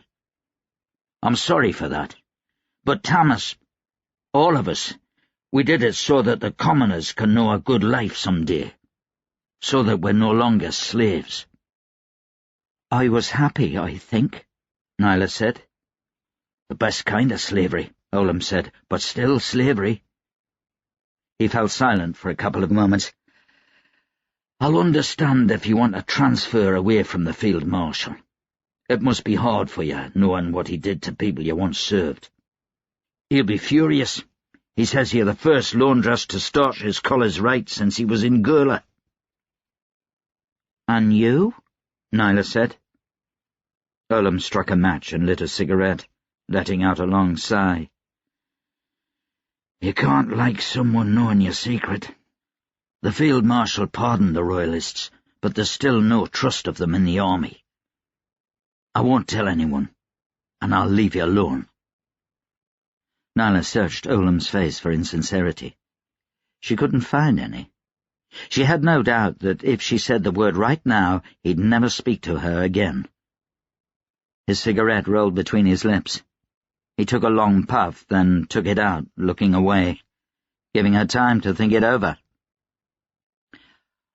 "Are you sure you weren't a gentleman in another life?" she asked. "Absolutely," Olam said, turning back to her. His face was still uncommonly serious. Nyla tried to tell herself that this changed nothing, that Tamas was still a monster who endangered Adro every moment he remained alive. But Olam had revealed that Tamas was human, that he had compassion. Nyla could not look into the eyes of another person and take their life when she knew they still had humanity. She hated Olam for it. "I'd prefer," she said, clasping her hands behind her back so that Olam couldn't see them shake, "that we not speak again." Olam stiffened. His eyes fell, and his serious demeanour dropped long enough for her to see his sadness before he straightened his back. "Of course, Mom." Nyla watched him walk down the hall and brushed a tear from the corner of her eye. To do what needed to be done, she had to be cruel. No time to cry. There was still laundry to do before the house awoke. Chapter 32. Taniel approached the bastion gate, wondering how the St. Adam's Day festival was progressing in Adro. They had received a shipment of food that morning, barrels of ale, salted pork, and beef of the highest quality. Much better fare than normally seen on the mountain watch. Moses was already at the gate, and armed to the teeth with knives, pistols, and a rifle. Raina, the watch kennel master and one of Beau's women, stood opposite to Moses, crouched among her dogs. The beasts gave a quiet whine when Taniel approached. He squatted a few feet away and examined them in the torchlight. There were 3 big, long-haired mastiffs. They wore black spiked collars and were attached to Raina by nothing more than leather harnesses. Bigger than wolves, they could pull her off the mountain easily if they wished. "What are the hounds for?" Taniel asked. Raina didn't look up from her hounds. "The tunnel," she said. Her voice was low, gentle. "I trained these 3 in the mines.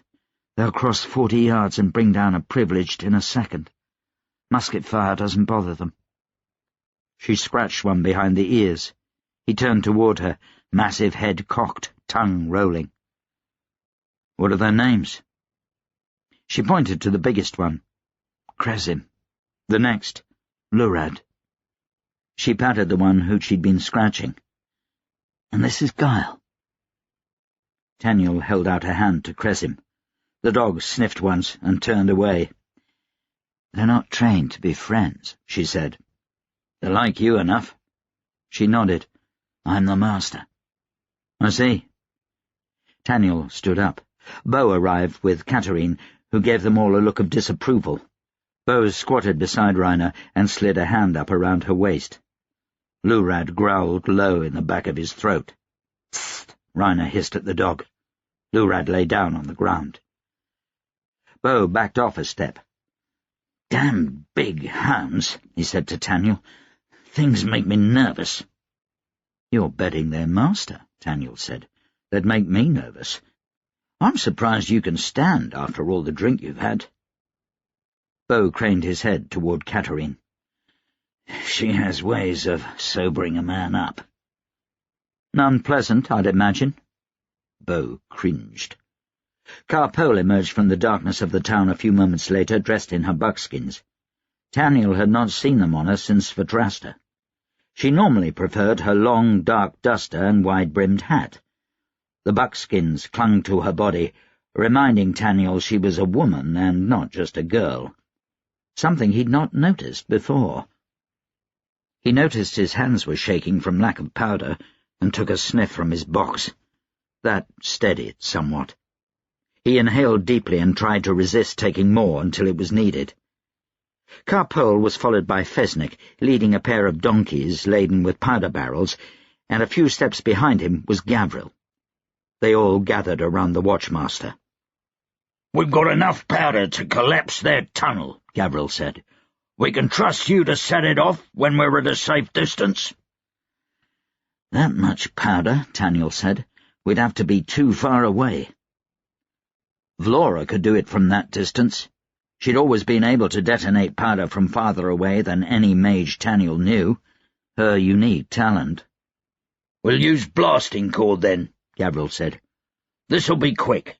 No one makes any noise until we've checked the tunnel. Reiner, that includes your dogs. Who knows what kinds of traps they had waiting for us, or how many workers and soldiers they've got in there. Once that's done, we'll set the powder, and then we hightail it out of there. We leave the donkeys if we have to." "What they do to deserve that?" Fesnik said. Gavril rolled his eyes. "Everyone ready?" Nods went around, and they left silently by the front gate. The mountainside below was completely black all the way to Mopenhague, where the Kez army still camped. They proceeded into the darkness, going slow enough to let their eyes adjust. A sniff of black powder made Taniel's brain buzz and brought his senses into sharp focus. The darkness held few secrets for him. For that he was glad. He still remembered the howling from the other night and the sense he'd gotten of evil creatures prowling the mountainside. Taniel went on ahead, Carpole following 20 paces back. They moved silently down the mountainside, their eyes sharp for Kez guards. Taniel reached the ruins of the first redoubt. It had been taken and retaken, then left for nothing, and finally smashed by artillery and sorcery. He expected guards, but when he climbed among the stone rubble, it was empty. He checked each redoubt carefully. Were he the Kez, he would have left a small guard at each of them to raise an alarm of a counterattack, however unlikely. In the fourth redoubt he found a body, head removed by a cannonball, and the corpse stinking in the tatters of a Kez uniform. A soldier missed by those who'd scoured the mountain for bodies the last week. There were still no guards. The digging started not far past the last redoubt.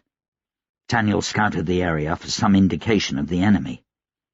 There were no lights, no signs of people, nor, when he put his ear to the ground, could he hear the sharp clicks of shovels and picks beneath him. Taniel frowned. Something was off about this. He sent Carpole back to let the others know they could come forward. Nothing moved on the mountainside. Far below, the Kez camp glittered with campfires. Taniel heard the crunch of rock beneath well-worn boots as the others joined him. They were on the road just above the entrance when one of the donkeys brayed behind them. Taniel felt his heart leap into his throat. He dropped to a sitting position, the barrel of his rifle resting on his foot so he could sight down the mountain. He waited for a Kez head to come into sight, for shouts of warning, and then the trumpet of a general alarm. A few minutes passed. He looked back at Bo and Gavril. Gavril's face was unreadable. Bo looked annoyed. Bo signalled to Taniel and then touched a finger to the middle of his forehead. Taniel nodded. Taniel opened his third eye. The brief dizziness passed, and he turned his attention to his surroundings. The chalky, coloured residue of sorcery covered the entire mountain like spatters of whitewash on the ground beneath a freshly painted fence. It was all old magic, though, and had begun to fade. He looked toward the tunnel. What he saw there was not old, and it had certainly not begun to fade. Twin streaks of colour passed through the ground under his feet and up the mountain. Taniel closed his third eye and scrambled down the rocks to the tunnel, Carpole right behind him. "What? Taniel?" Gavril whispered. Taniel ignored him. He climbed up above the tunnels and dropped down to the ground at their entrance. Above him, Carpole clicked her tongue. He checked for enemies before gesturing to her. When she jumped down, he caught her and set her on her feet. 2 gaping holes faced him on the mountainside. The darkness was too deep even for a marked senses, but he suspected what he might see. A pair of tunnels, each about a foot taller than a man, bored out completely by sorcery as if by a gigantic drill. He sighted along the tunnels, up the mountainside, and guessed at their destination. Bo and Gavril joined them after a minute. "There's no one here," Gavril said, bewildered. "Thanks for pointing that out," Bo snapped. "Shut up," Taniel told Bo. "Where are all the sappers? Where's the privileged?" Gavril said. Taniel lifted a hand. "Up there." "You mean they're finished?" "Yes." "And they come out?" "Above the mountain watch," Taniel said. "Up on the ridge.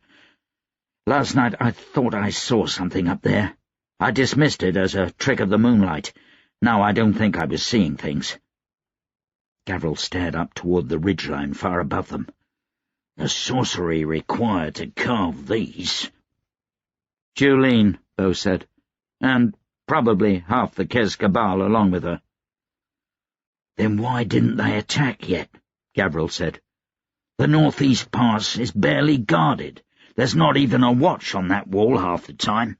They could have hit us from up there with 1,000 men, and there'd have been little we could do about it." "She doesn't care about the mountain watch," Bo said. "Never has. What she cares about is getting to the top of the mountain." "It still doesn't make sense," Taniel said. "She could have destroyed Shoulder Crown and then headed up the mountain.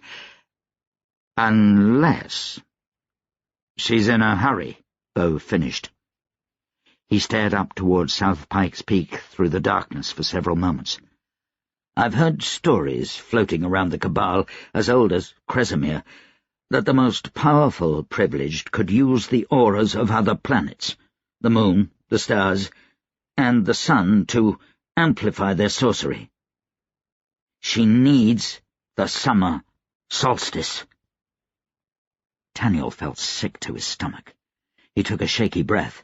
A quick hit of powder helped. "But," he said, "even if she's in a hurry, why didn't she tell Field Marshal Tyne about the tunnels?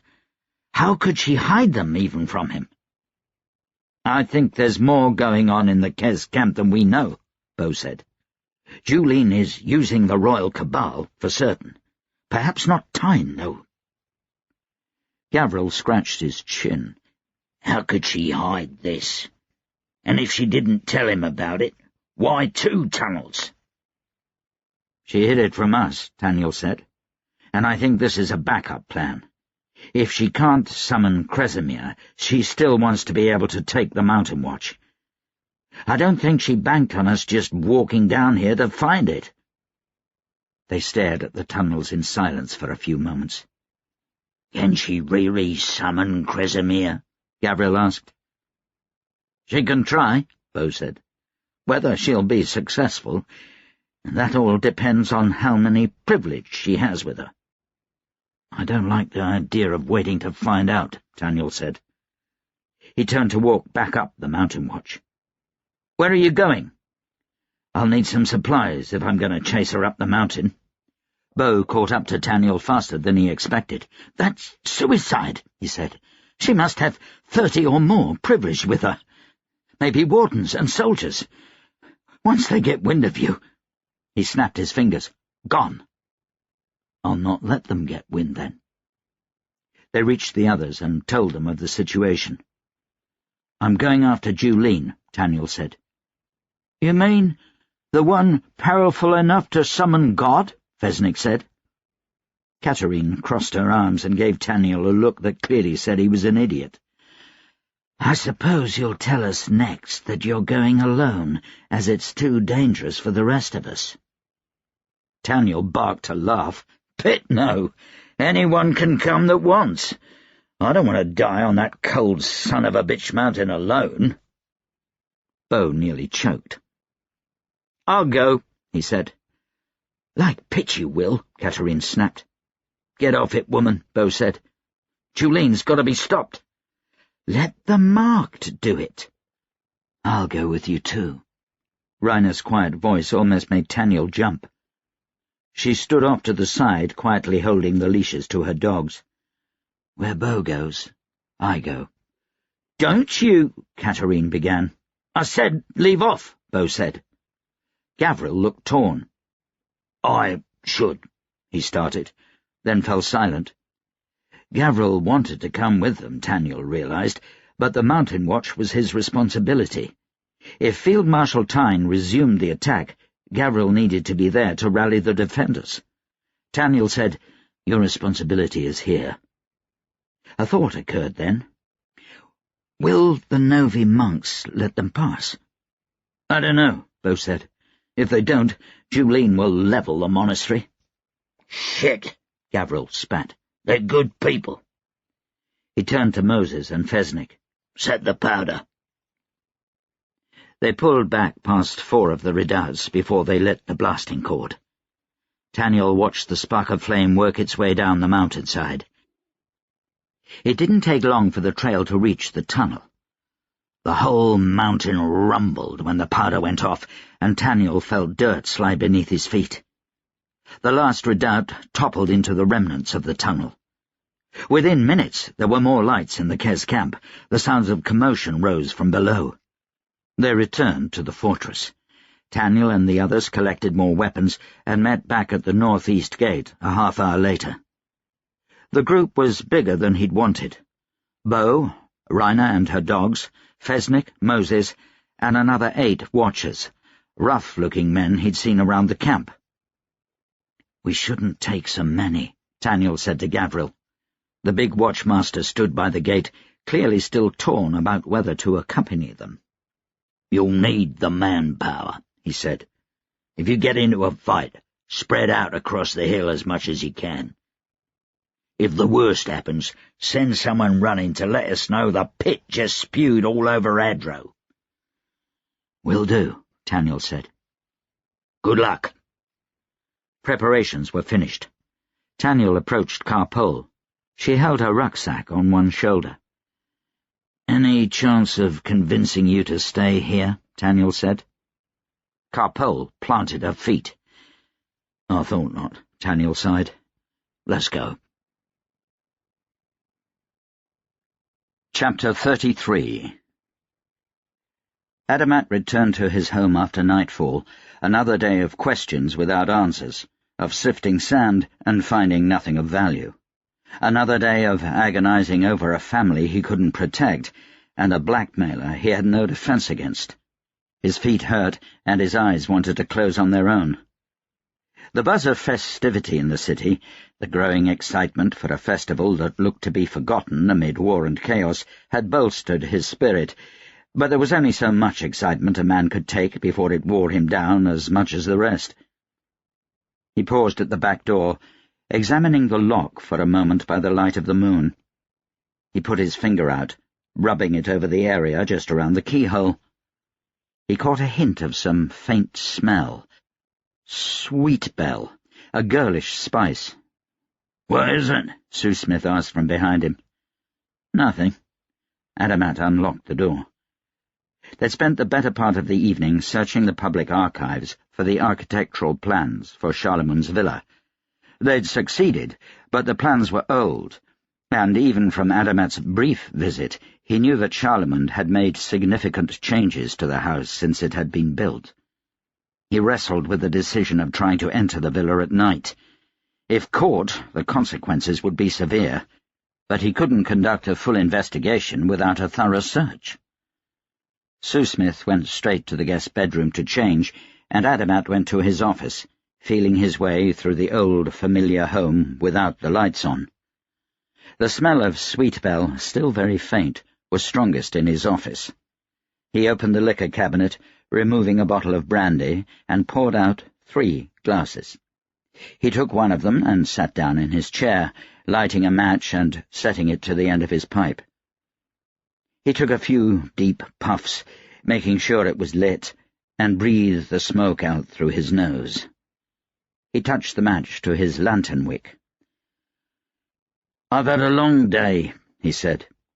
He pressed the cool glass to his forehead and examined the man in the corner through the slits of his eyelids. The man blinked in the sudden light of the lantern, his mouth slightly open.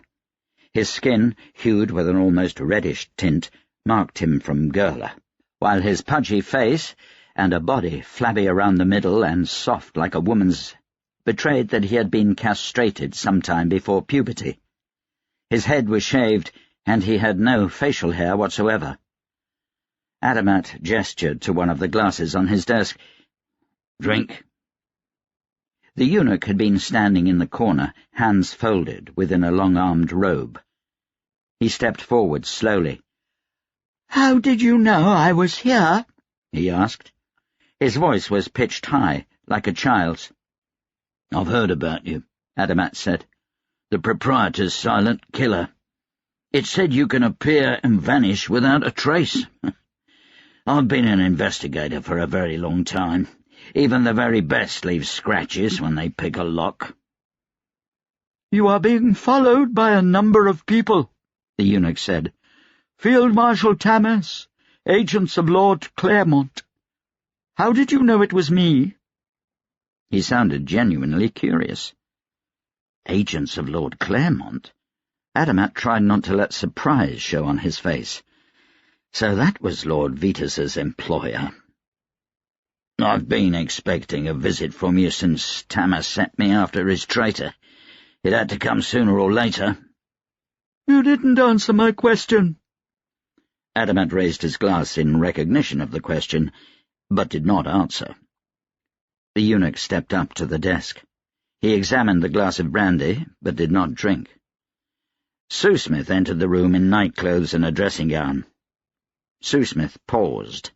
Adamat noticed his fists tighten, but that was the only reaction he gave to the eunuch's presence.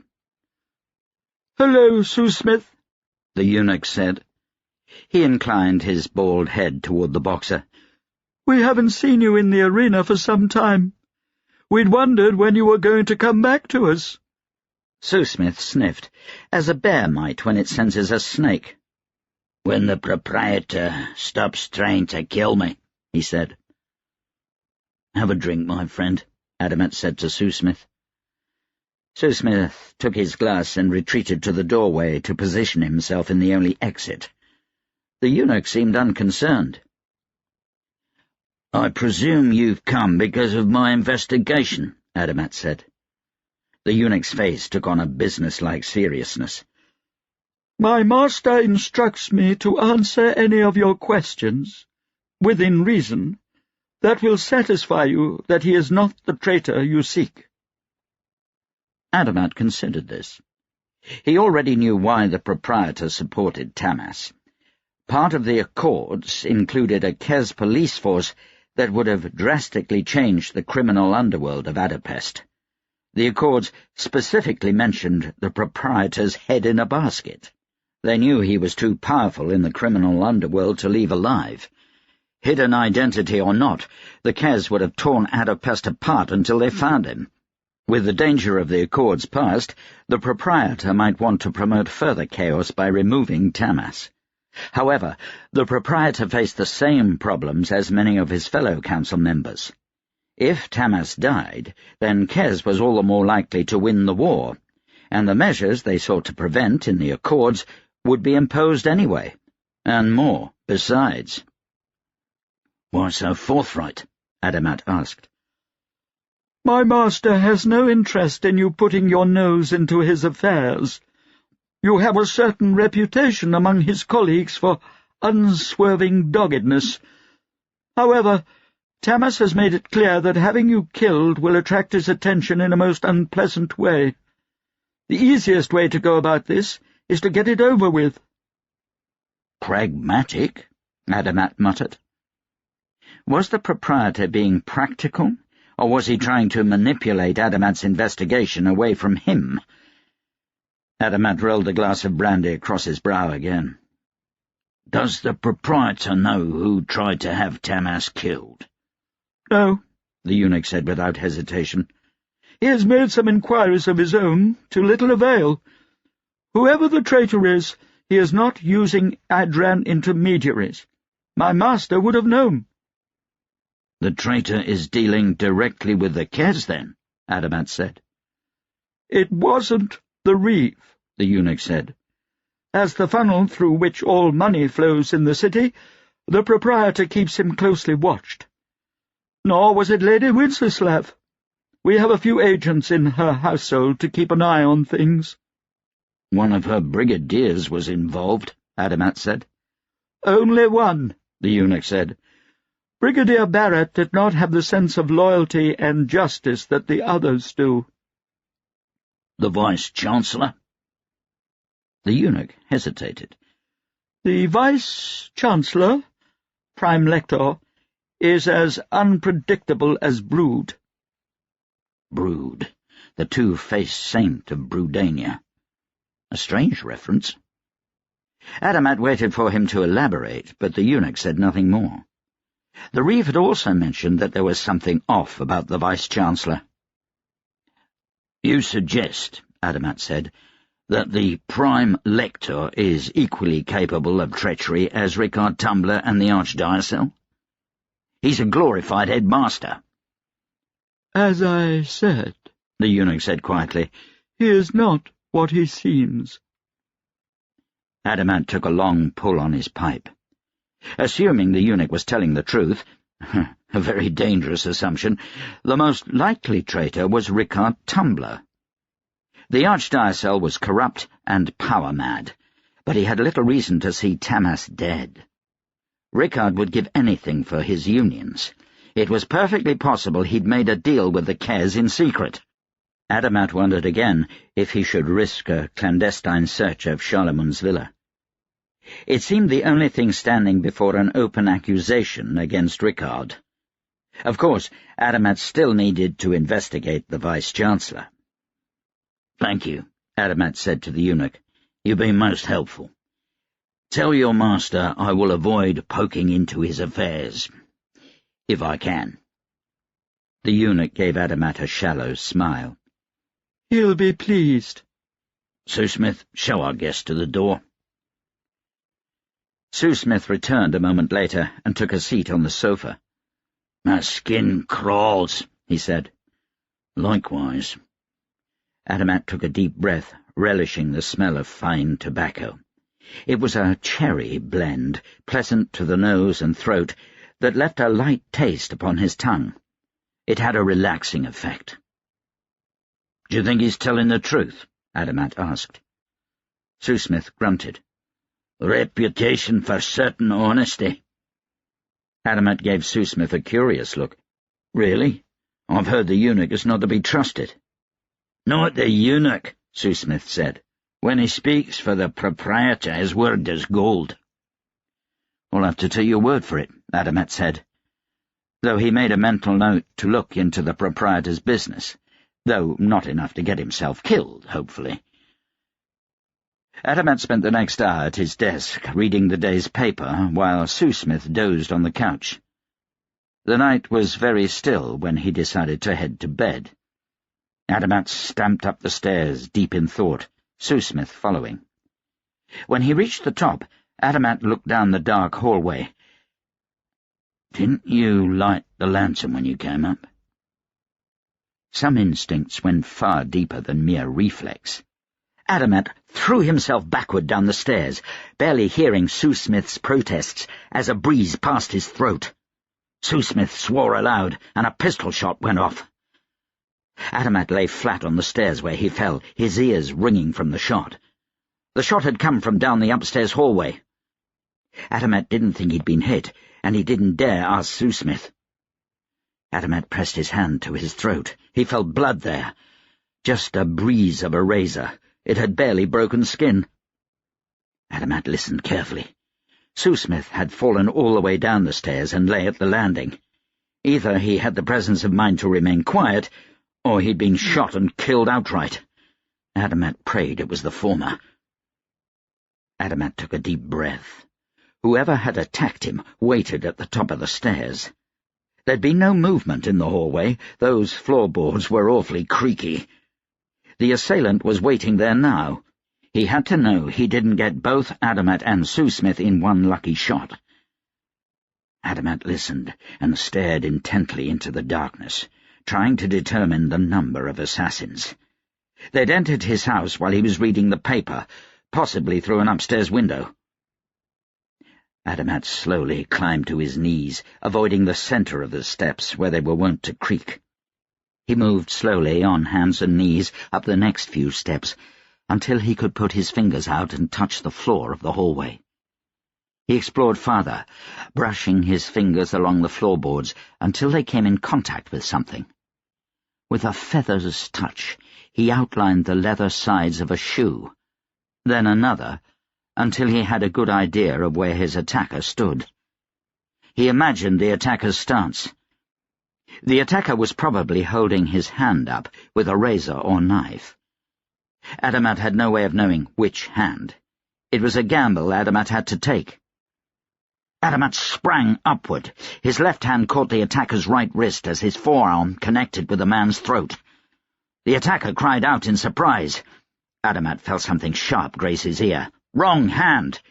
He pulled down on the right hand and twisted the man around, trying to guess how the attacker would flail the razor with his left hand. He brought his right elbow down on the man's shoulder, eliciting a grunt. Another pistol shot rang out, a flash of light, temporarily blinding Adamat. Adamat felt his attacker jerk and sag, taking the bullet that was meant for him. 2 of them at least, maybe more. Adamat threw himself forward. The pistol had gone off up the hall near his bedroom door. He reached out blindly, grasping a hot pistol barrel. With the other hand he fumbled about his person for the penknife he kept in his pocket. He felt a pair of palms hit his chest. He was pushed backward toward the stairs. His heel hit something, the body of the first assailant, and he went spinning head over feet down the stairs. He landed next to the front door.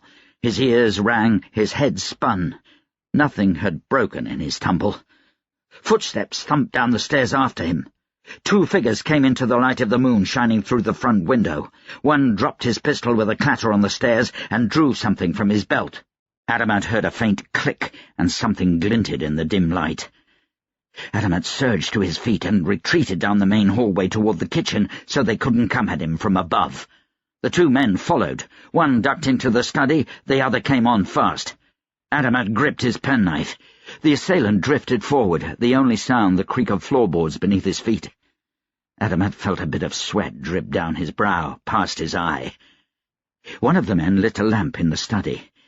Adamat briefly glimpsed his assailant's outline. The man was of medium height, crouched low, legs spread for good balance. Pit, Adamat thought. The other assailant stepped around a corner, hooded lantern in one hand. The light shone toward Adamat, blinding him while giving his assailants a good look at their quarry. Adamat leapt forward, striking sightlessly. He felt a cold sting across his chest as someone cried out. He jerked back with his penknife. A hand grabbed his knife arm, and he struggled against it, waiting for the familiar weakness of a deadly wound. Pain flared as an elbow struck his chest. There was a commotion farther on in the hallway. The light spun away from Adamat's eyes. He caught a brief glance of Sue-Smith, big arms swinging, grabbing a hold of the man with the lantern. A pistol shot rang in Adamat's ears, pounding inside his head. Adamat managed to free his knife arm. The man with whom he grappled tried to push forward, razor in hand. Adamat's heart leapt, and he stabbed with all his strength, praying the strike would fall true. He pulled back and stabbed again, and again, until the man cried out for mercy and slumped to the floor. Adamat fell against his back door and surveyed the hallway, watching for any movement. He tried to control his ragged breathing, listening for any sign of assassins in the rest of the house. "All of them?" Sue-Smith mumbled. Adamat took a few more breaths before he answered. "I think so. 1 dead on the stairs, 2 down here." "You hurt?" "Shot," Sue-Smith said. "Twice." "You?" Adamat grimaced. "I dunno." He nudged the figure at his feet with his toe. The man gave a low moan. Adamat stumbled into the study, pain blossoming on his chest. He put one hand to it, felt it slick with blood. He bent down, every inch agony, until he got a hold of the hooded lantern where it had fallen. Somehow the candle had remained lit. He removed the hood. The hallway was a mess. There was broken plaster on the floor and pools of blood. 3 bodies. Adamat ignored them all and crossed to Sue-Smith. The old boxer sat on the bottom step, one hand shoved inside his shirt. His front was covered in blood. Adamat swallowed a lump in his throat. "Let me get more light." He lit the hallway lanterns and removed Sue Smith's shirt, borrowing a razor for the job from one of the dead attackers. A bullet had grazed Sue Smith's left arm, taking a finger-sized chunk of flesh from it. The other had entered his belly, and Adamat nearly choked when he saw the wound. "It's bad?"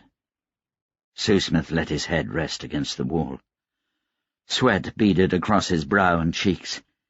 He tried to wipe it away at some point, leaving a smear of blood across his face. "You were hit in the stomach. No way to tell whether the ball hit any organs. We need a surgeon. Keep your hand here. Try to staunch the blood. I'll try to find help." He didn't have far to go. A number of his neighbours had heard the shots and stood in the street holding lanterns and pistols. They gaped at Adamat and tried to peer past him into his house. "Someone get a surgeon," he said weakly, "and send a boy to the House of Nobles. A message for Field Marshal Tamas. Make sure he gets it. Tell him Adamat has been attacked by the Blackstreet Barbers."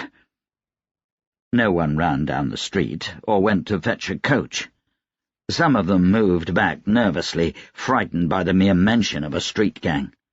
"Please," Adamat said. He heard the desperation in his voice. One of his neighbours stepped forward. He was an older gentleman, a veteran of the girlish wars, with long grey mutton chops and a black coat pulled on over his nightclothes. He clutched an old blunderbuss in his hands. Adamat recalled his name was Toolwood. "I've some surgery experience from the field," Toolwood said. He turned around, shouted toward his house. "Millie, send the boy out here, now." He turned to the group of onlookers.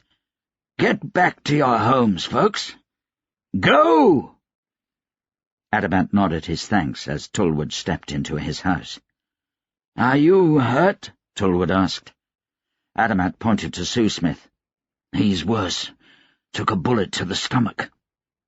Toolwood grimaced and ran an experienced eye over the bodies. He stepped across them, making his way toward Sue Smith. Adamat sighed, slumping against the wall. He took a moment to look long at the carnage. One of the men was still hanging on to life, lying in the entrance to the study. Adamat ignored the pleading look in his eyes. The second body was at the top of the stairs. He lay on his side, shot by his own comrade in an attempt to get Adamat. The bullet had entered his cheek and killed him instantly, and a pool of blood trickled down the stairs. The last body still stood upright, his head lodged in the wall. Adamat stumbled over to examine him closer. It was the one who'd been holding the lantern. Sue Smith had grabbed him by the face, shoving his entire head through plaster and brick. Toolwood crouched over Sue Smith, talking to him quietly, fingers feeling along his belly. Adamat moved over to the surviving assassin. He removed the man's coat, trying not to cause untoward pain. The man groaned.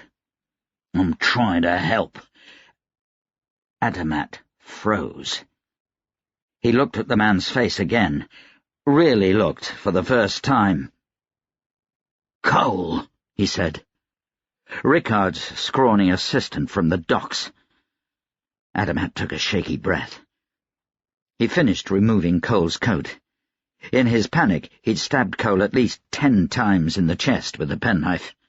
The wounds were not deep, but he would bleed out quickly. He rolled up Cole's shirt sleeves just to be sure. There it was, as he'd expected, a black tattoo of a barber's razor on his forearm. Cole was long dead by the time Tamas's soldiers arrived. The house swarmed with men, setting to rest Adamat's fear that more of the barbers would come to finish the job. A team of surgeons carried Sue Smith into the sitting room, and Sue Smith's swearing and yelling bore testament to them trying to remove the bullet. Adamat sat on his stairs, watching the front door blankly as people moved in and out. "You might need stitches for that." Adamat looked up. Tamas stood at the bottom of the stairs, one hand on the railing, leaning heavily on a crutch. He reeked of gunpowder. He nodded at Adamat's chest. Adamat looked down. The wound was superficial, but it stung like someone had squeezed a lemon into it, and it still bled. "When they're done with Sue Smith, I'll take my turn." Adamat paused. "You didn't have to come yourself." Tamas watched him for a few moments. "The Blackstreet barbers were not supposed to take other jobs. Things will be very unpleasant for them in the morning. You're a very lucky man. I've seen the barbers operate." Tamas looked away from Adamat and at the bloodstains on the floor. "It's a pity none of them lived." "Yeah," Adamat said. "I just wasn't thinking right. Assailed in the dark by men with razors." He grunted. "I won't be able to shave for months." He ran his hand over his throat, where the skin had barely been broken. There was a line of dried blood there. His hand trembled. A sudden impulse seized him to tell Tamas all, about Lord Vetus, about his family. Maybe Tamas already knew.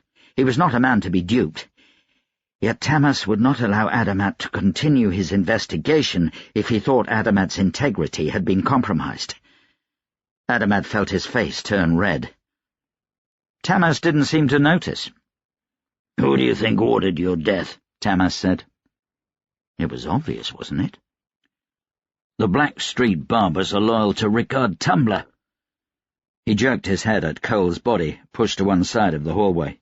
"And he was bringing Rickard wine when I met with him a month ago." "Fairly damning evidence," Tamas said. "Any other reasons why Rickard would want you dead?" "No," Adamat said miserably. He remembered a time when Rickard had been imprisoned for his latest attempt at unionization some 15 years prior. Adamat, already with a reputation for honesty, had given testimony on behalf of Rickard's character that saw him released the next day. 2 years after that, when Adamat was too poor to buy his children presents for St. Adam's Day, Rickard had shown up at his door with gifts worth half a year of Adamat's salary. They'd leaned on each other a lot over the years. Adamat found it hard to believe such a friendship would end like this.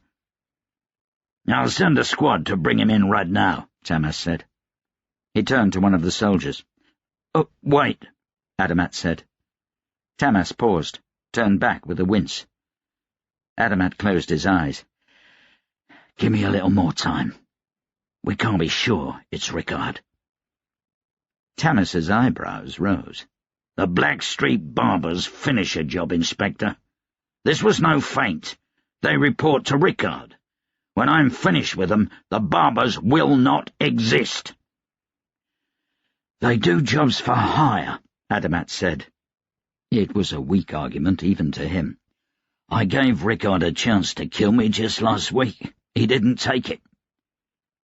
Tamas gave Adamat a level stare. "If we wait even a few more hours, word will get to him that the assassins failed, and he'll be on the boat to Kez before sunup." "Give me until noon," Adamat said. "I can't afford that." A hint of anger entered Tamas's voice. "If the traitor gets away from me, I'll lose my grip on the council, and they will turn on me." "Send a squad," Adamat said. "Have them watch Rickard. By all means, arrest him if he tries to flee. It'll be a sure sign of guilt. But if you make a mistake now, you'll still have a traitor in your midst, and the noble warriors of Labour will turn against you." Tamas seemed to hesitate. Adamat said, "Give me until noon. I think I can get to the bottom of this." "How?" Adamat swallowed hard. "I'll need to borrow one of your powder mages. I'm going to see the Blackstreet barbers." Chapter 34. The Blackstreet barbers were one of the oldest street gangs in Adapest. They claimed to be between 150 and 300 years old, depending on who was asked and how drunk they were.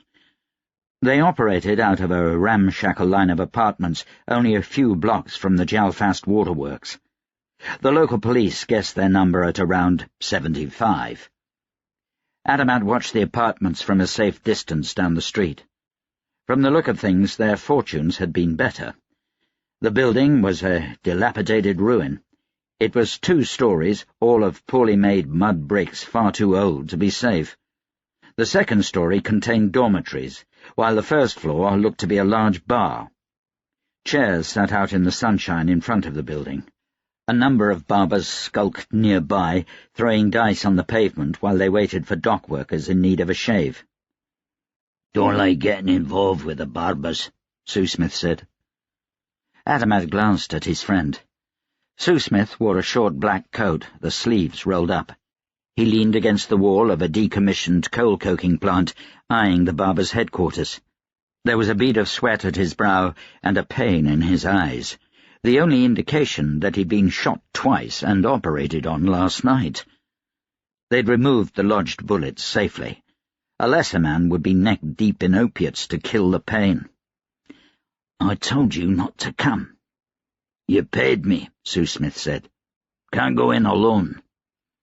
Adamat snorted. He was far from alone.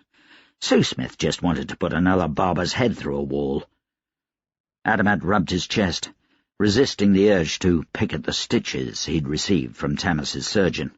He watched as 3 squads of soldiers filled the street, cutting off foot and carriage traffic in both directions. Another 2 squads fell in behind the barber's building, unseen. One of the barbers throwing dice looked up. He tapped his friend on the shoulder and pointed, then hurried inside. "Time to go in," Adamat said. He pushed himself away from the wall and strode down the street. Tamas's Delif lieutenant, Sabon, appeared from one group of soldiers. His blue uniform was immaculately pressed, his ebony skull shaved clean. He wore a pistol on one hip, a small sword at his other. He greeted Adamat with a nod. "Don't let 'em get too close to you," Adamat said. "They're deadly with those razors." He waited a moment for Sue Smith to catch up. Just the walk up the street had turned Sue Smith's face white, and the old boxer was sweating as if it were midsummer. Adamat opened his mouth to send him off, but thought better of it. If Sue Smith wanted to come, he'd come. Adamat felt for the pistol under his long coat to reassure himself. He took his cane firmly in hand and strode toward the front door, ignoring the pain across his chest. He kicked open the front door. It fell from the hinges completely, rust spraying the floor.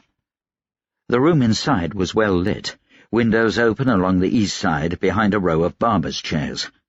There were old signs of blood underneath these chairs, rusty stains on the brick floor. On the opposite side of the room was a long bar with bottles of liquor stacked on the wall behind. There was a cask of wine at the end of the bar, almost as wide as a man is tall. A group of men looked at each other and walked toward Adamat from the bar. The type looked contagious, whip-lean, sickly-looking men wearing aprons over white shirts. Adamat addressed the one in front. "Hello, Chief." The man was in the process of drawing a razor from his pocket when he locked eyes on Adamat's face. His eyes went wide. He fumbled his razor, nearly dropping it. Adamat's cane flicked out, catching Teef on the wrist. The razor went flying. His comrades didn't recognize Adamat. Their razors came out true, and pasty white hands lunged toward Adamat, blades held out front. Adamat flinched. The 3 men around Teef all had the same reaction at the crack of gunpowder. Their razors fell from their hands. Surprise crossed their faces, then pain as they clutched at bleeding wrists. 3 bullets had gone clean through 3 wrists without a pistol being drawn. Adamat dealt Teef a glancing blow on the cheek with the tip of his cane, then held it at the barber's neck. He looked over his shoulder. Sue Smith stood just inside the door, eyes closed as he leaned heavily against the wall. Sabon stood silently to the side, eyes travelling around the inside of the barber shop as if he were casually perusing a store. Only the cloud of powder rising from him indicated what he'd done. "What the pit?" Teef said, his voice cracking. "What are you doing? Cut them down!" He glanced at his comrades, and his mouth fell open. "What happened?" His mouth worked like a fish out of water. He stared at Sabon, and realization spread on his face. Adamat pressed the tip of his cane against Teef's throat. "Cut them down, eh?" Adamat said. "That what you told Cole and the other two you sent to kill me last night?" I swear it wasn't personal, Adamat." Teef held his hands out in front of him, glancing nervously at the space between Sabon and Adamat. His eyes stopped over Adamat's shoulder. "Oh, shit." "They didn't tell you Sue Smith was my bodyguard, did they?" Adamat said. He smiled at the panic in Teef's eyes. "He put one of your men's head through a brick wall. It'll take me hours to scrub the blood out of my front hall. Now who hired you, Teef?" "I swear, I didn't want to, but—" "It was a lot of money, I know. Must have been a king's ransom. Tell me, how many times did I let you walk, back before you ran the Blackstreet Barbers, when you were just a stupid kid with talent with a blade and a whole run of bad luck? I don't appreciate favours being paid back like that, Teef." He pressed harder on Teef's throat and shook his head slightly when Teef tried to step back. The barber quaked. "Where the pit are they?" he screamed suddenly. "Help!" Adamat gave Teef a long-suffering sigh. 5 squads of Tamas's best soldiers are rounding up your boys, Teef. Razors are a pretty thing in a close fight, but not against seasoned riflemen with bayonets fixed. Gunshots went off outside the building as if to punctuate Adamat's words. There was a scramble of feet on the floor above them, then the thud of a body hitting the floor. Teef clenched his fists, but kept them out in front of him. "We'd give you a run," he said, lip curling, "if all our boys were here. We'd give you a pit-damned run." "Sure you would," Adamat said. "Who hired you to kill me?" Teef's jaw clicked shut. Adamat took a deep breath. He didn't have time for this right now. Adamat felt himself pushed gently aside. He lowered his cane as Sue Smith stepped up to Teef. The boxer was at least a head taller than Teef and twice as wide. Adamat bit his tongue. Sue Smith was covered in a cold sweat, and he clenched his teeth in pain. He reached out and took one of Teef's hands. "I'll break this one first," Sue Smith rumbled. "Ricard!" Teef said. The name came out like a startled curse word. "Not good enough," Adamat said. He heard a snap as Sue Smith bent Teef's finger back far enough to touch his wrist. Teef screamed in agony. One of the other barbers stood up and reached out for Teef, only to receive Sue Smith's boot on his chest. He was kicked halfway across the floor. Adamat put out a hand, steadying Sue Smith when he stumbled. Sue Smith regained his balance and twisted Teef's wrist. The barber sank to the floor, screaming. Adamat tapped Sue Smith on the shoulder with his cane. The boxer stepped back. "Who hired you?" Adamat said. "The proprietor!" Teef squealed through a string of curses. "He came in here looking for your head." "At least make your lies plausible." Adamat flicked his cane against Teef's wrist. He felt a pang of pity as Teef screamed again, but forced it down. Teef's blades came to Adamat's home, where his wife and children slept, and tried to kill him. His family would have been killed in their beds, every one of them, if they'd been there. Adamat knew how the barbers worked. They were as cold and ruthless as Lord Vetus. Adamat raised his cane to bring it down hard. "A priest!" Adamat stopped. "A priest? Come now." "It was a priest," Teef said. He sucked in shaky breaths, chest heaving as he talked, tears running down his face. "He came in here yesterday morning. He was crying the whole time, kept asking Kresimir for forgiveness." "What did he look like?" Adamat asked. "Oh, a priest. White robes and sandals, and blonde hair, little taller than you, mole on his right cheek. He wouldn't look me in the eye." Simon. Adamat felt his mouth go dry. "How much?" 500,000 krona. Adamat nearly dropped his cane. What? For me? Teef wheezed a laugh. 2 jobs? 15,000 for you. And the rest? Adamat looked around. He trusted it to good fortune that there'd been only a few of the barbers around. He realized now why there weren't more. They were at a job. The thought made his skin crawl. That made at least 40 barbers unaccounted for, maybe more. Sabon stepped forward and dragged Teef to his feet by the front of his shirt. "Is it Tamas?" Sabon said. He shook the barber. "You double-crossing swine! Is it?" "By the pit, no," Teef said. "There's not that kind of money in the world." "Who is it, then?" "A chef," Teef said. "Some big, fat man in charge of the feast. My employer wanted him cut down in public. We don't normally do that, but for the amount he offered—" Teef trailed off. Sabon dropped him. Teef tried to catch himself, called out in pain. Sabon gave him a look of disgust. "You've made a terrible mistake," he said. He glanced at Adamat. "Take them to Sabletooth.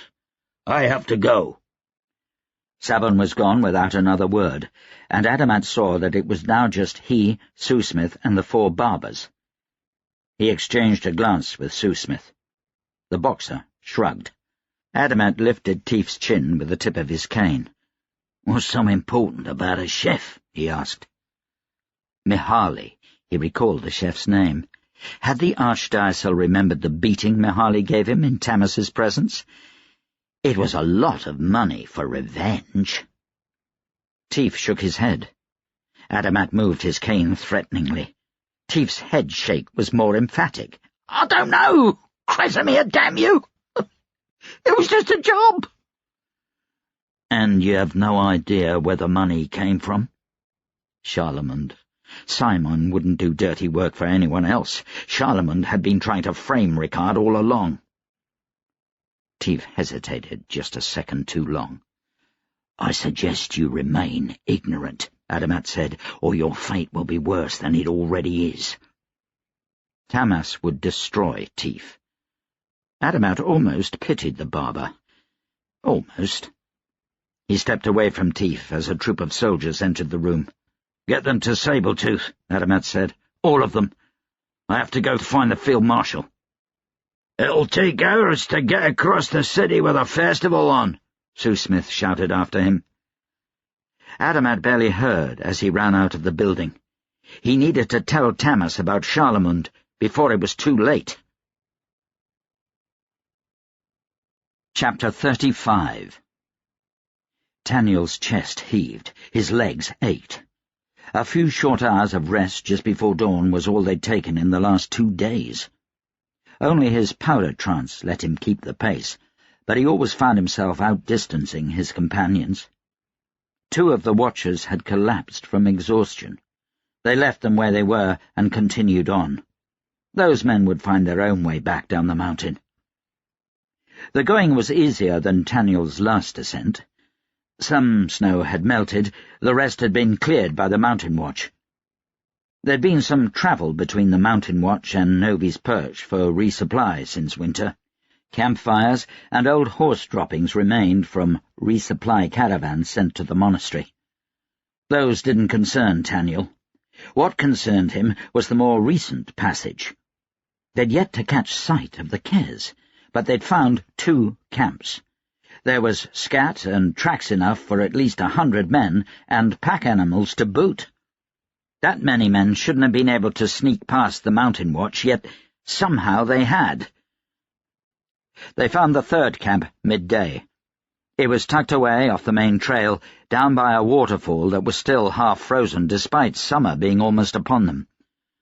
Taniel checked the ashes of a cook fire. They were still warm. He took stock of the camp. It brought back memories of camps not so unlike this, in faraway Fatrasta, when he and the natives tracked Kes patrols and lay ambushes for them. Only that hadn't been in the high mountains, and those patrols weren't filled with privileged and wardens.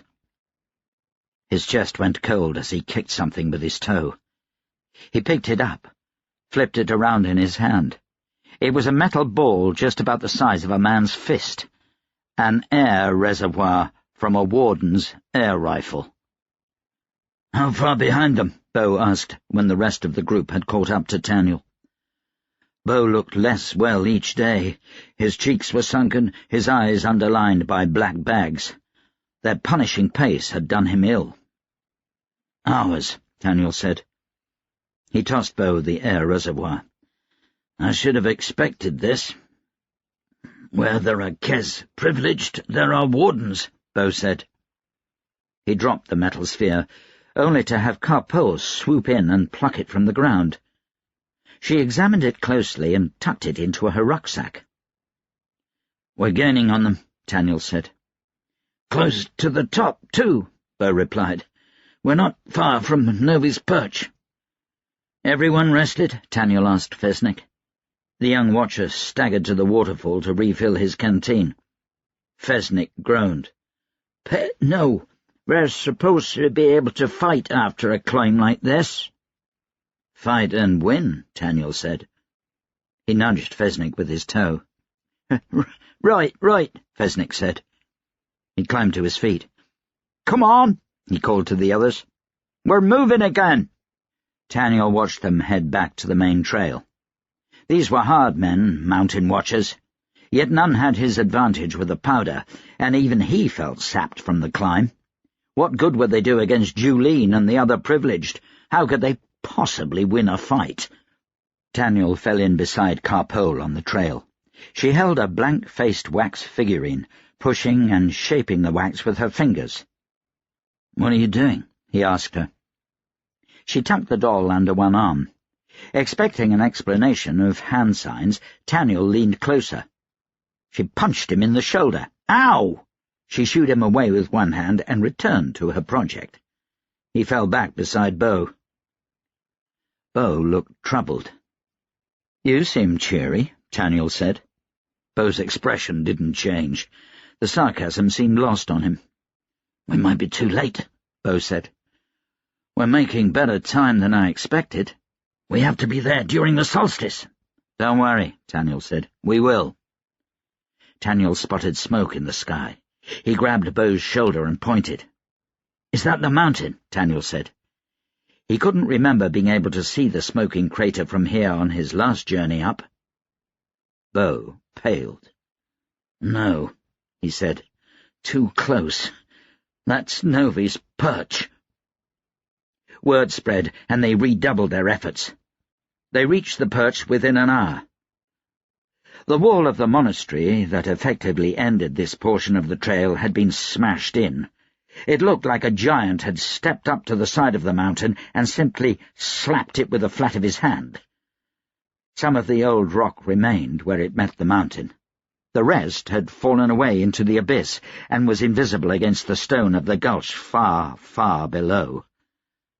The monastery was exposed like the side of a dollhouse, hallways and stairs bare to the elements. The ruins lay like a smoking animal carcass, splintered timbers jutting out from the rubble like broken ribs. In some places the rock itself had melted away. The invisible fist that had destroyed a great part of the monastery had also destroyed a chunk of the cliff, and the hallway that led from one end of the monastery to the other was now divided by a fissure 20 paces across. "We can go back and head down one of the halls," Fesnik said. "There's a warren inside the mountain. That's where the rest of the monastery is. Shouldn't take but a few minutes." His voice was quiet, almost reverent. He gazed about with a look of sadness. Taniel realized that the watchers must have known these monks. They found the hallways just as Fesnik had said. Once they were inside the mountain, the smoke got worse. They could barely breathe as they made their way through the crisscross of hallways. Rainer's dogs whined, despite her rebukes. Taniel paused by one wall, noting a splatter of blood. An odd chip had been made in the stone. He ran his fingers over it. From a bullet, for certain. "There's no bodies," Taniel said quietly. He spoke mostly to himself, but was surprised to find Car very close to him. She examined the ruins clinically. Taniel said, "There have to be survivors. The smoke would have driven them out. They must be on the other side." He nodded to himself. "That's it." Taniel felt ill. Car gave him a look that seemed to say she doubted this. They came out of the hallway on the other side of the fissure. He could see where the monastery ended and the broken stairways that led up to the opposite entrance. No one was to be seen. "Please," a voice said. Taniel leapt into the air. He spun around, pistol out before he could process a thought. He lowered the pistol. A monk shied away from him. It was a woman, much younger than he expected. "I'm sorry," he said. The sight of her made his hands shake. Her face was bruised, battered. Blood stained her robe. "Are there more survivors?" The woman indicated one of the many hallways. 30 paces in, as far out of the elements as they could manage, was a ragtag group. The smoke wasn't too bad here. There were 7 that Taniel could see still standing, and a large number of linen-wrapped bodies on the floor. His heart fell as he counted those bodies. He stopped at 40, and that couldn't have been half. Fesnik spoke to one of the monks, an old man, his gown torn and dirty, his eyebrows singed. Taniel approached. "We gave them the best fight we could," the old man said. He brandished his walking stick. "They came out of nowhere. We should have been better prepared. Had there not been so many—" Taniel knew the monastery would still have been destroyed. What could a bunch of monks do against half of the Kez cabal, and Julene on top of that? She stormed through, slaughtering as she went. What could Taniel and Bo hope to do against her? The man went on. "That was 2 hours ago. The fight was fast, violent. I've never seen anything like it. Some of the younger ones can't even believe it happened." He gestured to a young monk who sat near the wall, arms wrapped around himself. He was in shock, eyes staring out at nothing. "Dell hasn't spoken since it happened. Still, we made a good accounting." Taniel could barely hold back his bewilderment. A good accounting? The old monk's face was serious but proud. "Well, yes. Half these bodies are theirs." Taniel looked around. He then saw what he hadn't before, a stack of air rifles in the corner. He realized that many of the bodies were big, bigger than any man should be. 15, 20. Wardens! Then there, near a small fire one of the monks was using for warmth, he saw the frayed corner of a privileged glove and a Kez uniform. Taniel felt awed. This small group of monks had not only stood their ground against the Kez cabal, they'd given as good as they got. There had to be sorcery at play here. Powerful stuff. Not any more. He wondered if there were more monks farther in the monastery. No, probably not. This looked like it. A meagre handful of survivors, yet they'd managed to fight wardens and privileged. "Why'd they leave you alive?" Taniel asked, as gently as he could. The old man tightened a bandage around his wrist. "Seemed in a hurry." "The solstice," Bo said, appearing at Taniel's shoulder. The monk barely blinked, his face revealing nothing. "There are old magics," he said quietly. "They were led by a woman?" Taniel asked.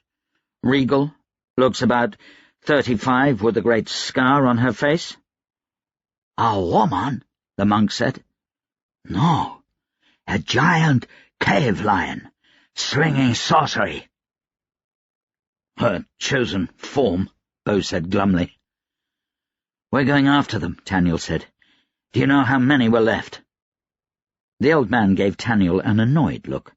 I didn't pause to count as we collected our dead." "Sorry," Taniel muttered. There were a lot of bodies here. They may have wiped out a good chunk of the Kes, mostly wardens, it seemed. He gave Bo a glance. Bo was examining the wrapped bodies and moving among the survivors. His fingers twitched in his gloved hands. He'd love to know what kinds of sorceries these monks were hiding.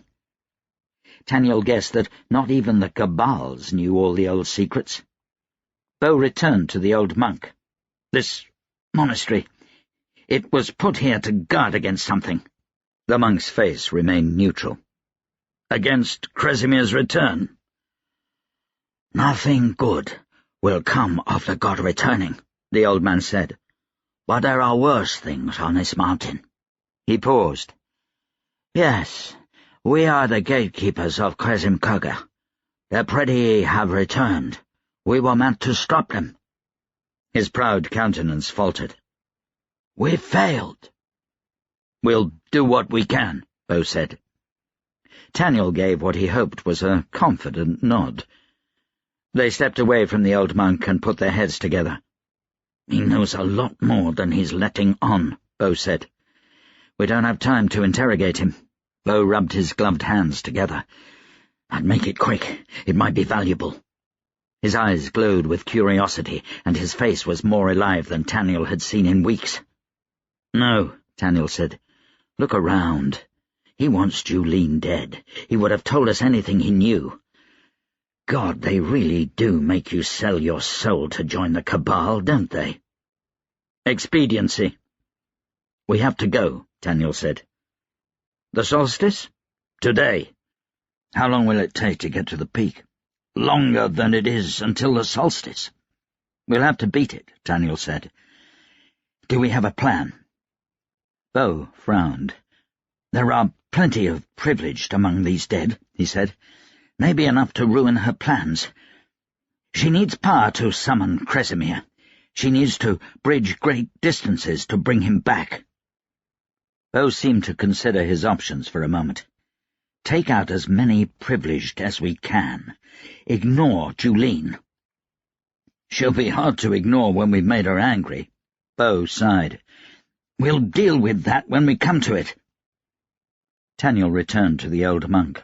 The man was kneeling next to the other he'd called Del, and was speaking quietly into his ear. He looked up. "You'll need a guide in the city," he said. "There are dangerous paths up there. Del knows the way best. I'm trying to coax him up." Bo pushed Taniel aside and knelt next to the man. He touched gloved fingers to the man's forehead and held his other hand up. He touched the air gently, a pianist performing a song with one hand. "Yes," Del suddenly said. The word came out as a hiss. "I'll go." This was a croak. His eyes came awake, like a fire coming to life in a dark hearth. "Are you all right?" Bo asked. "Water." "Get him some water," Taniel told the old monk. He was back in a moment, and they tended to Del before helping him to his feet. "I'll be all right," Del said. "I'll go. You say you can stop them?" "We'll try," Bo said. "We have to get to Kresim Kurga before the solstice." "Do you know where they'll be?" Taniel asked. Del frowned up at the sky. "There is a Colosseum there, built by Kresimir. It helps focus sorcery. I think that is the most likely place." "Excellent," Taniel said. He pulled Bo to one side. "What did you do to wake him up?" "Nothing," Bo said. "I was going to touch his mind, see if there was anything there, but he came awake before I did." "It'll be good to have a guide." Bo agreed. Taniel stepped away. A pair of watchers pulled a body from farther in the smoke-filled hallway. An old woman. She'd not a mark on her. She might have died in her bed, killed by the smoke, too deep in the mountain to hear the battle. The watchers left her body with the monks and turned back to search for more. "We need to go," Taniel said. He kept his voice gentle, but loud enough for the others to hear. "Fesnik," he said, "gather the men." Fesnik had been helping wrap yet another body. He stood up, cast a weary look about him. He seemed to have realized what they were up against. This wasn't an adventure. This was a chase to the death against opponents far more powerful than they. Bo was arguing with the old monk when Taniel returned to them. "You can't bury them all," Bo said. "It's our way," the old monk replied. His face was, as always, neutral. "Toss the Kes over the cliff. Tend to your own if you can't leave them packed in ice for a few weeks. You need to get down the mountain and tell Gavra what happened." "We'll send someone," the old monk said. Bo sneered at the old man. "And your own survival? The monastery is destroyed. The nights are cold enough to freeze anything left outdoors. This is no home for you now." His voice began to rise, and his gestures were making Taniel nervous. "Bo," Taniel said. "What?" Bo whirled on him. "Time to go." Bo took a deep breath and collected himself. "Take care," he said to the old monk. There was a hint of sarcasm in his voice. "Stubborn bastard," he muttered as he passed Taniel. "Your friend is very tired," the old monk said. "He's had a rough month. He has very little left." Taniel scowled. These monks were a mystery. What kind of sorcery did they have at their call to have been able to fight Julene and the Kes Cabal? He didn't see any privileged gloves on any of them. He opened his third eye, fighting the nausea. He closed it again as quickly as he could, and tried to blink away the blinding colours of the else. The sorcery was too thick to make out anything. "I know," Taniel said. "Find some shelter." "Good luck," the old monk said.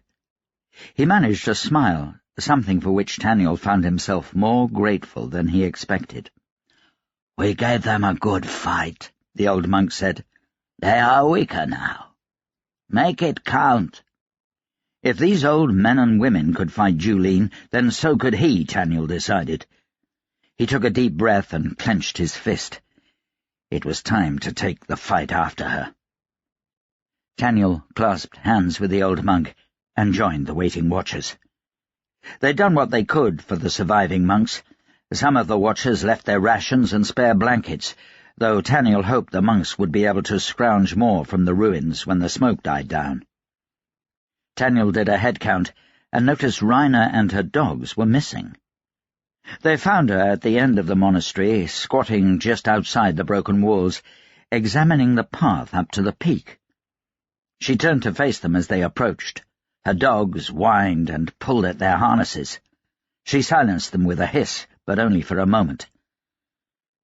"There's something else on this mountain," she said.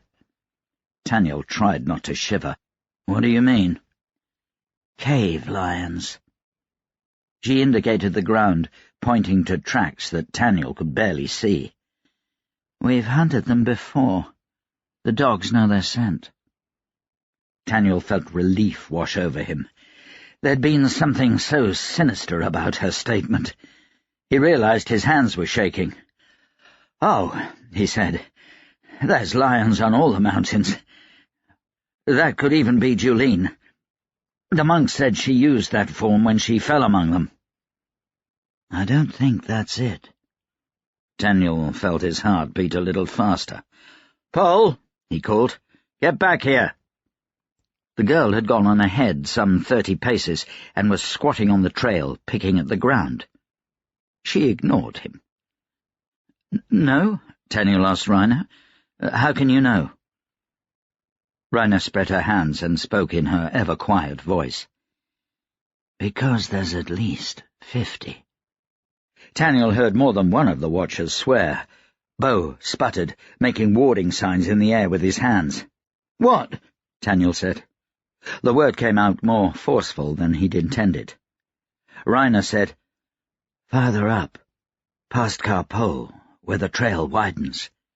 They came down off the slope and fell in behind the Kes." Taniel glanced at Bo.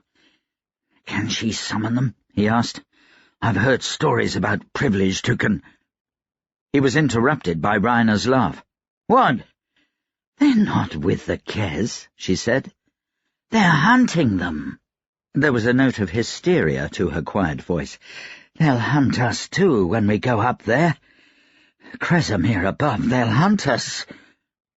She pulled the dogs closer to her and stared at the tracks on the ground. "Cave lions don't hunt in packs," one of the watchers said. They all seemed to turn to Bo at once. He looked back at them, his face tired and haggard. He felt the air tentatively with gloved hands, like a doctor feeling for a broken bone under the skin, a warm thread of sorcery touching Taniel's senses.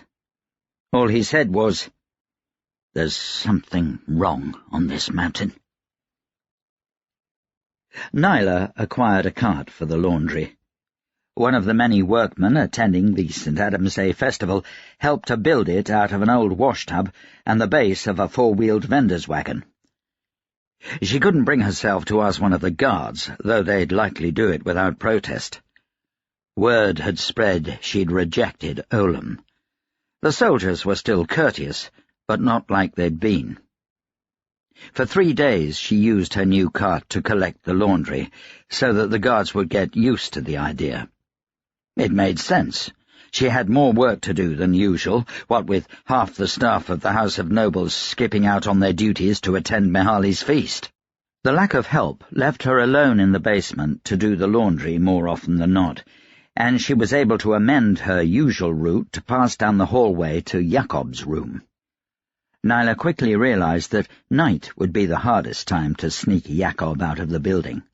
With the halls deserted, it would be difficult to hide him. During the day, however, the number of people in the House of Nobles was almost overwhelming. The feast going on outside made it impossible to keep track of everyone who came and went, and once out of the building, she'd be able to melt into the crowd. On the morning of the final day of the festival, she wheeled her clothing cart down the halls of the House of Nobles. She made her usual stops and collected enough clothes that she'd be able to conceal a child, before turning down the hallway to Jakob's room. She passed men and women, soldiers and clerks, nodding and smiling to everyone. The guard wasn't at his station. Nyla gave a sigh and whispered a prayer of gratitude to Kresimir. Only Jakob's nurse would stand between getting the boy to freedom. Nyla checked to make sure her truncheon was still in her cart. She didn't want to use it, but she would if the nurse gave her trouble. She came to an abrupt stop. The door to Jakob's room stood open. It was never open. She forced herself to continue on, wheeling her cart past the door, glancing inside as casually as she could. The room was empty. No nurse, no Jakob. Had she made a mistake?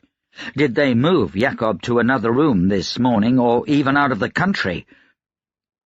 She checked the hallway for soldiers and went inside. The bed was unmade. There were toys on the bedside table, and a child's clothes hanging in the closet. It looked like he'd left only recently. Was he using the washroom? She needed to get out, in case he came back with a guard. "Who the pit are you?" a male voice asked. Nyla spun around, her heart leaping into her throat. 2 men stood in the doorway. The one who spoke looked like a dock worker, with a flat cap and a wool jacket with mended elbows over a grimy brown vest. The other was obviously a gentleman. He wore a black jacket over a velvet vest and a white shirt, black pants, and black polished shoes. He carried a cane and a top hat. "The laundress," Nyla said, swallowing hard. Who were these men? Why were they in Jakob's room? The dock worker frowned at her, then looked back at the clothing cart in the hallway. "Come back later," he said. "Can I help you with something?" Nyla asked. She could tell by the dock worker's accent that he was local, probably a member of the Noble Warriors of Labour. The gentleman remained silent, but something about his steady stare put Nyla on edge. "Just came back for the boys' clothes and toys," the dock worker said. "Won't take but a minute." "I was just about to take them for laundering. I could get them cleaned and then send them after." "That won't be necessary," the gentleman finally spoke. His voice was quiet, steady. He sounded educated. "Go on," he told the dock worker. The dock worker pushed past Nyla, politely but firmly, and began emptying the closet and the dresser drawers onto the bed. He tossed a wooden tray and a pair of tin soldiers on the pile and gathered it all up in one of the sheets, tying it in a knot at the top. "I'm sure he has a travel bag," Nyla began. "That won't be necessary," the gentleman said again. "You may take care of the rest of the bedding." He left the room. The dock worker swung the whole bundle over his shoulder and carried it out into the hallway. Nyla followed him, watching him head down the hallway behind the gentleman. When neither turned to look back at her, she began pushing her cart after him. She followed them at a distance down the main hallway, then down a side corridor, before they turned into a room at the end of the hall, one of the many offices in the building. Nyla left her cart and slowly approached the door. She peeked around the corner. A hand grabbed her roughly by the shoulder. She was jerked into the room and slammed hard against the wall. Someone gripped her by the chin, and she found herself staring into the compassionless eyes of the gentleman. "What does the boy mean to you?" he asked. His voice was still calm, collected, despite the bruising grip he had on Nyla. Nyla mumbled in surprise, not certain as to what to say.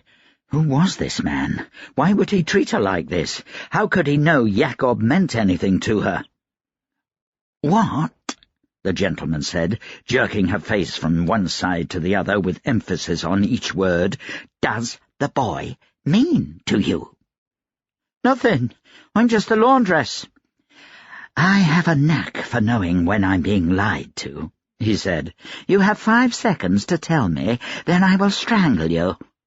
Nyla felt his fingers close around her throat. She stared back into his eyes. She'd seen more life in the eyes of dead men. She counted down in her head. His grip tightened. "I was," she started, feeling her throat constrict. He let up slightly. "I was his family's laundress before the purge. I've known him since birth. I wanted to help him escape from Tamas."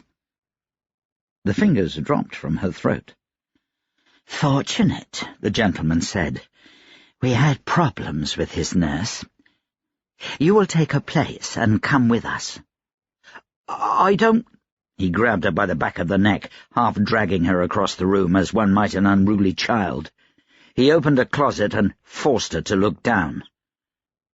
Nyla remembered the nurse who'd been watching Jakob when Olam had taken her to see him.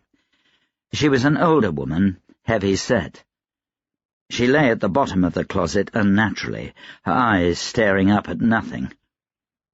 Nyla tried to back away. The gentleman's grip on her neck prevented her from doing so. "This," the gentleman said, "happened because she had qualms. If you decide to have qualms, if you ever disobey me, I will not hesitate to kill you with my bare hands. My name is Lord Vetus, and I am your master now. Follow me." He closed the closet door and led her out into the hall. The dock worker appeared with a sack of Jakob's clothing over his shoulder. Vetus gestured to Nyla. "She will be the boy's new nurse. Take her. I have business to attend to elsewhere." Vetus left at a brisk pace. Nyla couldn't help but watch him go. Her heart hammered in her chest, her legs sagging beneath her. She'd never felt fear like this. Not before Olam had saved her from rape, nor when she'd almost drowned as a child in the Adsea. That man was pure malice. The dock worker shrugged and took Nyla by one arm. He led her down the hallway and out a side door toward a carriage waiting in the street. Even on the back side of the House of Nobles there was a crowd. Nyla looked up at the dock worker. His grip was not painfully tight. She could kick him and get away, disappearing into the throng. They drew closer to the carriage. Some dread in the pit of her stomach told her that if she set foot in that carriage, she would never escape Lord Vetus. She watched for an opportunity, her body tensed, her skirt gathered in one hand so that she could run. "Miss Nyla?" Jacob appeared in the door of the carriage. His hair was mussed, his jacket askew, but he seemed unhurt. "Miss Nyla, I didn't know you were here." Nyla let her skirt fall from her hand. She took Jacob's hand and stepped into the carriage. "Don't worry," Nyla said. "I've come to take care of you." Chapter 36. Tamas leaned back in his chair, one leg up on a hassock, and watched Mahali's feast draw what seemed like half the city for a late breakfast.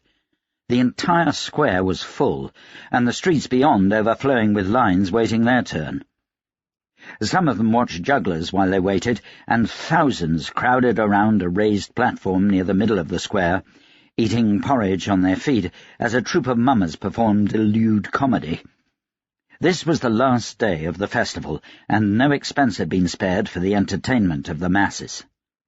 A large parasol shaded Tamas from the mid-morning sun. He sat on the front step of the House of Nobles, feeling better than he had for months, while he worked his way through a basket of rolls Mahali had left with him an hour ago. "With your leg you should be in bed," Lady Winceslav said. "Are you sure you're feeling well enough to be out?" He looked her over once, noting her pallor, and wondered if he should ask the same. "Of course, lady. Never better." Brave words, maybe, but the fact was his leg did feel better. He could almost feel it healing, his strength returning to him. He knew he had work to do, but, damn it, none of it seemed to matter. For the first time since his wife's death, he felt whole again. Even Lady Winceslav seemed in better spirits. She'd braved the crowds despite her recent scandal with Brigadier Barrett. She wasn't directing the festival, that was all in Mahali's hands now, but at least she was here. "Do you think everyone will come?" she asked. Tamas eyed the crowd. "I think the whole city is here, lady." "I meant of the council." She gave him a playful cuff on the arm. "Ricard has been here since 6:30, Tamas said, rolling out food and wine with the rest of his workers. And under strict but discreet watch until Adamat returned with evidence for or against his guilt. If the Union boss knew anything about the attempt on Adamat's life, he gave no sign. "Has he?" She seemed surprised by this. "Incredible." "Andras is somewhere out there, yelling at his clerks," Tamas said. "Olam says he saw the eunuch just an hour ago. Of Charlemont I haven't seen hide or hair.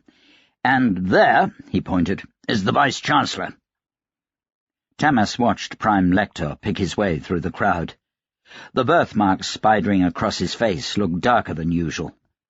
The Vice-Chancellor eyed the food as he passed the serving tables, but he seemed to have something more important on his mind.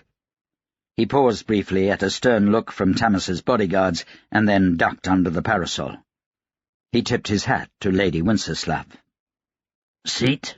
Tamas asked, gesturing to one of the guards. "Please," Prime said. He observed the feast while waiting for a chair, and then took a seat next to Tamas. "You seem to be in unusually good spirits." "I do," Tamas said. "I haven't said 2 words." Prime cleared his throat. "I can sense it about you. It's in the air. Like a first-year student who knows he's going to be every professor's favourite. It's annoying." Prime looked about again. He kept looking toward the serving tables and watching assistants bring out bowls and platters and everything else. Tamas gave the Vice-Chancellor a sidelong glance. "Can't you feel it?" he said. "It's not just me. It's the whole city. It's this." He gestured to the feast, the tens of thousands gorging themselves on Mihali's food without a care in the world. The wealthy and the poor, the noble and the ignoble rubbing shoulders. I've never seen anything like it. Prime gave the feast a long-suffering once-over. "You don't believe this rubbish, do you?" he said. "About this chef being a god?" His eyes lingered on a pot of porridge. Tamas hesitated, trying to read Prime's tone. There was something off about it. Despite the gruff way he spoke, it almost sounded as if Prime wanted Tamas to say yes. "Ha! A god? No. A powerful knacked. A little mad, maybe, but harmless," Tamas said. "But then again—" He raised a finger alongside his nose in a secretive gesture. "What does a god look like? What does a god do? Who am I to know one when I see him?" He shook his head with a laugh at Prime's exasperated look. "Mihali is a gifted man, greatly so. I don't think a god, though. How about you? You're probably the most qualified to know. You've every history of the Nine at your fingertips. Do any talk of Adam?" "I realized a long time ago Kresimir would never return." Prime fell quiet, and Tamas realized he had no idea how old the Vice-Chancellor was. "And Adam?" Tamas prompted. "He loved his food," Prime admitted. "He's the patron saint of chefs for a reason. He was a big man, strong, powerful, and—" He tracked one of Mihali's female assistants with his eyes as she passed by, a platter of stuffed waterfowl balanced on one hand. "He was very popular with the women. He had over 400 wives, and loved every one of them, figuratively and literally." 400, Tamas said. "I could barely handle one." His throat caught on that, and he had to clear it. "You speak as if you knew him yourself." Prime said nothing. "Sounds like Mihali is a pretty good candidate." "There are too many questions," Prime said. "There hasn't been a god on this earth for hundreds and hundreds of years. Kresimir left, off to resume his exploration of the cosmos. Novi and Brood went the same way just days after. The rest followed or disappeared without fanfare. There was a rumor that one or two of them had remained behind," he said, trailing off. Tamas exchanged a curious look with Lady Winceslav. "Do you feel well?" Tamas asked. Prime spared him a glance. "Would you believe me," he said, "if I told you Mihali is a gifted sorcerer?" "Without a doubt. Not a privilege, though. A knacked." Prime snorted. "A knacked, my ass! What if I were to say the most powerful sorcerer in the world? Or if I said that that's all the gods ever were? Immensely powerful sorcerers?" "Hypothetically," Tamas said, revealing his skepticism. "The most powerful to ever live." "You're joking." "It's just a question," Prime snapped. "So what if he was?" "The problem with logic," Prime said, "is that sometimes you're forced to believe your own hypothesis, even if you don't want to. What do you feel when you sense toward Mihali?" "A knacked, as I said. He has the soft glow to him. Less power than a privilege by far." "Can you be sure?" Tamas sighed. He opened his third eye and looked toward Mihali. There had to be many knacked in such a large crowd, but Mihali was easy to find. Something about him stood out above the others. Yet his glow was no stronger. "Yes," Tamas said. He watched Prime's face. The old man was frowning toward Mihali. "You don't think it's possible, do you? That he's really a god?" Prime closed his eyes and was quiet for several minutes. Tamas was beginning to wonder whether the old man had nodded off when his eyes opened. Too many questions, he said again. You said the other gods, Tamas said. I thought Kresimir was the only god. Prime shifted in his chair and watched a service-pressed clerk roll out a barrel of ale and gingerly move it down the front steps. That's not precisely true, Prime said. It's dogma, Tamas said. Charlemagne reminded me so just the other day. Just because something is church dogma does not make it true. Well, certainly, Tamas said. Any educated man— He trailed off at Prime's scowl. Educated men, Prime said. Ha! There were 10 gods, not 1 god and 9 saints.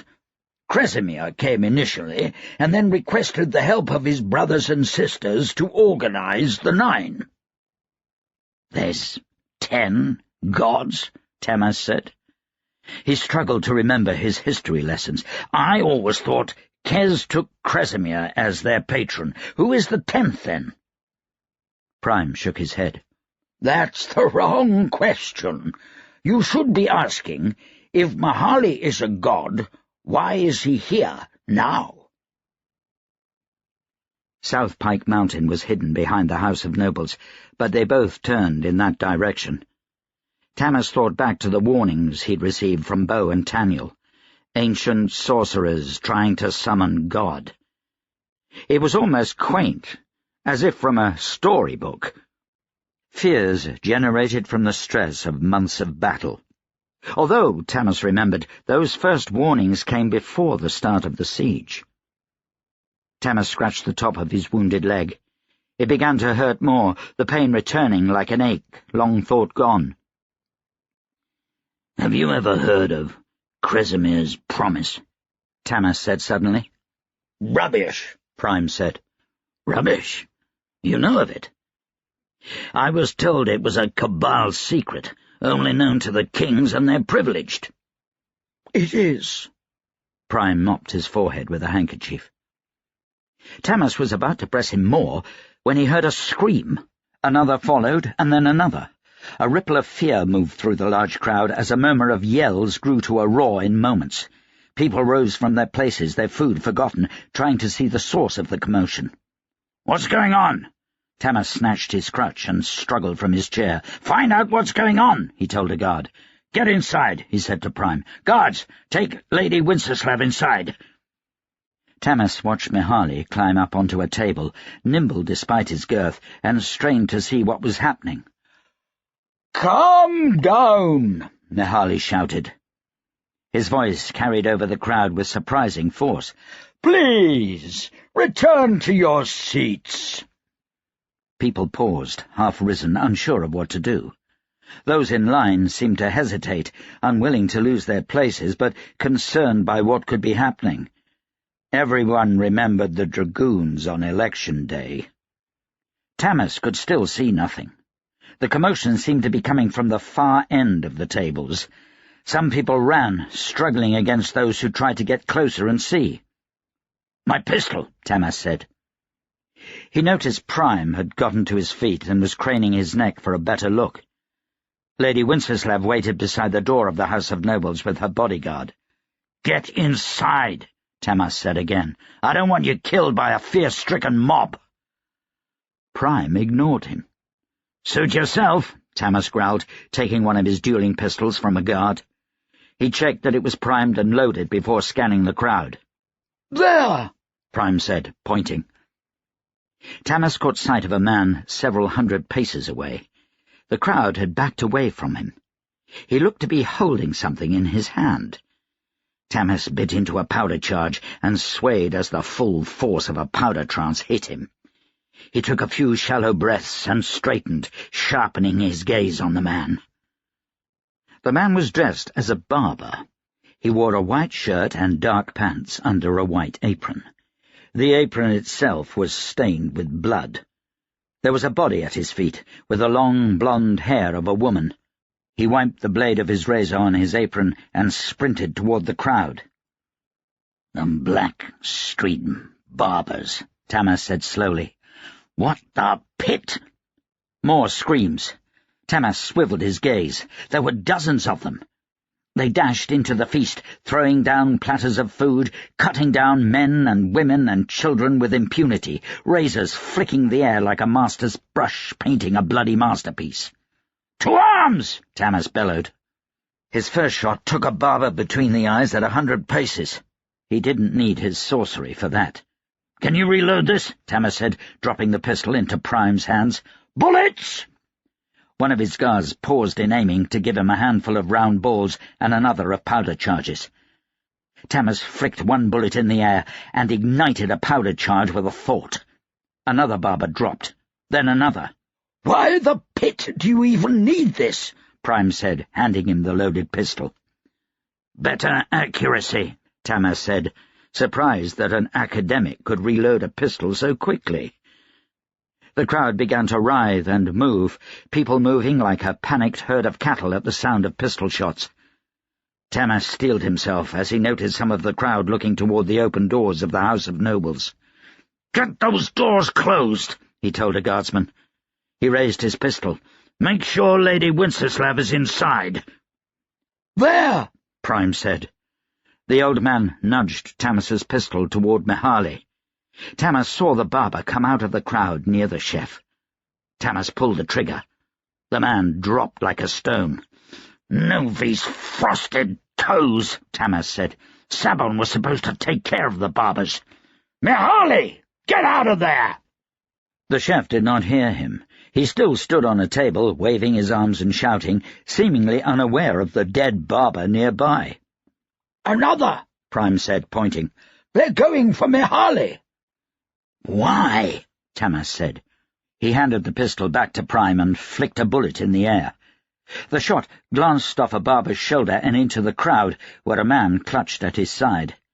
Tamas grimaced. "We're too far. I can't help him much without more weaponry." He dug into his pockets for more bullets. He was out. "Shit! God or madman, he may be on his own now. Get me more rounds!" "No." Prime slowly shook his head. "We can't leave him alone." "We damn well have to. We won't get through that rabble." The crowd was now on the move. They fled sluggishly, seemingly swayed by Mihaly's entreating them to remain calm, but his shouts could not fully quell the boiling fear of a mob. "We have to try," Prime said. "Come on, bring your guards." He grabbed Tamas's arm. Lady Wenceslav appeared on his other side. Tamas stifled a curse. "Lady, you need to get inside." "I won't leave my soldiers out here alone," Lady Wenceslav said. She clenched her fists. "Get me a rifle. We'll fight our way to the chef and—" Prime's gasp startled Tamas. "It's him! Open your third eye!" "How do you—" Tamas didn't have to open his third eye. He felt the sorcery wash over him with the strength of the coming tide. "Adam," Prime said. "He's dropped his disguise." "What's he doing?" Tamas felt numb, helpless. He'd never experienced sorcery like this before. If feeling a privilege to magic was like the heat of a candle, this was as if he stood in a smith's furnace. "He's channeling a spell." "I don't understand." "Channeling. The few moments it takes a sorcerer to create sorcery, to pluck at the auras of the else. He's not tearing down a building or destroying a battalion. He's been channeling all week. This food, these people, they're all part of it. He's weaving auras into the very city. If the barbers reach him, it'll destroy everything he's worked for." "How do you know all this?" "We haven't time." Prime let go of Tamas's arm as the edge of the crowd moved toward them. One of Tamas's guards was tossed to the ground, nearly trampled underfoot before he was pulled out of harm's way. The crowd began to writhe like an animal. They'd all be swept away, guards or not. This was not something soldiers could tame. "We need to get inside, sir." Olam was at Tamas's side, rifle in hand. He'd been out among the tables when the whole thing started. Tamas glanced between Olam and Prime. They needed to retreat, let the panic die down. He would take care of the barbers later. They were finished. He took a step back, gripping his crutch. What the pit was Prime blathering on about? Channeling spells? Tamas would have sensed it. "Bar the doors to the house. I don't want this rabble getting in." "Sir, we're going after Mihaly." "That's suicide, sir." "Troop, form up!" His bodyguard fell in around him. Soldiers joined them from the House of Nobles. He had 30 men within a few moments, 30 men who would do nothing against the mad rush of 100,000. "Lady, you should go inside," Tamas said for the final time. Someone had given Lady Winceslav a rifle. She looked like she knew how to handle it. Her eyes held no fear. Tamas respected that. "No bayonets, men," Tamas ordered. "Shove with the stock. Where's Prime?" "There," Olam said. Tamas looked over. Prime stood several feet outside his men, the packed rush of the mob only fingers from the front of his coat. "Someone get him!" Tamas snapped. "Old bastard'll get himself killed." A soldier broke off and ran for the Vice-Chancellor. He grabbed Prime's coat. The old man shrugged him off with surprising force. Beyond him, far into the crowd, Mihaly still stood on his table. He'd ceased to yell and now stood gazing down into the mob, a frown on his face. Despite the violence of the rush, no one came within 10 paces of his table. Until a barber broke through. "My pistol," Tamas said. "Quickly!" Another barber stumbled from the crowd and into Mihaly's circle of calm. He shook his head as if confused, and then exchanged looks with the other. A third joined them, and they began to advance on Mihaly. "Weapon!" Tamas yelled. The soldier had no luck in dragging Prime toward the building. Tamas caught sight of the old Vice-Chancellor out of the corner of his eye. Prime's shoulders slumped. Then he reached slowly into his pockets and removed a pair of white gloves with red and gold runes. He pulled them on and raised his hands. Tamas looked on, astonished. The Vice-Chancellor, the spectacled, old, overweight professor of histories, was a privileged. How had Tamas never known? Prime worked his fingers in the air like an orchestra conductor. An audible whoomp split the air, and the crowd was divided in two. A pathway as wide as a carriage opened up. An invisible force pressed people away. Some clawed and thrashed as if at a glass wall, while others were crushed up against it like boats upon the rocks. "Get your soldiers in there," Prime said over his shoulder. Tamas hesitated. "Go," he said after a moment. He hobbled toward the Vice-Chancellor, grabbing his rifle from a soldier and aiming at a barber. He only had one shot and no spare powder charges. It was too far to make the bullet bounce, and his men wouldn't get there in time. The analysis lasted just a fraction of a second. He aimed at the biggest, most dangerous-looking of the barbers and pulled the trigger. The barber evaporated. The bullet went through a fine red cloud of mist and hit a woman in the shoulder. Tamas felt his eyes widen. He pointed the pistol straight in the air and looked at the barrel. Nothing seemed out of the ordinary. He looked back toward Mihaly. The second barber paused, eyes on the cloud that had once been his comrade, his mouth slightly open. The red mist disappeared like the smoke from a pipe in a stiff breeze. The third barber charged toward Mihaly, razor in the air. Tamas thought he heard a slight pop, and this one disappeared as well. No clothes, no metal blade remained. Nothing but the red mist which was gone with the breeze.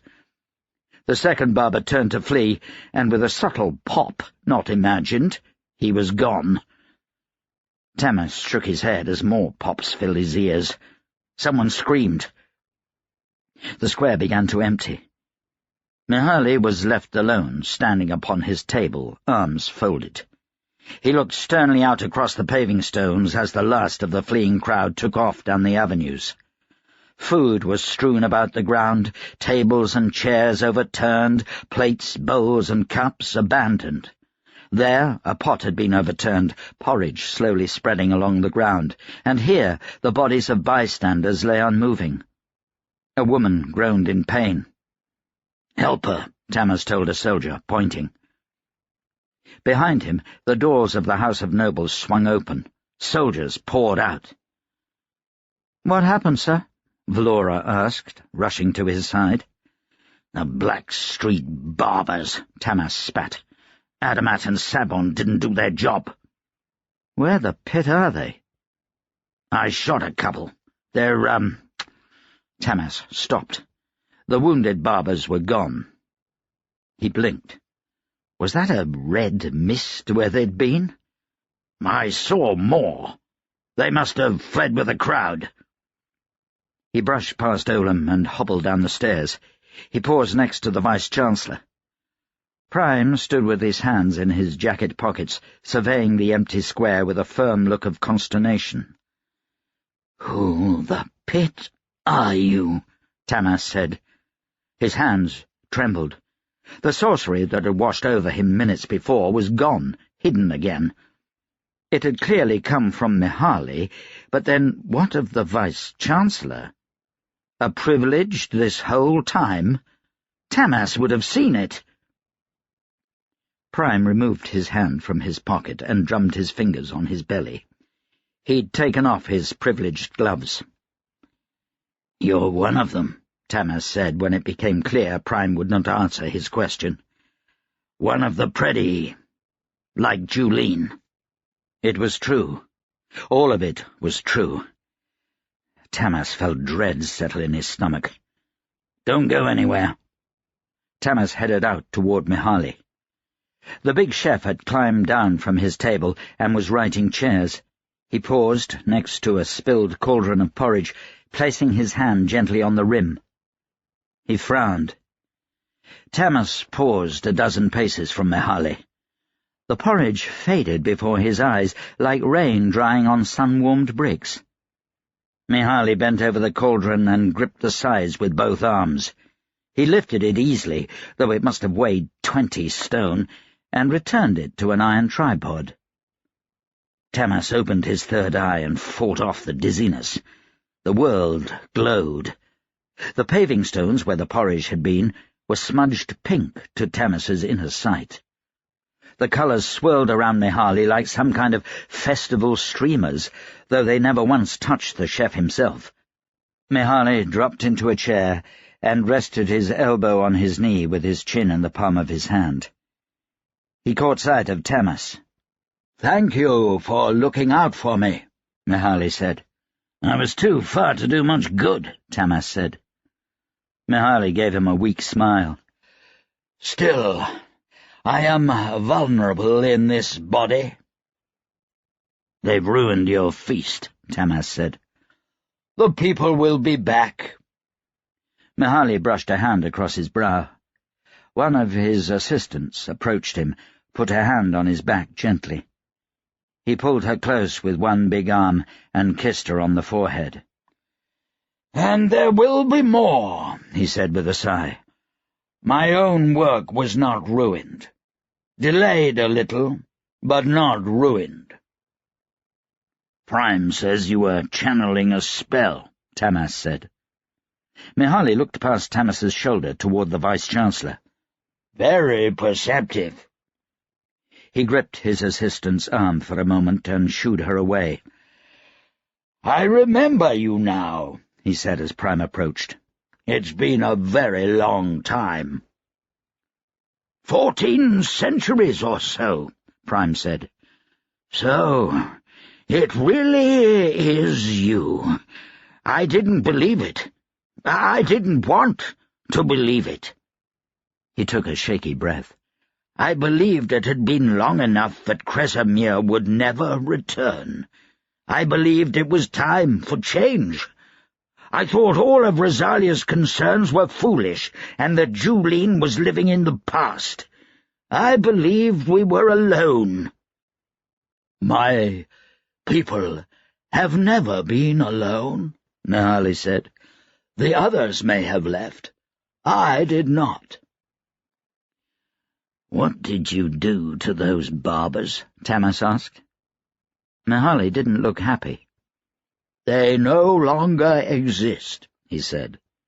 His voice was glum, in the manner of a man who'd done something he didn't want to. "I lost my temper," he said. "I don't like—" He paused. His voice cracked. "They felt no pain. I don't like to harm people." Tamas watched the chef for a few moments, 1,000 questions flooding his mind. Something stilled his tongue. "Sir," Olam said, coming to his side, "we can't find any of the barbers. Not one." Tamas said, "You won't." He took a deep breath. "He's a god, Olam. A real, live god in the flesh." The new-found conviction was not a happy one. His head ached, his stomach reeled. "This is not good." Olam was staring at Mihaly as if trying to make up his own mind. "Why not? I mean, if he's a god, isn't that good?" Tamas looked up at the sky. It was a beautiful day, warm without being hot, breezy without a strong wind, the sun pleasant on the face. "Because," Tamas said, "Mihaly is not the only god. There's Kresimir. And this means Kresimir can be summoned back. It means Kresimir will come for me. It means Bo's warnings were not rubbish, and that's not good." He felt a presence at his side, a big hand on his shoulder. Mihaly had joined him. "It's worse than that," Mihaly said. "If it was just you, I'd be sorry. But—" Tamas felt ill. His leg had begun to throb again. He shifted and felt a stab of pain. He choked back vomit. "What do you mean?" "He'll destroy the whole country," Mihaly said. "Every man, woman, and child. Every plant and animal. He'll raze it to the ground." "Why?" "My brother is not a kind god," Mihaly said. "He'll find it easier to start over." Tamas clenched his fists. Gods! How could he deal with that? What could he do? Why hasn't he done it yet? Mihaly regarded South Pike Mountain. "He has been on a long journey, my brother. I don't think he actually ever intended to return. But he will be summoned. There are those who seek to accomplish that, those who seek to prevent its happening." Mihaly turned to Tamas. "It's too late for you to influence that battle. I will try to protect Adro from his power, but you need to clean your house." "The traitor," Tamas whispered. "If there are more interruptions like this," he gestured around them, "if there are more distractions—" "But I don't know who it is," Tamas said. "He might," Olam said, pointing across the square. Tamas turned to see Sabon and Adamat rushing toward them. Chapter 37. Election Square was in shambles. Soldiers wandered about the clutter of fallen chairs and spilled food and overturned tables, as if after a battle, dolefully picking among the debris. A few townsfolk were being taken away on stretchers as Adamat arrived, and a knot of men had gathered beneath the steps of the House of Nobles. Adamat watched Sabon reach the knot ahead of him. He slowed to a walk, casting about for signs of what had happened. Were they too late? People had fled in chaos, that much was clear. But what had happened? Adamat didn't see any of the barbers or any fallen soldiers. Those on the ground weren't in uniforms of any kind, only townsfolk caught by some kind of crossfire. He saw slashed throats, blood spilled on the cobbles, even a few gunshot wounds. Families gathered around their fallen members. Women wailed. Adamat reached the knot of soldiers and let out a sigh of relief. Tamas was there, along with the Vice-Chancellor and Mihaly, the Master Chef. Tamas's bodyguard hovered nearby, a frown on his face as he studied the chef. Lady Winceslav stood nearby, and both Rickard Tumbler and Undraus the Reeve approached from across the square as Tamas's troops fanned out to help the wounded. Sabon shook his head to something Tamas asked him. They both turned expectantly to Adamat. Tamas opened his mouth to speak. "Charlemagne," Adamat said. "The Archdiocese." Rage danced across Tamas's face. He warred with his emotions a moment before gaining his composure.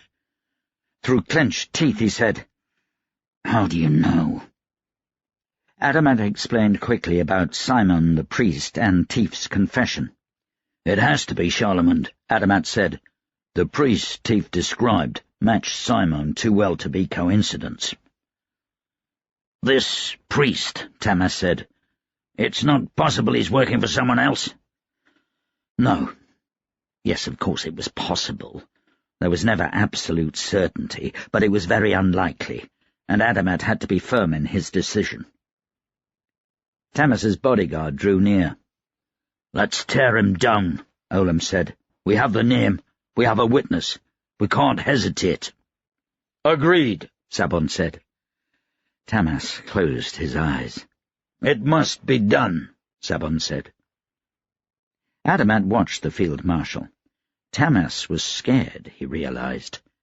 Charlemagne was the only member of his council with the power to crush him outright. Tamas could leave him be and wait for the next assassin, or he could attack and risk the wrath of the Church. Adamat did not envy Tamas that decision. Tamas slowly studied the faces of those around him. His gaze came to rest on the chef. Mihaly gave Tamas a brief nod. There was something here that Adamat had missed.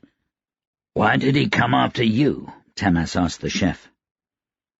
Mihaly stared at nothing for a moment, a scowl on his face. "That is cloudy," he said. "Julene is a pretty. She knows I inhabit a mortal body.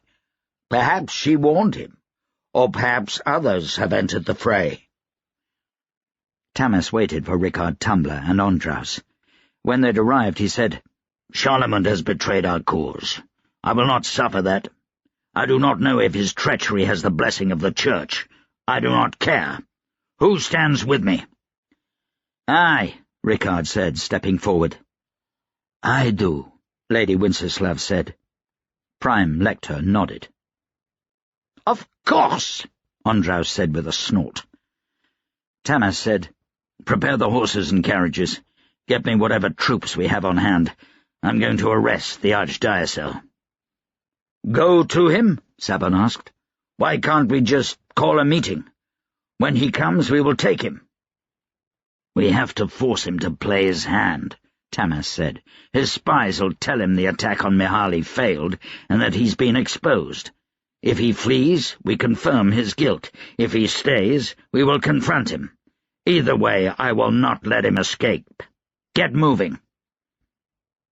Adamat felt himself swept aside as the soldiers rushed into action.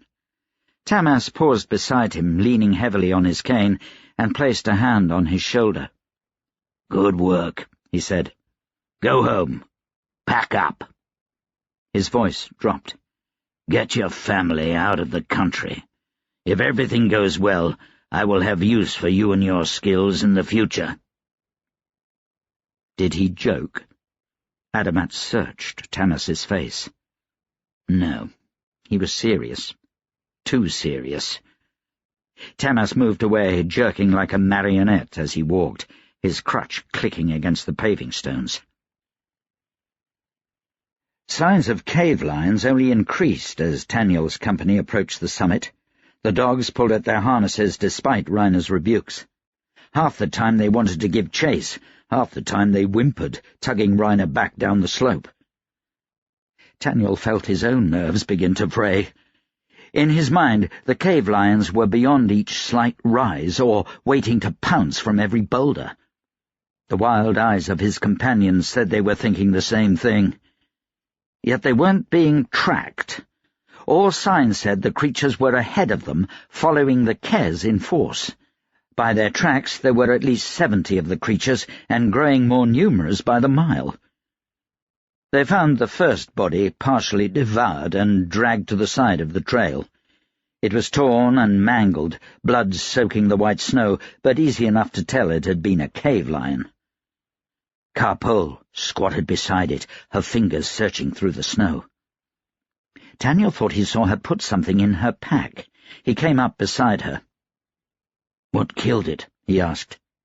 He already had a pretty good idea. Carpole mimed firing a rifle. He nodded.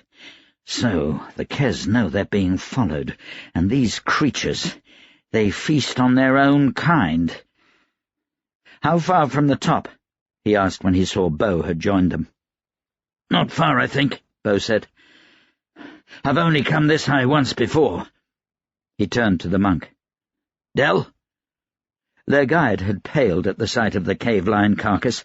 Slowly, his hands shaking, he lifted one arm to point ahead. "Liar," he managed. Taniel followed his gaze toward an outcropping where the trail disappeared. "That close?" Taniel frowned. "Where's the city?"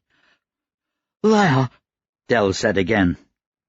"You'll see what he means," Bo said. It took less than half an hour to reach the height Del had indicated. They climbed a steep knoll in the road. Taniel paused to catch his breath, only to find it whisked from him at the sight below. He stood on the lip of a vast crater. It had to be tens of miles across, and it was hundreds of feet deep. Taniel wobbled, then regained his footing. There were trees below, species that could never have survived at this altitude. They ringed the inner edge of the crater, towering in the air. He could almost reach out and touch the tops of the closest ones. Yet these trees were long dead. Their sides were scorched black, their branches naked and twisted. Once they were a mighty grove. Now they looked like the boneyard of some place long cursed. Past the trees were the ruins of a vast city. Buildings filled the greater part of the crater. More buildings than there were in all of Adapest, and many taller, too. They were little more than stone husks now. Their sides were blackened like the trees, shutterless windows staring out like the empty sockets of thousand-eyed skulls. The sight made Taniel shiver. "The Quesim Caldera," Del said. His voice quaked. Bo's face was grim. "Chrysamir's protection has faded over the centuries. The volcano's acid and heat have killed the trees and burned out the buildings. Nothing lives up here." "Except the cave lions," Taniel said. "I don't know how they can." "Something keeps them alive," Bo said. Taniel could see a lake in the middle of the caldera. There were plots of trees as well, and ponds, and clear knolls that had once been parks where children played in the time of Chrysamir. Taniel imagined that the waters within the caldera had once run clean and beautiful. From his vantage point, he could see that the lake was foul and brown. It bubbled and belched, and a thick cloud of steam and smoke rose from its center. In the distance, Taniel heard the scream of a cave lion. "Fix bayonets," he said. He heard the clatter of weapons as the watchers behind him readied themselves. Spreading out, they proceeded into the crater. Taniel positioned himself between Del and Bo. "Where's the Colosseum?" he asked. Del didn't respond. Taniel thought he heard a whimper come from the man. Then again, it could have been the dogs. They'd fallen deathly silent since entering the caldera. "South Pike had a proper peak when Chrysamir was summoned," Bo said. His brow furrowed. "It's said that when he touched the ground, the very earth dropped out from beneath him, and the mountain erupted, spewing soot and acid into the air, enough to coat all of Adro." The Preddy barely survived. When all had settled, the caldera had formed, and Kresimir stood on the shore of Pike Lake. He pointed toward the center of the caldera. "That's where the Colosseum is?" Dell nodded. "I'll need some place to line up a shot into the Colosseum. The farther away the better, but it needs a clear view." Dell seemed to consider this for a few moments. "Krezimir's palace. Follow me. I can get us there." They fell silent as they passed through the deepest part of the dead forest. Their footsteps echoed on the hard-packed cobblestone road, and Taniel realized suddenly that there was no snow. The ground was bare, with even the hardiest forest scrubs and bushes long dead. The air, he also noted, was growing warmer. Some remnant from Krezimir's protection of the holy city? Or heat from the heart of the volcano? Would they even be able to approach Pike Lake? Unbearable heat and poisonous gases might drive them away. They didn't have the sorcerous protection of Julene and the Kez Cabal.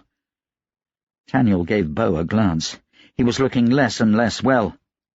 Taniel doubted he could protect a fly, let alone the rest of them. They found the next bodies at the edge of the forest on the near side of a small hill. These, Taniel noted as he got closer, were not just cave lions. A warden lay torn to shreds among the remains of at least 6 or 7 cave lions. His hand, the flesh stripped from the bones, still remained around the throat of a dead cave lion. Taniel held a handkerchief over his nose against the smell. The bodies hadn't been around long enough to begin to rot, but the lions were putrid, and their stink was far more pronounced here, where the cold had begun to fade and the wind did not carry it away. Carpole went on ahead again. She paused just on the other side of the hill, still in sight, and waved her arms at them. Taniel was glad to leave the bodies behind. Not for long. He came to a stop beside Carpole and choked down bile. He heard someone spilling their breakfast noisily behind him. A quick glance told him it was Bo. There'd been a pitched battle here. Wardens had made their stand in the center of a small park, presumably while Julene and the Kez Privileged escaped into the heart of the city. A dozen of them had died, and 3 times their number in cave lions. Their remains lay scattered across the one-time park. Nearby, a warden lay with one arm up on a stone bench, his entrails spread about the ground before him.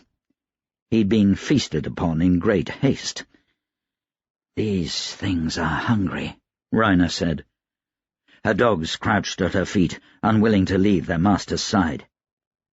"They run as if they're hunting, as if they have a purpose to attack and kill. Yet, whenever there is a death, they stop for the meat. They're starving." Taniel swallowed. "They're hungry?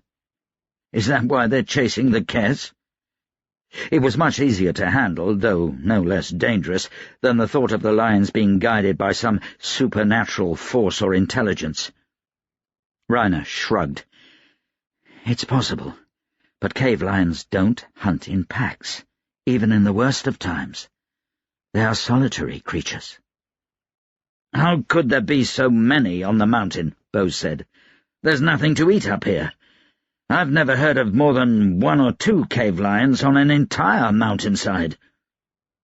No one seemed to have an answer. Taniel checked each of his pistols and his rifle to make sure they were loaded, then snorted a pinch of powder. His hands shook. His body told him to take more powder. He'd need it. He fought the impulse. He'd be powder-blind with much more. Then again, he'd be dead without the strength. He took another snort. The trail of carnage led through the park and onto a boulevard that seemed to head into the center of the city. Blood and bits of warden and cave lion had been dragged along as the cave lions chased the Kez Privileged. As they entered the city, Taniel kept his eyes on the buildings.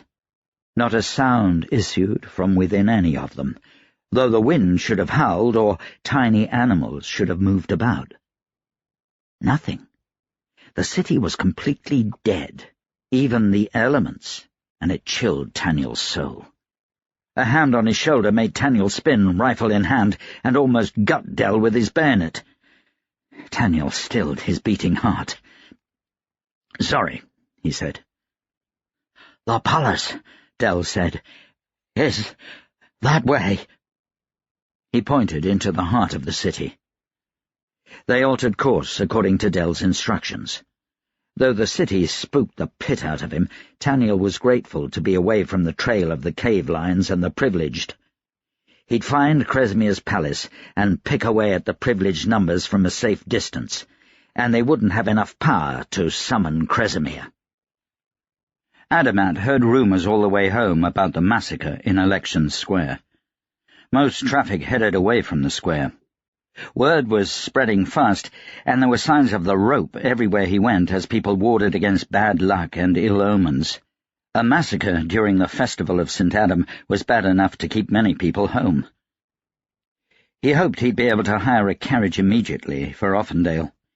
He'd get his family and get out of the country, and then— "Sue Smith," Adamat called as he hung his coat on the rack. He stopped. There were 3 coats too many hanging there. He closed his eyes. "Not again. Can't you let me be?" Adamat walked into the sitting room and froze. Lord Vitus and his 2 goons stood on the far side of the room. Astrid stood between them, Lord Vitus's thin hands on her shoulders. She looked like a helpless fly caught in a spider's web. The sight of his little girl nearly stopped Adamat's heart. It was one thing to know she was in danger. It was another to see her here in Lord Vitus's grip. Sue Smith sat on the sofa. He'd returned here immediately after their visit to the barber's. His face was pale, and sweat ran down his cheeks. His breath laboured unsteadily, a hand clutched over his wound. "Sorry," Sue Smith said weakly. "Here before me." "Sue Smith told me of your visit to the barber's," Lord Vitus said. There was no emotion in his voice, no hint of compassion or pity. "To survive 3 assassins, bravo." "Let her go," Adamat said tiredly. The weight of the last 2 days suddenly pressed upon him horribly. He wanted nothing more than to drop into his favourite chair and nap the rest of the day. It looked like that wasn't an option anymore. "Catch me up," Lord Vitus said. "How is Teef?" "Rotting in Sabletooth," Adamat snapped. "How is Lord Claremont?" The look of surprise on Lord Vitus's face vanished so quickly it might not have been there at all. Adamat said quietly, "Astrid, are you all right?" The little girl nodded. Her face was smudged with dirt, her sundress rumpled from having been slept in, but she looked unharmed. "I'm okay, Papa," she said. "Are you scared?" She clenched her teeth and shook her head. "That's my girl. Did they hurt you?" Another headshake. "Why is Teef in Sabletooth?" Lord Vitus said. "Because he'd had a deal with Tamas. He broke it trying to kill me." Lord Vitus frowned. "Why didn't you tell me he'd had a deal with Tamas?" "I didn't know." "Really?" Lord Vitus squeezed Astrid's shoulders. She tried to wiggle away, but he held her firmly. "Yes, damn you, I didn't know, I swear." Lord Vitus loosened his grip. "I trust you discovered the traitor. Tamas is on his way to arrest Rickard Tumbler?" Lord Vitus had little reason to think the traitor was Rickard, unless he'd been helping frame him all along. "What interest does Lord Claremont have in all this?" Adamat said. "Why care at all about the politics here? He's not even Adran." "Lord Claremont's interests are those of the Rudania Gurla Trading Company," Lord Vitus said, "and they rest upon the fortunes of the 9. "Where does he stand?" "Neutral," Lord Vitus said. "A nudge here, a push there. That is all you need to know. Now, when will Tamas arrest Rickard Tumbler?" "Never." "Why not?" "He's on his way to arrest Charlemont, the real traitor." Astrid cried out as Lord Vitus twisted her shoulders viciously. "All the evidence points to Rickard," Vitus said. "Why do you think it's Charlemont?" He was named in front of Tamas's Powder Mage. What could I have done? Adamat stepped forward. "Back!" Lord Vitus snapped. His goons came alert and shot menacing looks towards Adamat. "Harm her, and you're a dead man." "Along with the rest of your family," Lord Vitus said. "Vitus," Adamat said, "I swear on all the nine that I will destroy you and your house if you harm my daughter. I will bring down Lord Claremont as if he were a dog for me to kick in the street."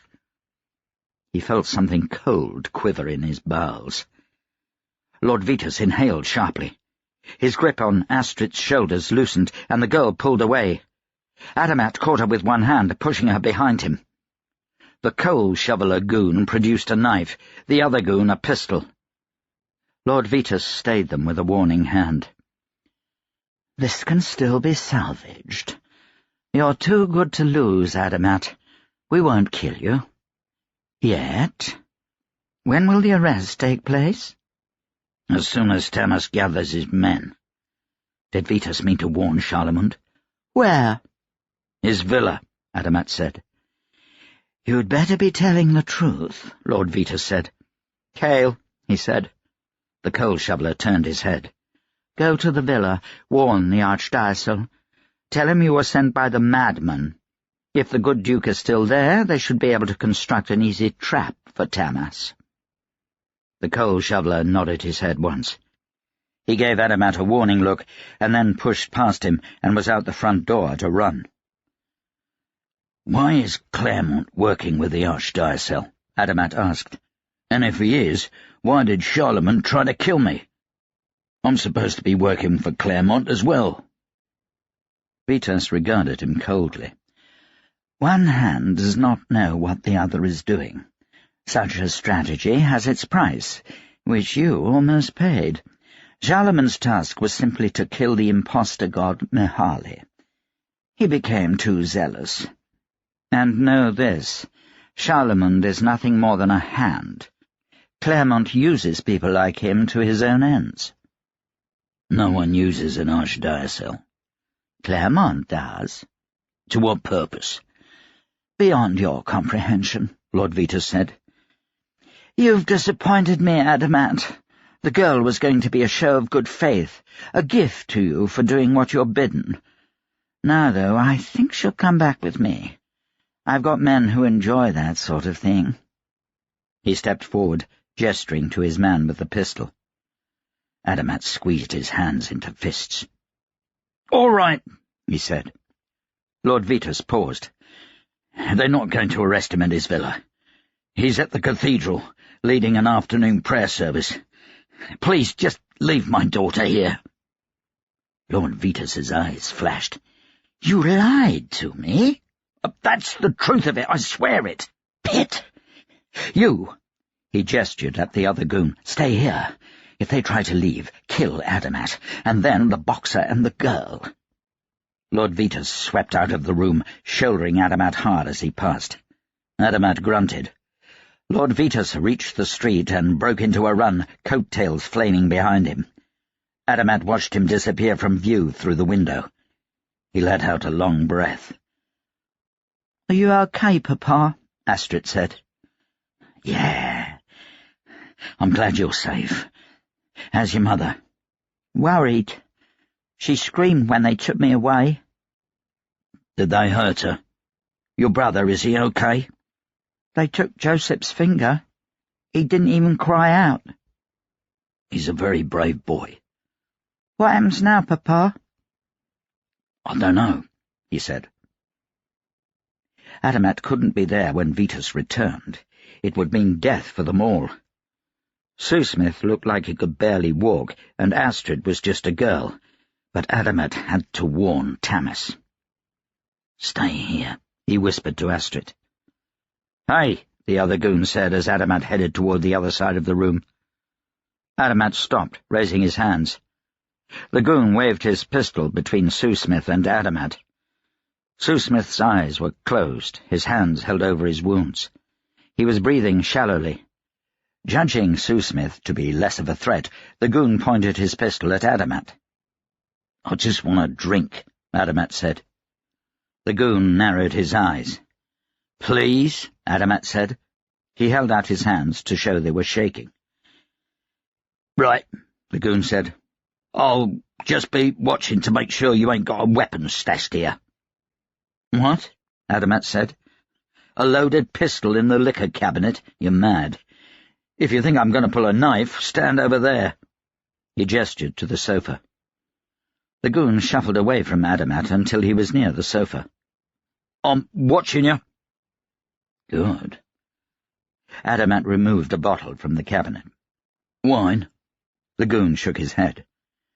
Adamat pulled the cork with a corkscrew and took a moment to unwind the cork, tossing it down on a shelf.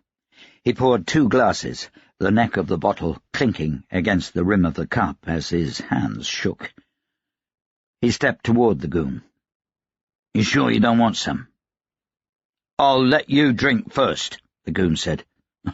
"I know the tricks." "No tricks," Adamat said, shaking his head. "You think I'd poison a 200-krona bottle of wine? Besides, poison doesn't work fast enough. You'd still have time to shoot me while you died." "Sue-Smith? Wine?" The boxer nodded weakly. "Pardon," Adamat said, lifting the 2 glasses to show he meant no harm as he stepped by the goon. He dropped both glasses at the same time. One hand diverted the pistol, the other jabbed the goon's neck with a corkscrew. The pistol went off, deafening Adamat. A window shattered, and Astrid screamed. Adamat grappled with the goon with one hand, shoving with the other. They both landed on top of Sue-Smith. The boxer gave a loud grunt.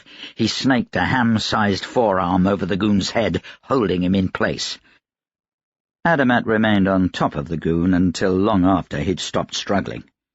He grabbed the lapels of his jacket and lifted the goon off Sue-Smith and dropped him on the floor. Sue-Smith moaned, writhing on the sofa. "Could have given me a warning," he said, feeling his wound. "I'm bleeding again." "You big baby," Adamat said. He made sure the goon was dead and looked up. Astrid was watching from the hallway. He said, "Go to your room." Astrid stood there, shaking. Adamat climbed to his feet and stripped his bloody jacket off, tossing it on the floor. He lifted Astrid into his arms. "I'm sorry you had to see that," he said. "Are you all right?" "Yes, Papa." Her voice quavered. "Good girl. I need you to be strong, love. I need you to go with Sue-Smith. You have to hide with him." Sue-Smith pulled himself off the sofa slowly, grimacing with pain. "No wet nurse," he said. "Where are you going?" "I have to go warn Tamas." "Like shit," Sue-Smith grunted. "I'll go." He stumbled, catching himself on the sofa arm. "Take Astrid," Adamat said. He led the little girl over to Sue-Smith and put her hand in his. "Hide. Protect her. Please." He took a deep breath. "You'll know soon enough if I fail. Just keep her away from Lord Vetus." Sue-Smith considered Adamat a moment, then gave a brief nod. "Thank you, my friend." "You don't pay me enough," Sue-Smith grunted. "Tales will be told of your sacrifice," Adamat said. He went to his office and opened a long, nondescript chest in the corner. He removed his small sword from its sheath and checked the blade and hilt. The sword was nothing special. It had been issued to him in the army before he'd become an inspector. It was undecorated, with an oval shell of a guard over the hilt. It was in good condition. He heard footsteps behind him. "I haven't touched this for a decade," he said. "It looks to be in good shape." "Better hope," Sue-Smith said. Adamat turned around. Sue-Smith held out a pistol, along with extra shot and charges. "Luck to you." They clasped hands, and Adamat was out the door. Chapter 38. "How are you going to explain this to the church?" Olam asked. "Easy," Tamas said with a conviction he didn't feel. The Church doesn't like to be played any more than we do. Charlemagne will provide us with what we need to oust him in their eyes. He's pomp and bravado. He'll not stand up to more than a few hours with our questioners." The carriage rocked heavily as they approached Charlemagne's vineyard. Tamas eyed Olam. He was a soldier through and through. He would carry out Tamas's orders, yet he was no fool. Olam wanted to be certain he wasn't charging blindly to his death. "Torture? An archdiocese?" Olam asked. He'd finished cleaning and loading Tamas's long-barreled pistol. Tamas was grateful he didn't smoke around gunpowder. Olam handed the weapon to Tamas and started on his own. "You really think he'll tell us what we need to know?" "Yes," Tamas said, hoping that there was enough confidence in his voice. Arresting the archdiocese was insanely risky.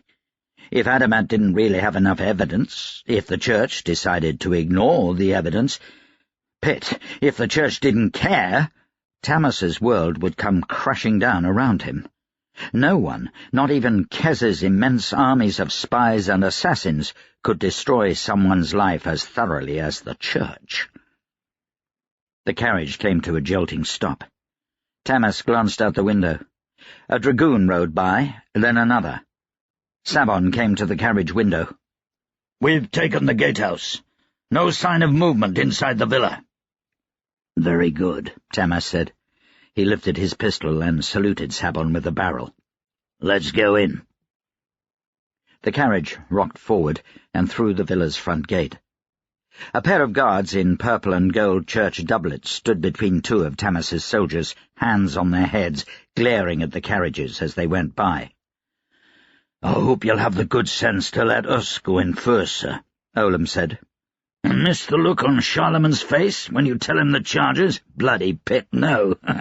I'll hobble my ass up those front steps with the rest of you." "He may put up a fight," Olam said. Tamas fingered his pistol. "I hope so." "You're willing to risk his bodyguard having a few air rifles?" Olam said. "It only takes one." "You ruin my fun, Olam, you really do." The carriage stopped again after a few minutes. Sabon opened the carriage door. "The house and yards are surrounded. Our men checked the chapel and most of the outlying buildings. His carriage is in the carriage house. He is likely inside." Sabon did not look happy. "And," Tamas said, "no sign of workers anywhere. It's a nice day. They should be in the vineyards working the fields, exercising the horses. The place is like a ghost town. Sabon's next words were cut off by a bullet as it entered his left temple. He fell without a sound, blood spraying across the inside of the carriage. The popping sound of air rifles was followed by the shouts of ambushed soldiers. A bullet ripped through the carriage over Tamas's head. A horse screamed. He struggled toward the door. "Oh, no, sir," Olam said, grabbing his coat. Tamas pushed Olam away and leaned over the edge of the carriage. Sabon lay in the mud, dead eyes staring up blankly. "Bugger that," Tamas said. He swung out the door, analyzing the villa in a second. It sprawled across his view. The whitewashed stucco front was immaculate, and the high, narrow windows and thick brick of the ancient style gave the defenders the advantage. There were at least 50 windows on the front of the building. The air rifles could have been firing from any, or all of them. Tamas caught sight of the barrel of an air rifle and fired his weapon at that window. He pulled himself in, the sound of bullet impacts and ricochets too loud for comfort. He began to reload. "What the pit?" Olam leapt from the carriage. He turned around and grabbed Tamas by the coat, pulling him after onto his shoulder, and ran toward the vineyards. "To the pit with you!" Tamas said. He grunted as he was thrown to the ground and felt the pain lance up his leg. Olam dropped down beside him, panting hard, rifle in one hand. They were in a ditch, mud squelching under Tamas's boots. His leg burned horribly, the pain wrecking his mind. Tamas snatched a powder charge from his pocket and tore it open, emptying the contents into his mouth. He crunched down, chewing the grit with rage, ignoring the taste of sulphur and the pain in his teeth. "What was that?" Tamas demanded. Olam glanced over the edge of the ditch. "Courage has taken 7 or 8 hits since we left," he said. Tamas didn't reply. The powder trance was coming on quickly. The world spun for a moment, and he gripped the grass to keep from falling off. His senses righted themselves. The crack of rifle shots reached him as his men began returning fire. The sound was chased by the smell of black powder. Tamas gasped it in, deepening his powder trance, willing away the pain in his leg. "They have more than a few air rifles," Olam said. He sneaked a peek over the edge of the ditch, then brought his rifle up, aimed, and fired. "At least 20, probably more," he said, dropping down. "And wardens." "You sure?" "Just saw an ugly brute in the window." Tamas finished reloading his pistol. The pain from his leg had begun to fade to the back of his mind. "Wardens," he said. "I hate wardens." He looked over the hill. The front of the villa looked normal enough, but the windows were open, rifle barrels sticking through. He could see the grotesque shape of wardens within, aiming down their rifles, as well as the bright colours of Charlemagne's bodyguard. He fired his pistol, burning half a powder charge to nudge the bullet where he wanted. One of the rifles fell inside. "Who tipped them off?" Tamas snarled. "There's a spy among my own men. Among my elite." "We should worry about whether we brought enough men," Olam said. "We have less than 100. If he's got any number of wardens in there, along with his own bodyguard, we could be in trouble." Vlora suddenly dropped down beside him. "Sir," she said, "we need to retreat. We're taking heavy losses. I lost 2 from my carriage just trying to get to cover." "Pit," Tamas said. They didn't have enough men to take Charlemagne. If they retreated, however, he'd be gone within an hour. There was no way they could get back quickly enough with more soldiers. "We'll button him up. He can't get out. They don't know whether we have 100 men or 1,000. Vlora, I want you to get out of here. Go back to the garrison." "No. Get to Lady Winceslav's estate. It's closer. I want 2,000 men from the Wings of Adam here within an hour." "Sir, I'll send someone." "No, go yourself." Tamas squeezed his eyes shut and saw Sabon take the bullet to the head all over again. He would not lose another friend this day. He slapped her on the shoulder. "That's an order, soldier. Go!" Vlora took off, running away from the house. Tamas risked another look at the villa. One of the carriages had overturned when a wounded horse bolted. The animal had been cut free, and 4 soldiers huddled behind the carriage, reloading desperately. "That's a bad place for them," Tamas said. "We need to get some cover fire. Have them pull back to a ditch or the vineyard." He'd barely finished the sentence when sorcery ripped through the overturned carriage. He turned away, the flash blinding him as men screamed. The carriage was cut in 2, the pieces tossed to either side as if discarded by the hand of a god. The soldiers were shredded, thrown through the air like ribbon. One landed near Tamas's ditch. Tamas dropped his pistol and dragged himself over the bank. "Sir!" The powder trance pumping through his veins, Tamas barely noticed the feel of cobbles cracking against his knees. He was next to the soldier in just a second, pulling himself along the ground with his arms. He grabbed the soldier by the leg. A rifle shot went off, not far over his head. Olam stood over him, teeth gritted, presenting himself as a better target in order to draw enemy fire. He reached down, snatched Tamas by the back of his jacket, and pulled both Tamas and the soldier back into the ditch. "What the pit, sir?" Olam said. "Are you trying to die?" "How is he?"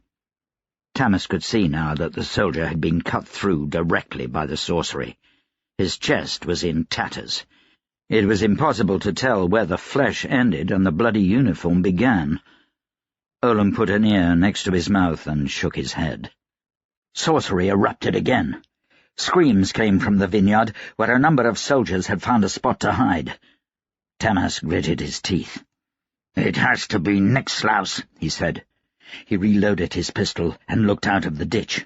"Where are you, you arrogant son of a whore?" He opened his third eye, pushed away the dizziness with anger, and scanned the villa. "There," he said.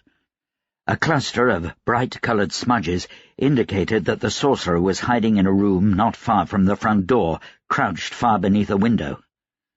Tamas gritted his teeth. The brick would stop bullets, but it wouldn't stop a bounce. He fingered a powder charge. He lay a finger on the trigger, when a flash of light caught his eye. "Mirrors," he said. "Pit, he's using mirrors.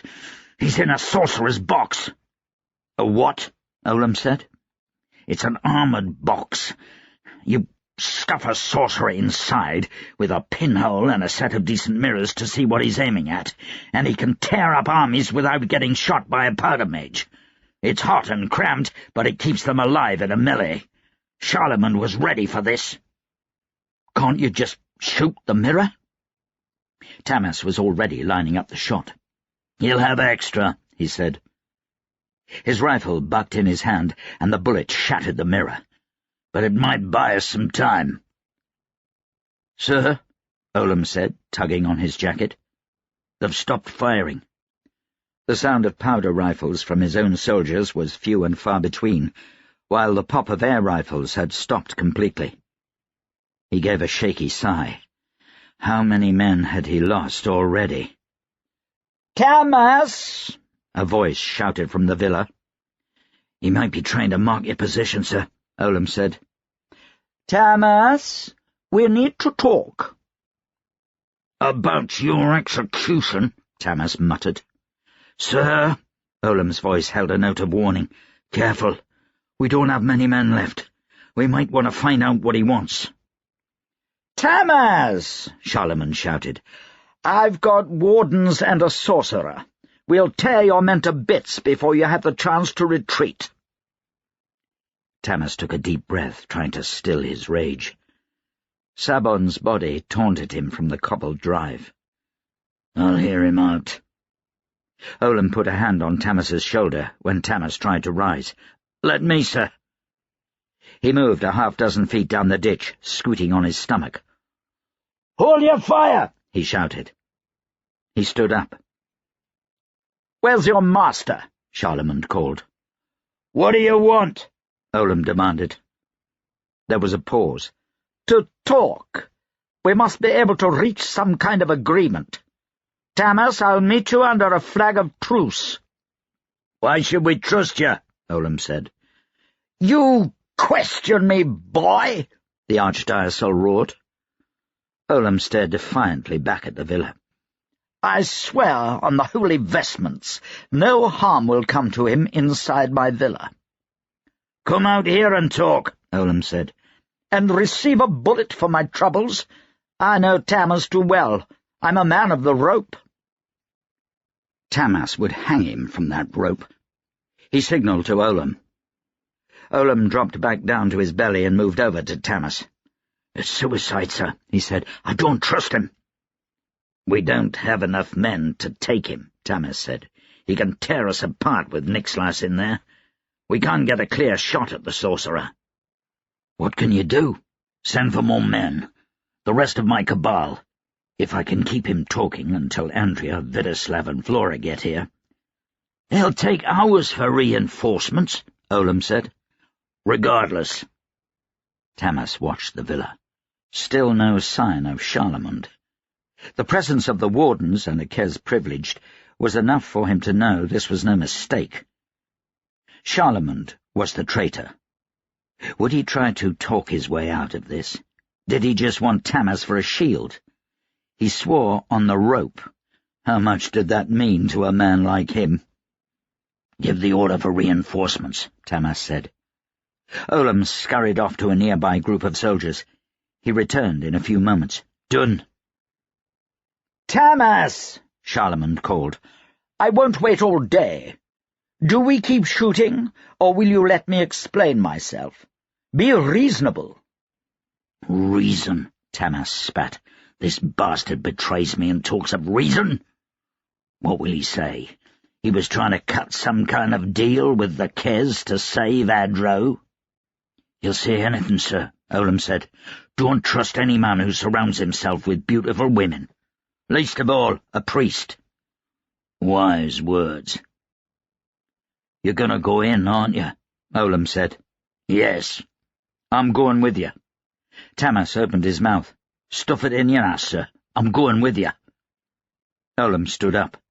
He gestured to a nearby soldier. Don't let them leave this place, he said. Even if they have the field marshal. Shoot to kill. Krezimir's palace was immense. Taniel had never seen its equal, not in Adapest or Kes or Fatrasta. He could look down the street and not see the end of it. Unlike the other buildings in Krezim Kurga, the rock had not been stained black by soot. It was volcanic, as if the mountain had spewed it out in one gigantic piece and let it cool, the sides polished enough he could see himself in them. Taniel couldn't find a single crack, or see the marks of a workman's tools. "It's complex," Del explained as they searched for an entrance. "Krezimir's home on Earth. He and the Prede lived here for decades." "Yes," Bo said, feeling along the sheer wall. "I remember reading about this place. But how do we get in? Sorcery?" "There is an entrance," Del said. "Lions!" The call came from the rear of their small group. Del began to shake again, pressing himself up against the wall. Taniel grabbed him, pushed him forward. "Let's go! Run!" he said. He could see the first one emerge from the street they'd left not long ago. It scrambled around the corner, padded back feet thumping, front claws scrabbling for purchase on the cobbles. It was 3 times the size of a dog, teeth sharp. There was blood on its jaws. They fled, looking for an entrance to the building. "They get bored, chasing Julene?" Taniel said to Bo as they ran. "Or she scared them off," Bo gasped. He was sucking wind. Taniel grabbed him by the shoulder, pulling him on. More lions followed the first, 6 in total. "Pull," Taniel said. "If you have a trick ready for these things, pull it out." Carpole sprinted on ahead, putting some distance between her and the others before she came to a stop. She whipped a set of dolls out of her bag. They were not human-like, as they'd been before. They looked like beasts, cave lions. She grabbed a pair by the legs and smashed them against the volcanic building. One of the lions howled. It skidded to the ground and pawed at its head. Carpole dropped one of the dolls and stomped on it. The downed lion erupted, blood spraying from its body as it was crushed by an unseen hand. Carpole returned the other doll to her bag. The cave lions fell on their crushed companion. Teeth tore, claws flashed. One of them took only a mouthful of flesh and then began to run again, streaming blood behind him as he came at Taniel and the Watchers. "Wait! That's too loud," Taniel said. Too late. Fesnik had pulled the trigger. The shot glanced off the lion's head, bringing it up short in surprise. The sound of the blast echoed through the buildings, interrupting the long silence. A bloom of smoke rose above Fesnik. The other cave lions paused in their feeding and looked toward them. Taniel swallowed hard. So much for the element of surprise. A low whistle rang through the air in the shocked silence following the gunshot. Taniel looked around for the source. Raina held a fluted bone to her mouth. The sound rose and then was gone as her dogs pricked up their ears. "Go," she said. Their harnesses released, the 3 big dogs tore toward the feasting cave lions. The cave lions barely seemed to notice them as they'd returned to rip at the flesh of their own kind. One screamed in surprise as Kresim hit it from the side. The mastiffs didn't waste time. They went for throats, and the group of lions and dogs turned into a flying fury of fur. Despite the cave lion's size and claws, the dogs had taken them by surprise. They gained the upper hand, dispatching 3 of the lions faster than Taniel would have thought possible. They ganged up on the other 2 as more cave lions entered the street. "Run!" Taniel yelled. "Here, Bo was some distance ahead. He gestured to them furiously. They reached him in a few moments to find a door cut into the solid side of the building. It took 2 men to push it open, working against the weight of the stone itself and the ages of disuse. The last man came in, and they pushed the door shut behind them. There was neither latch nor lock on the inside of the door. "Where's Rainer?" Bo asked. They opened the door. Rainer stood back in the street, pistol drawn. Her whole body was shaking as the lions leapt onto her dogs. "Come on!" Taniel shouted. "I'll not leave them." Her quiet voice carried clearly. Bo stepped outside. He lifted one gloved hand and twitched a finger as if tapping on glass. A sudden gale ripped through the street. Rainer grabbed for her hat as it was lifted off into the sky. The fighting animals separated, their flanks covered in blood, the 3 dogs still miraculously alive. Every animal regarded Bo warily. The wind whipped around them and pushed. The dogs tumbled through the air, leaving the cave lions behind. They slammed into Rainer, lifting her up with them. Bo stepped back inside the door. Dogs and woman followed close behind, and the door slammed shut, leaving them in darkness. Something thumped into the door. Taniel put his back to it. He was joined by the others. The muffled growls of cave lions came from outside. Someone lit a match. Bo lay on the floor in a heap, with the dogs and Rainer. One of the dogs whined. Bo and Rainer were unconscious, or dead as far as Taniel knew. By the light of the match, Taniel regarded his companions. Their faces were coated in sweat, lined with fear, covered in— what? Ash? Where had that come from? Taniel examined the floor. There was ash there, ancient, coating the floor a foot thick. At some point a fire must have raged through the building, destroying everything inside. Only the shell remained. He stared into the faces of his companions. They'd come all this way— for what? To be hunted like animals by cave lions in a dead city? Taniel felt the horrible weight of failure. "Where's Del?" he asked. The monk was nowhere to be seen. Taniel called his name. No answer. A set of footprints in the ash led off toward the center of the building. Taniel heard another thump at the door and the scrabble of claws on wood. Taniel, his back still against the door, snorted a pinch of powder. His senses grasped at any light, pinpricks high above, to let him see. They were in a vast, open space, a dark container that seemed more like a mine than a building. He took a deep breath, trying to keep calm. "This doesn't look like a palace," he said. "Taniel!" The voice echoed around them. "Del?" Taniel said. "Over here, Taniel! Quickly!" "Bo's hurt," he said. "No time! You must come!" Another thump against the door. A cave lion outside whined. "Can you hold it?" Taniel asked. "Go on," Fesnik answered. "We've got it. Go take the shot." "Stay here," Taniel said to Carpole. "Help them keep the door shut." He ignored her gesture of defiance and turned to run. The floor was polished, perfectly level. It might have been marble beneath the ash. He distanced himself from the light of the burning match behind him and tried to follow Del's voice. He gave up, keeping his eyes on the footprints in the ash instead.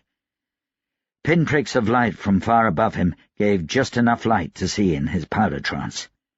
He found Del standing near an enormous staircase of the type built inside the ballrooms of kings. It had no railings, and must have been made of the same rock as the walls of the palace in order to have survived whatever fire had gutted the building long ago. "This doesn't look like a palace," Taniel said. Del was quaking terribly. He barely seemed able to stand. He held out both hands to Taniel as if to plead. "There was once a mighty place," he said, Thousands upon thousands of rooms filled with gold and the finest woods and carpets. If you had light, you'd see the ashes. Only the husk was created from hardened rock. Kresimir did that.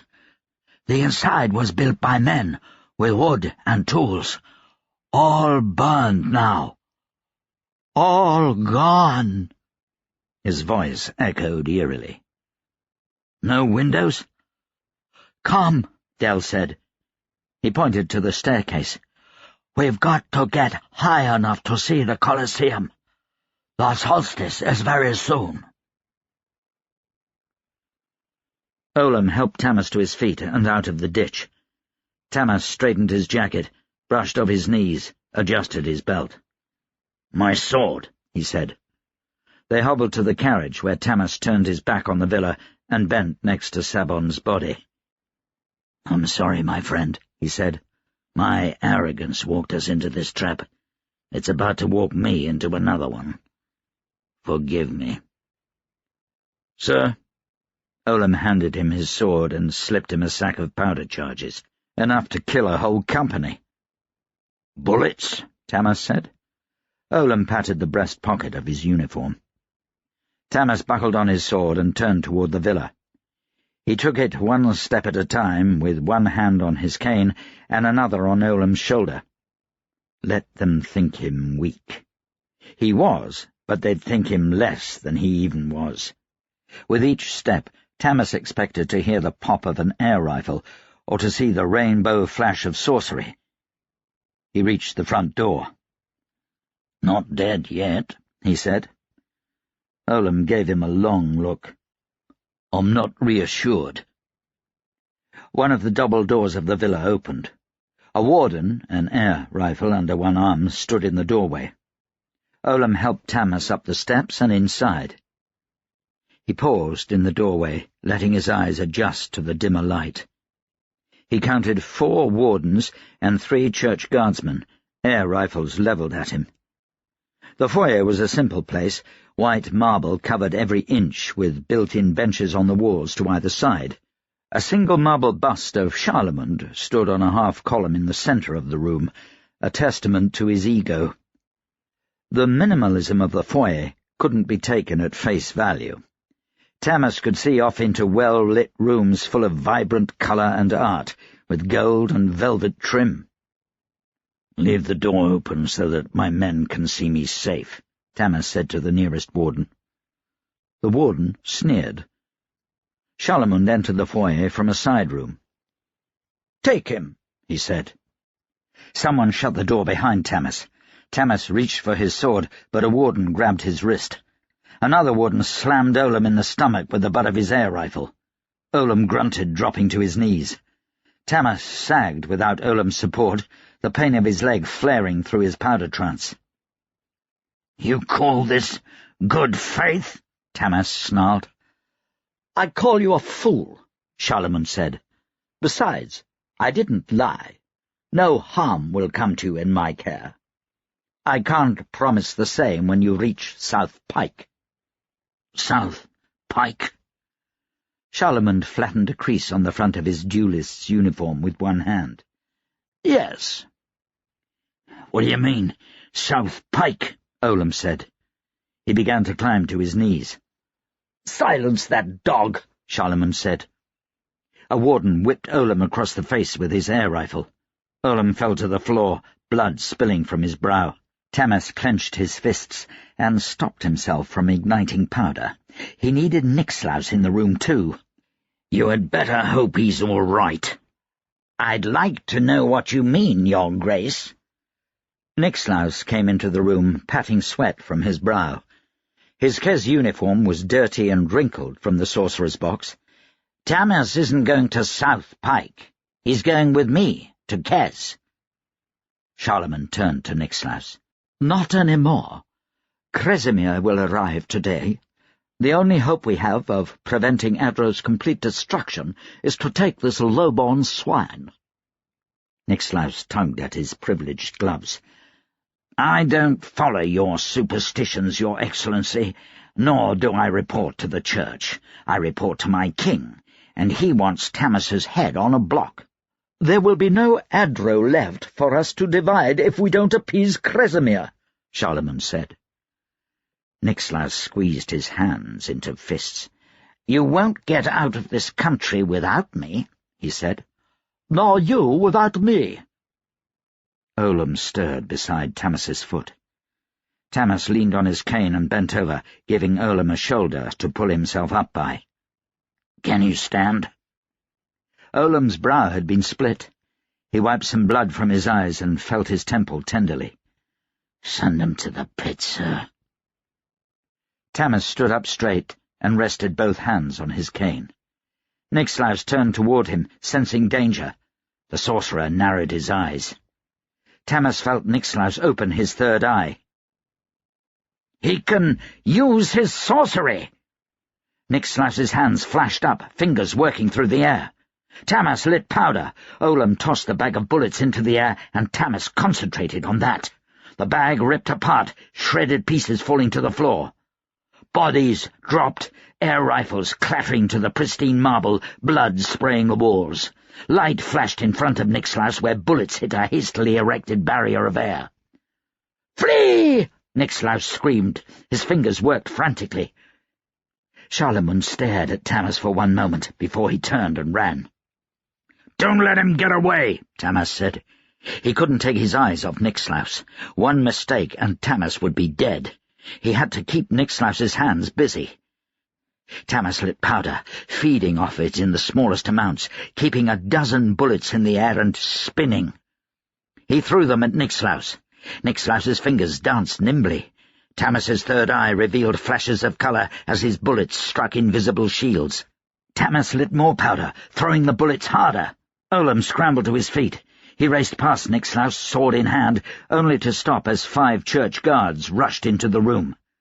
They looked toward Nixilaus and Tamas, regarded their silent battle, and turned on Olam. Tamas gripped the head of his cane. His advances were getting closer to Nixilaus as the sorcerer's defense weakened. He could only deflect the bullets so fast, and Tamas wouldn't give him the time to erect a better barrier with his sorcery. Tamas flicked his gaze toward Olam. The soldier had taken down one enemy, but there were too many. He was being pushed back, almost even with Nixilaus. Tamas was running out of powder. Charlemagne was getting away.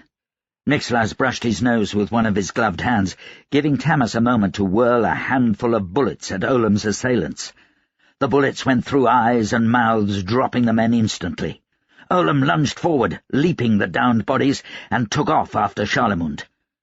Nixilaus brushed his nose again. Tamas grinned. "Allergies?" Nixilaus took a step back. Tamas leaned on his cane, hobbled a step forward. Nixilaus gritted his teeth, stepped back. Tamas clicked the tip of his cane on the marble. Nixilaus' fingers twirled and jumped. Sweat began to trickle down his brow as Tamas sent more bullets at him. Each bullet careened away, deflected. Tamas was running out of powder. He sucked in a raw breath, the smell of spent powder sending his blood pumping. The powder trance was a deep one. Nixilaus flung his hand in a wild gesture and uttered a hoarse cry. Tamas yelled out as he tumbled to the floor, his concentration broken. He stared at the 2 halves of his cane, then up at Nixilaus. The privileged advanced and stood above him. He held his fingers just so, as if he was about to snap them. His shirt was soaked with sweat, his hair wild. He looked down at Tamas. "You old fool." "You win," Tamas said, lighting a touch of powder. Nixilaus screamed. He stumbled back, clutching his left hand. He slammed into the column with Charlemagne's bust. The bust clattered to the floor, shattering a marble tile, and Nixilaus tripped over the column and fell to the ground. Tamas got to his hands and knees, ignoring the pain in his leg. He used the longer piece of his cane to leverage himself onto one foot. He hopped over to Nixilaus. He lit some powder. Nixilaus screamed again as a bullet laced through his right hand, tearing the arcane symbols on his privileged glove. Nixilaus stared at his hands. matching bullet holes through the palms of each. The white gloves were covered in blood, obscuring the remaining runes. "Now you know what it's like to have your power taken from you," Tamas said. He drew his sword and knelt down beside Niklaus. He took one of the sorcerer's hands in his and pulled off the glove. Niklaus whimpered. "Those are some delicate fingers," Tamas said. Chapter 39. Adamat reined in his hired mount at the front gate of the villa. His horse tossed its head, sides lathered from the long gallop. Adamat wiped sweat from his forehead and patted the creature's flank. He could also see the very top of the villa and the carriages rumbling toward it. "The Archdiocese isn't taking visitors." These were Tamas's men, soldiers in their dark blue uniforms, lapels stained silver. One of them gestured to Adamat with his bayoneted rifle. "Go on," he said. "Read your newspaper tomorrow." Adamat rested just a moment to get his breath, his mount prancing beneath him. "You don't look like you ride much," the soldier said with a lopsided smile. "I don't," Adamat snapped. "I have to warn Field Marshal Tamas." The soldier's easy manner disappeared. He stepped close, while his partner circled around to Adamat's other side. "Listen," Adamat said, as his horse shied away from the soldier. He sawed at the reins. "I'm Adamat, the Field Marshal's investigator. Tamas is walking into a trap." The soldier gave Adamat a hard look. "I've heard the name passed around," he said slowly. "Go on. Don't make an idiot of yourself."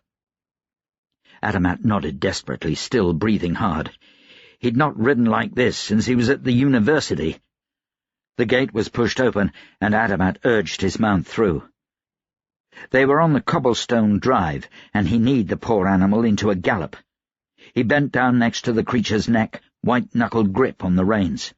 The carriages were to the house now, circled around the fountain in front of the villa. Rifle shots rang out, startling his horse. It missed a step and stumbled, pitching sidelong into a ditch. Adamat cried out as he was thrown. He cleared the ditch completely, hitting the ground hard, and rolled. A vineyard post arrested his roll. He got to his hands and knees, clutching a pain in his side. "Roosevelt's ass!" There was blood on his hand from some minor cut.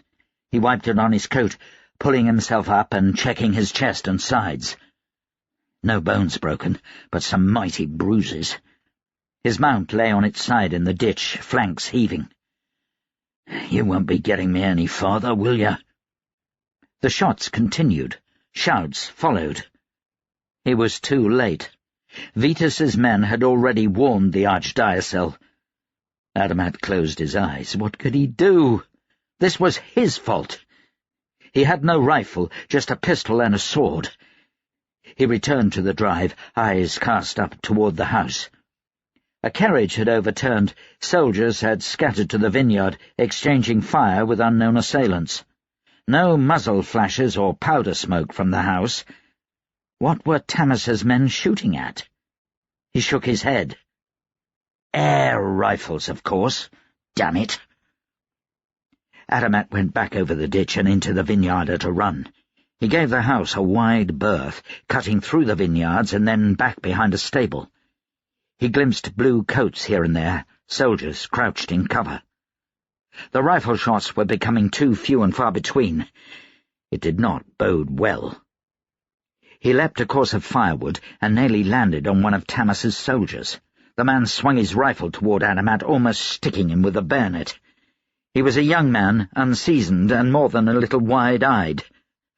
"Name?" he demanded, voice quavering. "Get that out of my face." Adamat grabbed the rifle by the barrel, shoving it away. "I'm Adamat. Does Tamas have the whole property covered?" The soldier regarded him warily. His hands were shaking. He'd probably never seen live fire before, outside of his drills. Adamat grabbed the soldier by the front of his uniform. "You hear those shots?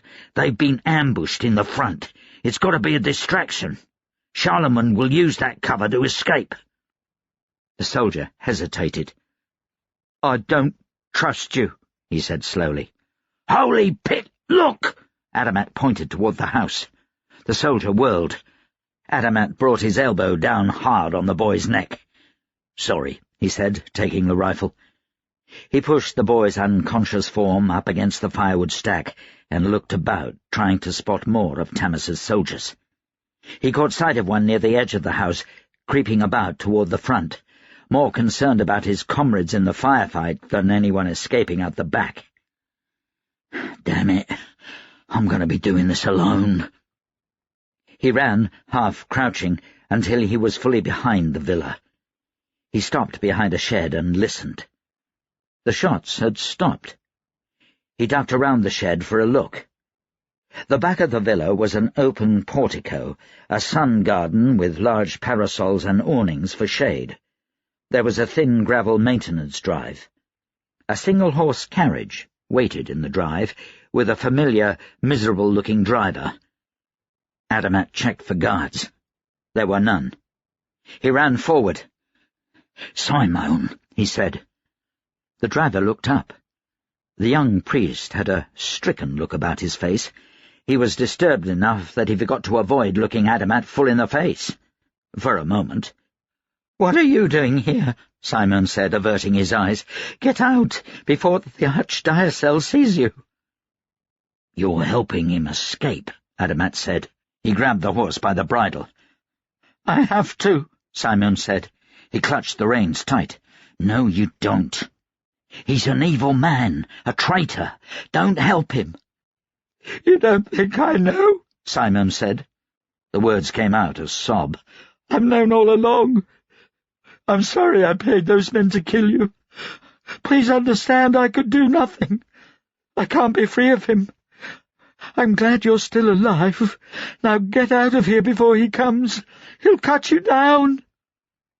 Adamat took a deep breath. "Simon," he said, stepping forward. "Don't come another step," the priest warned. Adamat paused. "Please, Simon." He inched forward. "Guards!" Simon called. "Quickly!" A pair of men rushed from the back of the house. They wore the garb of church guards and drew their swords at the sight of Adamat. Prelate guards, elite soldiers in the employ of the church. They protected the archdiocese with their lives. If they got close to Adamat, he wouldn't stand a chance. Adamat stepped back and took the rifle in both hands, hoping it was loaded. He aimed for the first guard and squeezed the trigger. The shot resounded in the yard. The man took a few more steps and stumbled to his knees. The second ran past him, coming fast. Adamat threw down the rifle and drew his pistol. The blast took the guard directly in the chest. He grunted, a look of frustration on his face, and dropped. The first guard had slowly gotten to his feet. He swayed drunkenly. Adamat drew his sword and stepped forward. The man managed to parry 4 or 5 thrusts before Adamat landed a disabling blow. "Simon!" someone shouted. "We fly!" Adamat turned. Charlemagne ran from the back of the villa, cape over one arm, sheathed sword in the other.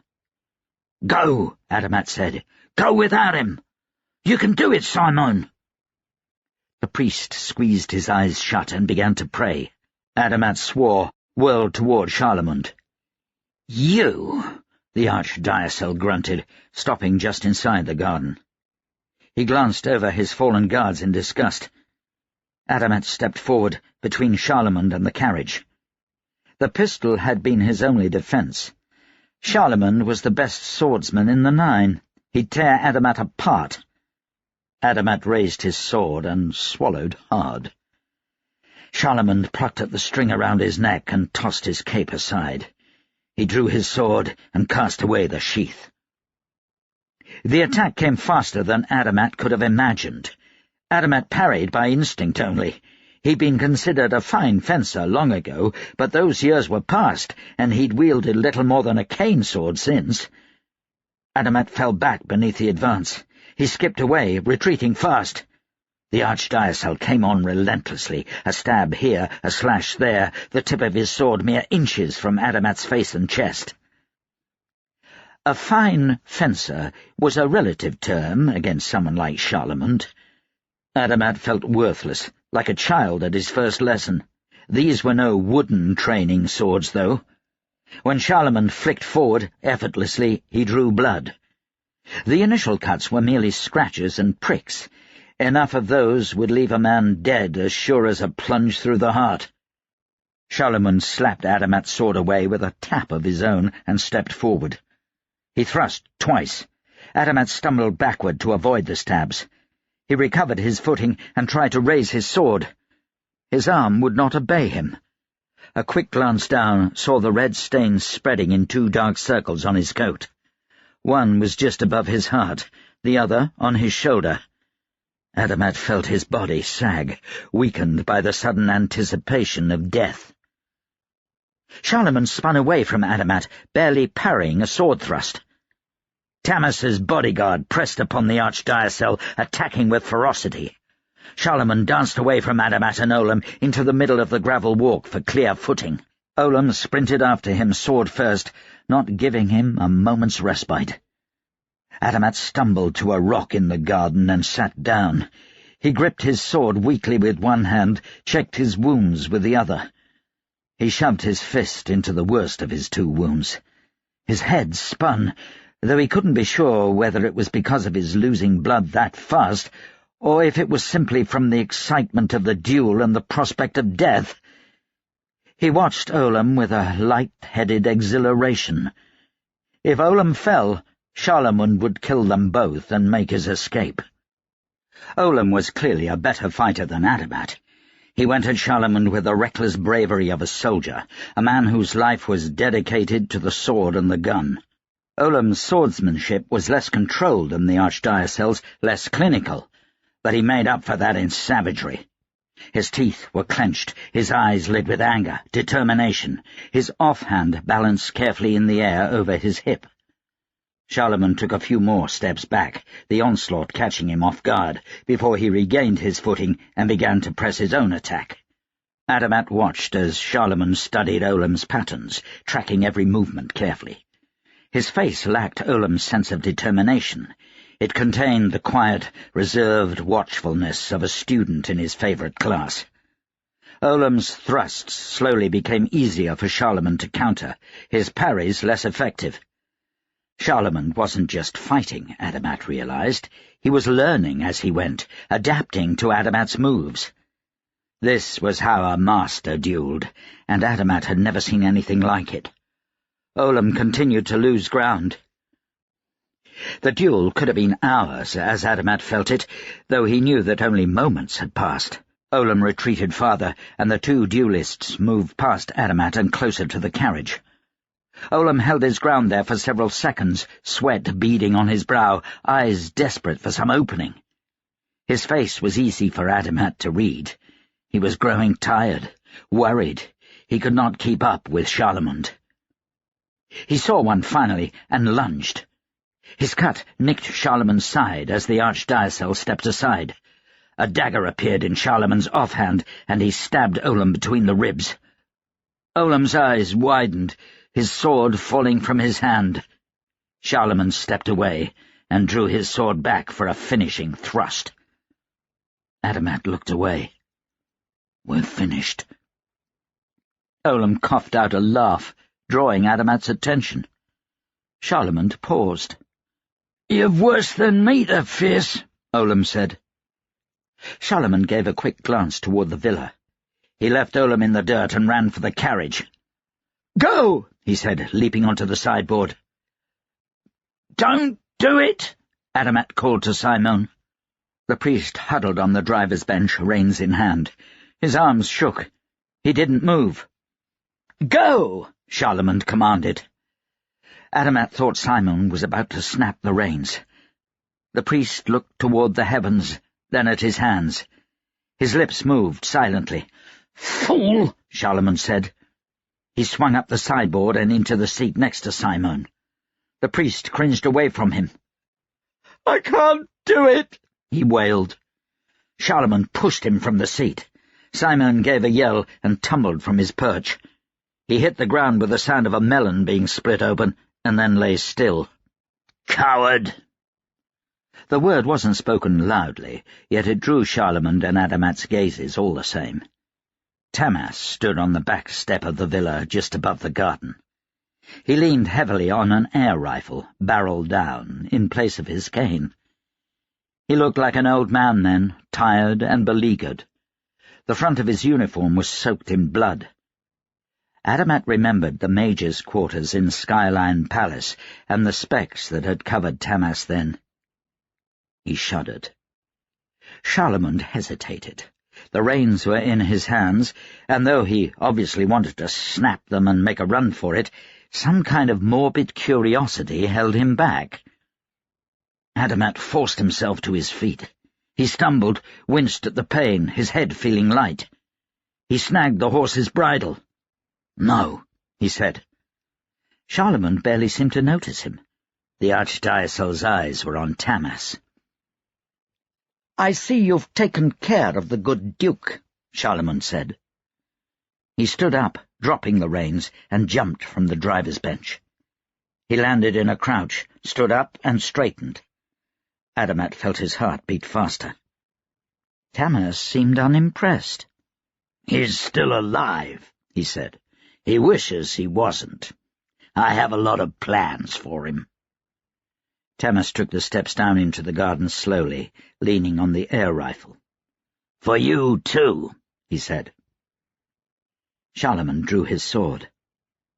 "You're out of powder," he said. "Otherwise we wouldn't be talking. You're not afraid of my title, of the repercussions. You'd have put a bullet in the head from inside the house. Did Niklaus use up all your reserves?" Tamas's face was iron. "If you had any honor at all," Charlemagne said, "you'd be on your way to South Pike right now to sacrifice yourself to Kresimir in hopes of saving this country." "That's rich," Tamas said, "coming from a traitor." "What are you going to do to me, Tamas?" Charlemagne said. "On your best day you aren't the swordsman I am." Charlemagne broke into a sudden sprint, rushing headlong toward Tamas, arms thrown back like the wings of a bird of prey. Tamas let the air rifle drop from beneath his arm. He drew his sword, planting his bad leg back, wincing as he did so. Adamat took a sharp breath. That leg had been shattered. Tamas wouldn't be able to maneuver. On a good day he may have come close to matching Charlemagne. As it was, a duel would be laughable. Charlemagne lunged forward, thrusting savagely as he closed with Tamas. Tamas parried, their blades crossed, and Charlemagne was behind Tamas, spinning to give a death-dealing blow before Tamas could bring himself around on the bad leg. Charlemagne's shout of victory died in his throat, his eyes falling toward his sword. The black smoke of gunpowder hung in the air by Tamas's offhand. He opened his fist and let the burned wrappings of a powder charge fall to the ground, next to the blade of Charlemagne's sword. Charlemagne stared at his swordless hilt. His face twisted in fury, eyes alight. He threw the hilt and leapt toward Tamas, who turned slowly to face him. The thrown hilt hit Tamas's forehead, leaving a shallow cut. He blinked and thrust forward once, his offhand on his hip in a duelist's pose. Charlemagne's own momentum carried him a handspan onto the steel. Tamas pulled back, stabbed again, then again. Charlemagne stumbled away, clutching at the wounds, the crimson soaking into his pristine uniform. He staggered up against the carriage, one hand reaching, grasping at nothing. He slid down onto the gravel. Adamat swallowed hard. Charlemagne's wounds didn't look fatal, but there were several of them. He'd bleed out slowly, painfully, if Tamas let him. Tamas didn't make any move to help, nor call out for his soldiers. He simply watched as Charlemagne tried to stem the blood flow, hands shaking. Tamas wiped the blood from his sword on Charlemagne's discarded cape and sheathed it. Adamat's own wounds were bad, but he judged them survivable if he bound them better. He shrugged the thought off and went to squat down beside Simon's limp body. The priest's neck had been broken in the fall. His eyes stared sightlessly off into a pasture, mouth open in a cry of despair. Adamat closed the eyes with his fingertips. He stood up and walked around to the other side of the carriage. Olam and Tamas leaned upon each other, heads together in a conference. Tamas once again held the air rifle as a cane. They both looked to Adamat. "Olam says you delayed Charlemagne just long enough for him to catch up." Tamas gave him a slow nod. "You have my thanks." Adamat licked dry lips. Neither had a look of suspicion, an accusation on their lips. Why not? Adamat's warning to Lord Vitus had just caused the deaths of a number of Tamas's soldiers. They had yet to realize why he was there at all. "Sir," Adamat said, "I'm sorry, but my family—" Tamas returned to the inside of the manor. Wardens and church guards lay about dead. He marvelled at the perfect kills, bullets to the heart or the head, easy hits in the close proximity of a house. Blood pooled thick on the marble floors, making them slick. He found an ivory parasol stand in the corner of the foyer and appropriated a real cane, leaning the air rifle up against the wall. Nixlaus was gone. Tamas bit the inside of his cheek, fighting against welling frustration. He'd left the privileged lying on the ground, writhing in pain. A blood trail led from that spot off to a side room. Tamas didn't have enough men to tend to the wounded and organize a search. He closed his eyes and limped off after the blood trail. Adamat. What would Tamas do with the inspector? He'd confessed to betraying Tamas and Adro to this Lord Vitus and his master, Lord Claremont. How many powerful enemies could Tamas have? Adamat was ultimately responsible for Sabon's death. Or was he? According to Adamat, the warning was sent to Charlemagne just ahead of Adamat himself. Charlemagne had more than just a few moments to marshal his defences. The pain in his leg increased as his powder trance began to fade. It would take a while for the trance to fade completely, and he'd be able to stand for a few hours yet, with the help of a cane. When that time was over, the agony would be so great he'd be lucky to even be able to stand. Dr. Petrick would be furious. Tamas may have damaged his leg irreparably, fighting on it like he did. Foolishness. The blood trail led through 2 rooms, 2 separate worlds of expensive furnishings rarely seen outside of a king's palace. Ivory bone chairs from the horns of Fatrastan animals, pelts and taxidermied big cats from the farthest jungles, a squat table chiselled from a single piece of pure obsidian, the skeleton of a long-dead lizard as big as a horse, artwork from every corner of the world, sculptures from before the time of Cresemere. The blood trail led to a servant's door out onto a small patio. Tamas examined the area cautiously. He didn't know if they'd accounted for all the wardens. He glimpsed movement out across a pasture. A stable door opened, and a pair of horses galloped out, swinging out around the barn and away from the villa. In his powder trance, Tamas could see the makeshift bandages on Nixlaus's hands, the writhing muscles of the warden who led his horse. Nixlaus glanced back toward the villa nervously. Tamas watched until the pair was out of sight. All of this was for naught, if Juline manages to summon Cresemere. "I can't find Nixlaus," Olam said. Tamas turned. The soldier had not even attended to his own wounds. He stood as straight as he could, trying to meet Tamas's eyes. He did not hide his pain well, which meant there was a lot of it. He fumbled in his shirt jacket for rolling paper and tobacco. They almost slipped out of his blood-slick fingers. Tamas took them from him and rolled Olam a cigarette, then lit it with a match from Olam's breast pocket. Olam took a puff and smiled gratefully. "Attend to the wounded," Tamas said. "Nixlaus is not a threat any more. Attend to yourself first." "You did well, my friend." "But Nixlaus," Olam said. My vengeance will be that he continues to live, Tamas said. He smiled, and he knew it was tinted with cruelty. That will be enough. Chapter 40. Only after climbing stairs for what seemed like hours did Taniel realize the full scope of Kresimyr's palace.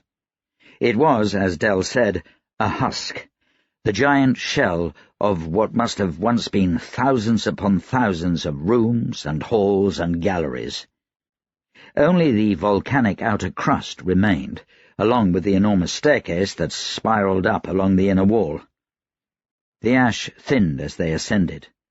Their footfalls began to echo, and Taniel soon realized that the pinpricks of light above were windows. He forced himself to climb hard, fast, not caring if Del kept up or not. In the near-utter silence, Taniel felt as if time was suspended. He thought he saw pale colours flicker in the shadows, like ghostly auras of long-dead magic. Every now and then, puffs of ash rose like phantoms. As they neared the top, he saw windows, yes, but they were too high above the staircase to shoot from, and there was nothing to climb to reach them. He kept going. The walls closed in around them, and the staircase narrowed. They reached a platform bathed in light, blackened by soot, and as wide as a ballroom. Taniel saw the roof arch above them, and the slits of windows high up the walls. Taniel slumped against the wall and waited for Del to catch up. "Where?" Taniel asked when the monk arrived, panting. He lurched forward and grabbed Del by the hem of his robes. "Where? You said I could shoot from up here. Point me to some damned windows." He shook the monk hard. "There!" Del wailed. He closed his eyes and flung a hand over Taniel's shoulder. Taniel let go of Del and turned around. A chill crept over him as he re-evaluated the room. A cold hand seemed to touch his heart. This was Kresimyr's throne room.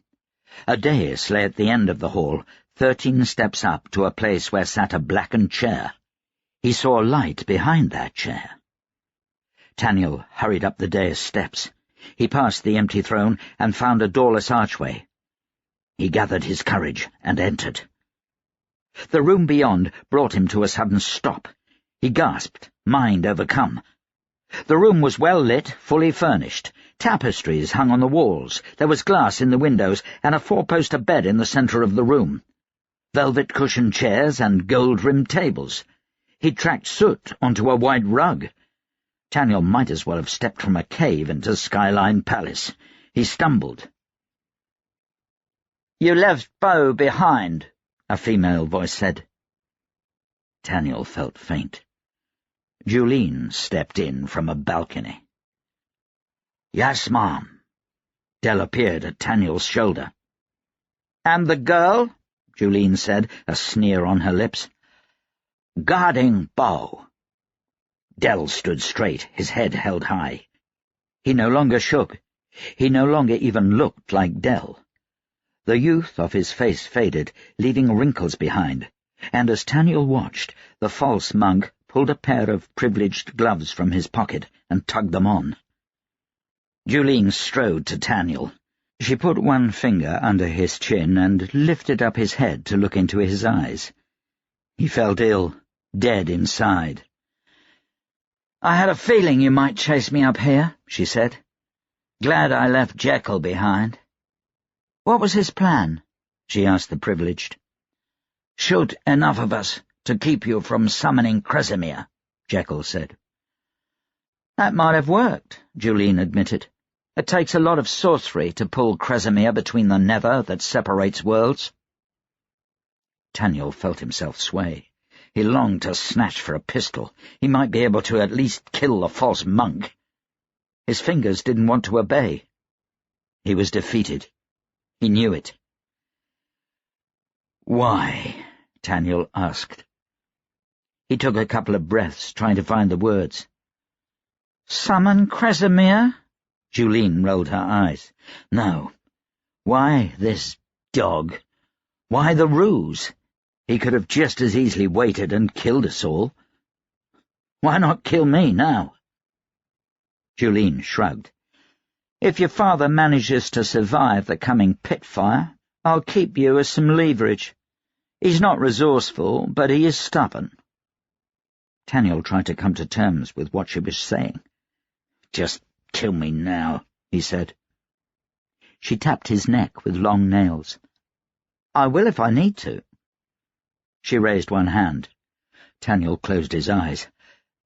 After a moment he opened them, only to receive an open-handed slap. He felt her nails rake at his skin. "That's for throwing me off a cliff," she said. She turned to go.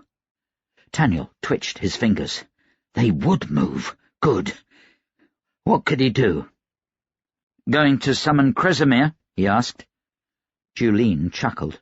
"Already done," she said. "I'm going to watch him descend. Care to come with me? The last time he touched Earth, he collapsed half the mountain. You might want to find some protection in my sorcery." Jekyll ducked after Julene with a look of concern. Taniel blinked. He set his fingers on his pistol, then followed after them. The balcony was full of people, 24 privileged, if not more. They held their eyes to the sky. Taniel was at the peak of the mighty building, or as close as one could get. He nudged his way among the privileged and looked over the side. He stifled a hysterical laugh as he realized that there was a Colosseum down by the lake. He could see right into it from this vantage point. "Enjoy the show," a voice whispered in his ear. It was Jekyll. The false monk gave Taniel a shallow smile. "You disgust me," Jekyll said. "You and your kind. Kresimir will destroy the Powder Mages once and for all. Damned mocked." Taniel grabbed Jekyll by the front of his robe. Jekyll sneered, lifted his gloved hands. Taniel tossed him off the balcony. The man's scream lasted a long time, even as he bounced and slid down the outside of the giant sheen of volcanic rock that was the building's shell. "What?" someone asked. "Who the pit is this?" a privileged said. Taniel drew a pistol and then wondered what for. What damage could he possibly do? Out of the corner of his eye he caught sight of a glowing light up in the clouds. He felt the blood drain from his face. He tightened his grip on his pistol. He could at least take a few of them with him. A privileged raised his gloved hands at Taniel. His fingers twitched. Taniel whipped up his pistol, only to hesitate as the privileged suddenly, and apparently gleefully, threw himself off the balcony. Another privileged followed suit. Then a third collapsed to the ground screaming, gouging at his eyes. Taniel whirled toward the balcony entrance. Topples stood there, legs planted wide, arms spread. Her buckskin vest was loosened sloppily at the neck, and her rucksack lay at her feet. Dolls lay scattered around it. Her fire-red hair was wild. She raised one hand. The dolls, dozens of them, rose into the air. They spread out before her like cards before a soothsayer, held up by invisible hands. Julene caught sight of Topples, and she screamed. Everything happened at once. Privileged scrambled for their gloves and made warding gestures. Julene froze as if in a panic, and Topples began her attack. Fire spread from her fingertips. It hit several of the dolls, and Privileged burst into flames. A needle appeared in Topples' hand. She jabbed hard, quickly, into different dolls. Screams of agony filled the balcony. A flash of light raced toward Topples as a Privileged got off a shot. She didn't even waver. The light arced, flashing into a doll. The Privileged to Taniel's right turned to dust and blew away with the wind. The mongoose had found the serpent's nest, and Taniel was right in the bloody middle. He lifted his pistol and shot a Privileged that wasn't getting any attention from Topples. He tossed the pistol aside and grabbed his second. When that was spent, he rolled his rifle off his shoulder. Julene regained her faculties as Topples decimated the Privileged. Julene balled her fists and strode toward Topples, face twisted in fury. Taniel felt fear then, and it wasn't for himself. Turn her unfamiliar magics as she might against the Kes privileged, Carpole would not be able to handle Juline. Taniel rushed Juline, bayonet forward. She waved her hand, and he felt himself sail through the air. Something crunched as he crashed into the balcony railing. He'd barely arrested his own fall, scrambling for some handhold, his rifle clattering away across the balcony. Privileged lay dead and dying around Juline, and she strode on toward Carpole. Carpole's dolls melted as Privileged died. Some wavered and dropped, still others drifted away. She twirled her hands, and the remaining dolls rotated. Taniel recognized Juline's doll. Juline laughed fiercely as Carpole massaged the air above the doll. Carpole opened her mouth. "Taniel! Run!" The voice had come from Juline, yet it had not been her voice. It was a girl's voice, a voice tinged by desperation. "Get out! Now!" Juline didn't seem to notice that she'd spoken.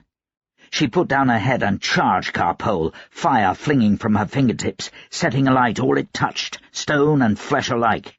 It sprayed some of Carpole's dolls, and 2 Privileged wailed in agony. Taniel found his rifle in the other corner of the balcony. The remaining Privileged didn't even seem to notice him. They'd backed away as far as they could from Carpole, spread out, and threw their hands up frantically to fend off her magic. No, he would not run. He'd not leave Carpole to fight alone. Taniel snatched up his rifle. He checked the barrel. The bullet had come out in his fall. He cleared the barrel and loaded one, then another. Both red stripes. He rammed cotton batting to hold the bullets in. A Privileged stumbled towards him, hands raised. He rammed his bayonet through the Privileged's eye. He found a place at the railing to line up his shot. The glow he'd seen earlier was descending from the heavens. It looked like a cloud, falling swiftly as it grew closer. The cloud flew past, lowering itself into the center of the Colosseum below. Taniel licked his lips. He cleared his throat. He tried to steady his hands. A pinch of powder helped to clear his mind and sharpen his eyes. The Colosseum was too far away, 6 miles at least. There was no way he could make a shot that far. He took a deep breath. The cloud touched the ground. A foot emerged from the cloud, followed by a person. Taniel fought off the darkness of a fainting spell. The man from the cloud was more beautiful than anyone Taniel had ever seen. His skin was perfect, his golden hair long and lustrous. He wore a tunic, something out of a play depicting the time of Kresimir. He stepped from the cloud and paused. His perfect face was marred by a frown. Taniel blinked the sweat out of his eyes and pulled the trigger. The crack echoed in his ears, and he lowered his rifle. He didn't so much see as he felt the 2 bullets speeding toward Kresimir. Long after they should have fallen to the ground, his will kept them in the air. His mind began to hurt from the effort. His hands began to tremble. Pain blossomed in his head as he burned through his powder horn to keep the bullets flying. Still he held on. 1 bullet entered Kresimir's right eye. The other hit his chest and pierced his heart. Taniel watched the god's body crumple and fall. Taniel felt a sob wrench itself from his chest. He'd killed a god. He dropped to the balcony floor. He couldn't bring himself to care as Juline's roar of fury tore at his brain. He heard a mighty thump, and then the world began to shake. He cradled his rifle, trying to pull himself into a fetal position. The building was falling. I killed a god. Carpole, was she still alive? He staggered to his feet, casting aside his rifle. Carpole was nowhere to be seen. Juline was gone too. The building creaked and swayed beneath him. Another quake? Outside, in the middle of Pike Lake, a great geyser sprayed into the air. Taniel could feel the heat from it. He forced himself inside. Carpole lay near the arched doorway to the throne room. Blood leaked from her mouth and nose and from the corner of one eye. She stared up at Taniel, still gripping one of her dolls. It was Julene, clear as day, and the doll wore a mask of absolute rage. Taniel fell to his knees beside Carpole. "I can't take you anywhere safe," he said. "There's nowhere safe left. I killed a god." Carpole blinked. Taniel choked on his own sob.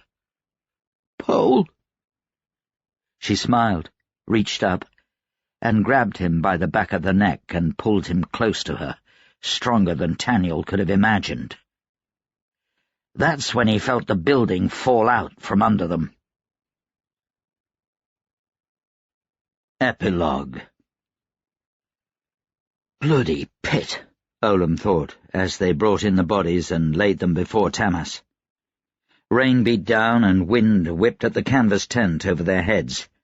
The sounds in the air, screams like banshees that came from no mortal throat, and the smell of sulphur that clogged his senses, had made him want to spit every few minutes. He could see South Pike from time to time through the swaying trees. The whole mountain— no, the whole southeastern sky glowed like the hillside behind a fire. It made him nervous being this close, no matter what the field marshal said. The mountain had changed. Its familiar rimmed top had collapsed on the southern side, spilling out its fiery guts onto the Kez plains. Olam hoped it swallowed the whole damned Kez army. Plumes of ash and smoke as big as Adro floated in the air above them, reflecting the harsh flow of the mountain. The ash rained down, requiring every man to wear cloth over his face. A plume of fire spurted from the southern rim and disappeared, heading toward Kez. Olam shuddered. That one plume was probably big enough to cover a city. Shoulder Crown was gone, swept away when the mountain's side gave way. The last of the evacuees had just come into Tamas's camp. It seems that they'd gotten all of the mountain watchers out in time. They'd brought with them the survivors of the mountain-top battle, along with rumors that could shake a man's soul. "Are they dead?" Olam asked. He touched a new cigarette to the brazier and brought it to his lips, pulling in the sweet smoke. Dr. Petrick shot Olam a dirty look. Olam grimaced. He should watch himself. This was the field marshal's son he was talking about. There were 3 bodies, all bundled head to toe to protect them from the falling ash. One of them was alive for certain. He was a medium-sized man, emaciated and frail-looking. He was carried in on a stretcher, and his hands and feet were very clearly bound. His arms stuck out from his body, propped up by a forked stick, so that his bare hands could be seen at all times. Privileged Bourbador, Olam guessed, the last of the king's royal cabal. Beau's eyes searched the room. His mouth was not gagged, yet he did not speak. The 2 other bodies belonged to a young man and woman. Soldiers unwrapped the coverings so that Dr. Petrick could examine them. The woman— no, girl from her size— was a savage with freckled skin and hair that might have been fire-red had it not been singed to hardly anything. Olam couldn't tell if she was breathing. The boy was Taniel. Olam recognized him well enough. All of Tamas's soldiers did. Olam sidled up beside the privileged stretcher and pulled up a stool. "Bad up there?" Olam said. He grimaced at the pain from his chest. The wound from Charlemagne had been straightened clean, making it possible for Mihaly to heal it with sorcery Olam couldn't comprehend. Healed it might be, but it still hurt between his ribs. Beau gave him a glance. "Cigarette?" Olam wrapped a new cigarette and put it between Beau's lips. He lit it with a match. Beau breathed in the smoke and coughed. Olam caught the cigarette, put it back in Beau's mouth. Beau gave a slight nod. "I hear we got all of our boys out," Olam said, "before the mountain fell. Us lucky." Beau said nothing. "Rumours of a great sorceress up there, duking it out with you and Taniel. She survive?"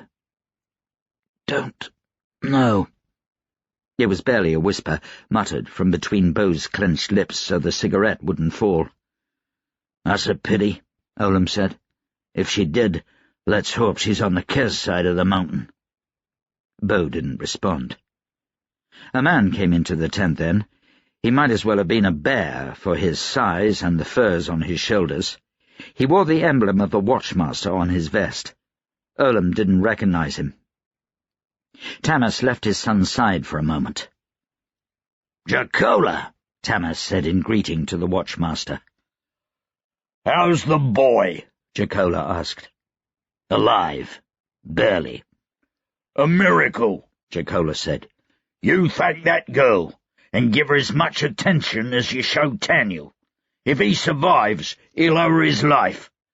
Pit, from what the men are telling me, we all might owe her our lives." Tamas looked over to the savage girl. "She clings on even weaker than Taniel. I don't know what we can do for her." "Well, do it," Jacola said. "You got more surgeons than just this old hoot." He crossed the room to Tamas's cot and sat down, producing a flask from his vest pocket. Olam frowned. Should he rebuke the man? He looked 3 times Olam's size. Sabon was the only one Olam had seen speak to the field marshal like that and get away with it. "Jacola," Olam said. "That name sounds familiar." Beau gave a slight shake of the head. "I know him as Gavril." Olam took the cigarette from Beau's lips and tapped the ashes off. He put it back in Beau's mouth. "Jacola," Olam said. "Jacola, Jacola. Wait! Jacola of Pensbrook." He felt his eyes widen. "That's him?" "Don't ask me," Beau said. Olam settled back on his stool and smoked his cigarette, trying to remember the rumours passed down through the troops. They said Jacola was one of Tamas's closest friends. Some said it was his dead wife's brother.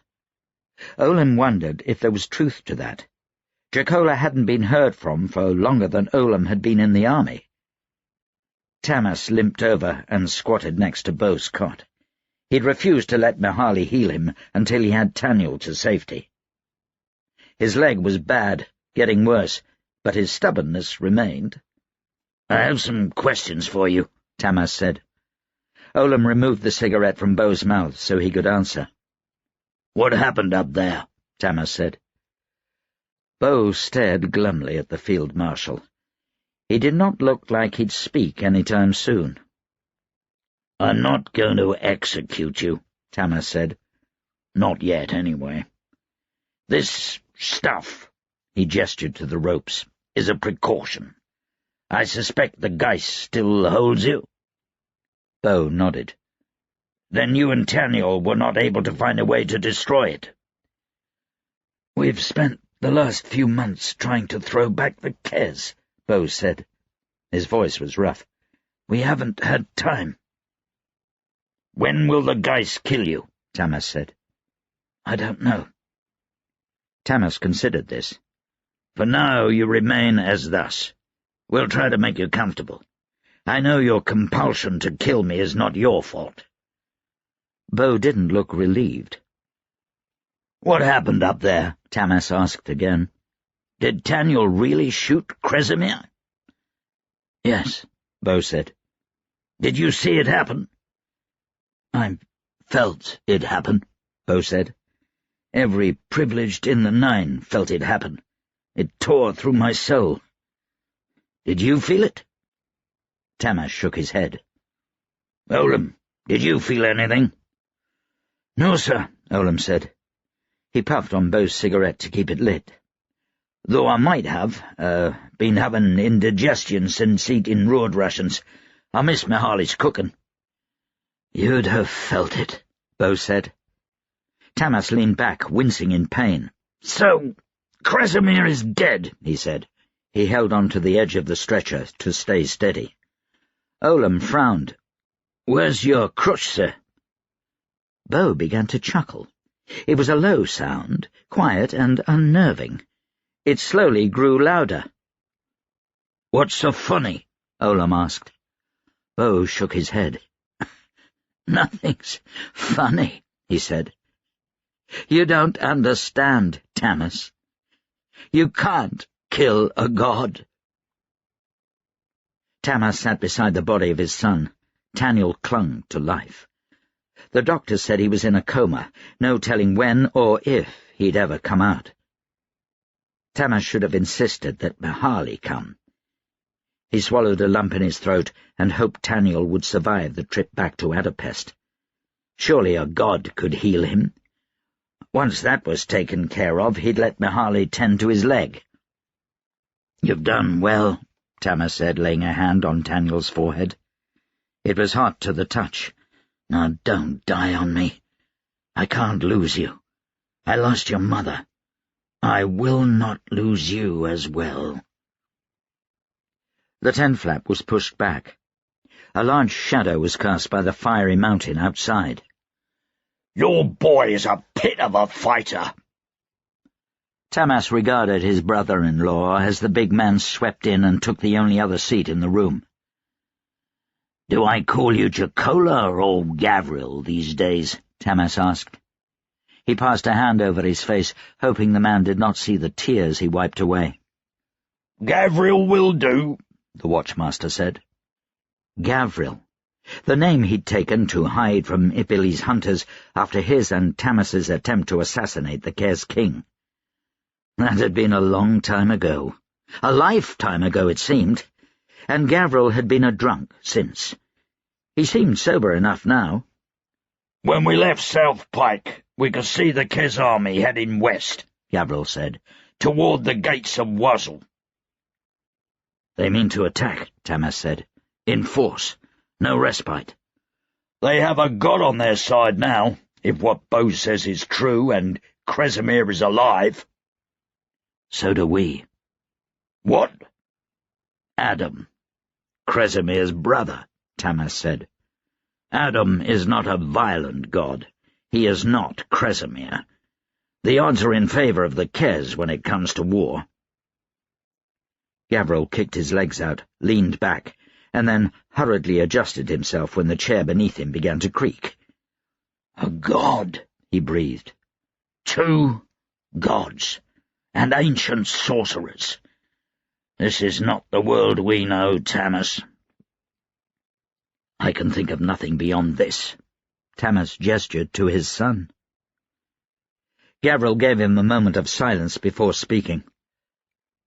"I spent 15 years grieving my sister's death," he said. "If the worst happens, do not make my mistake, I beg of you, and do not grieve him before he has passed."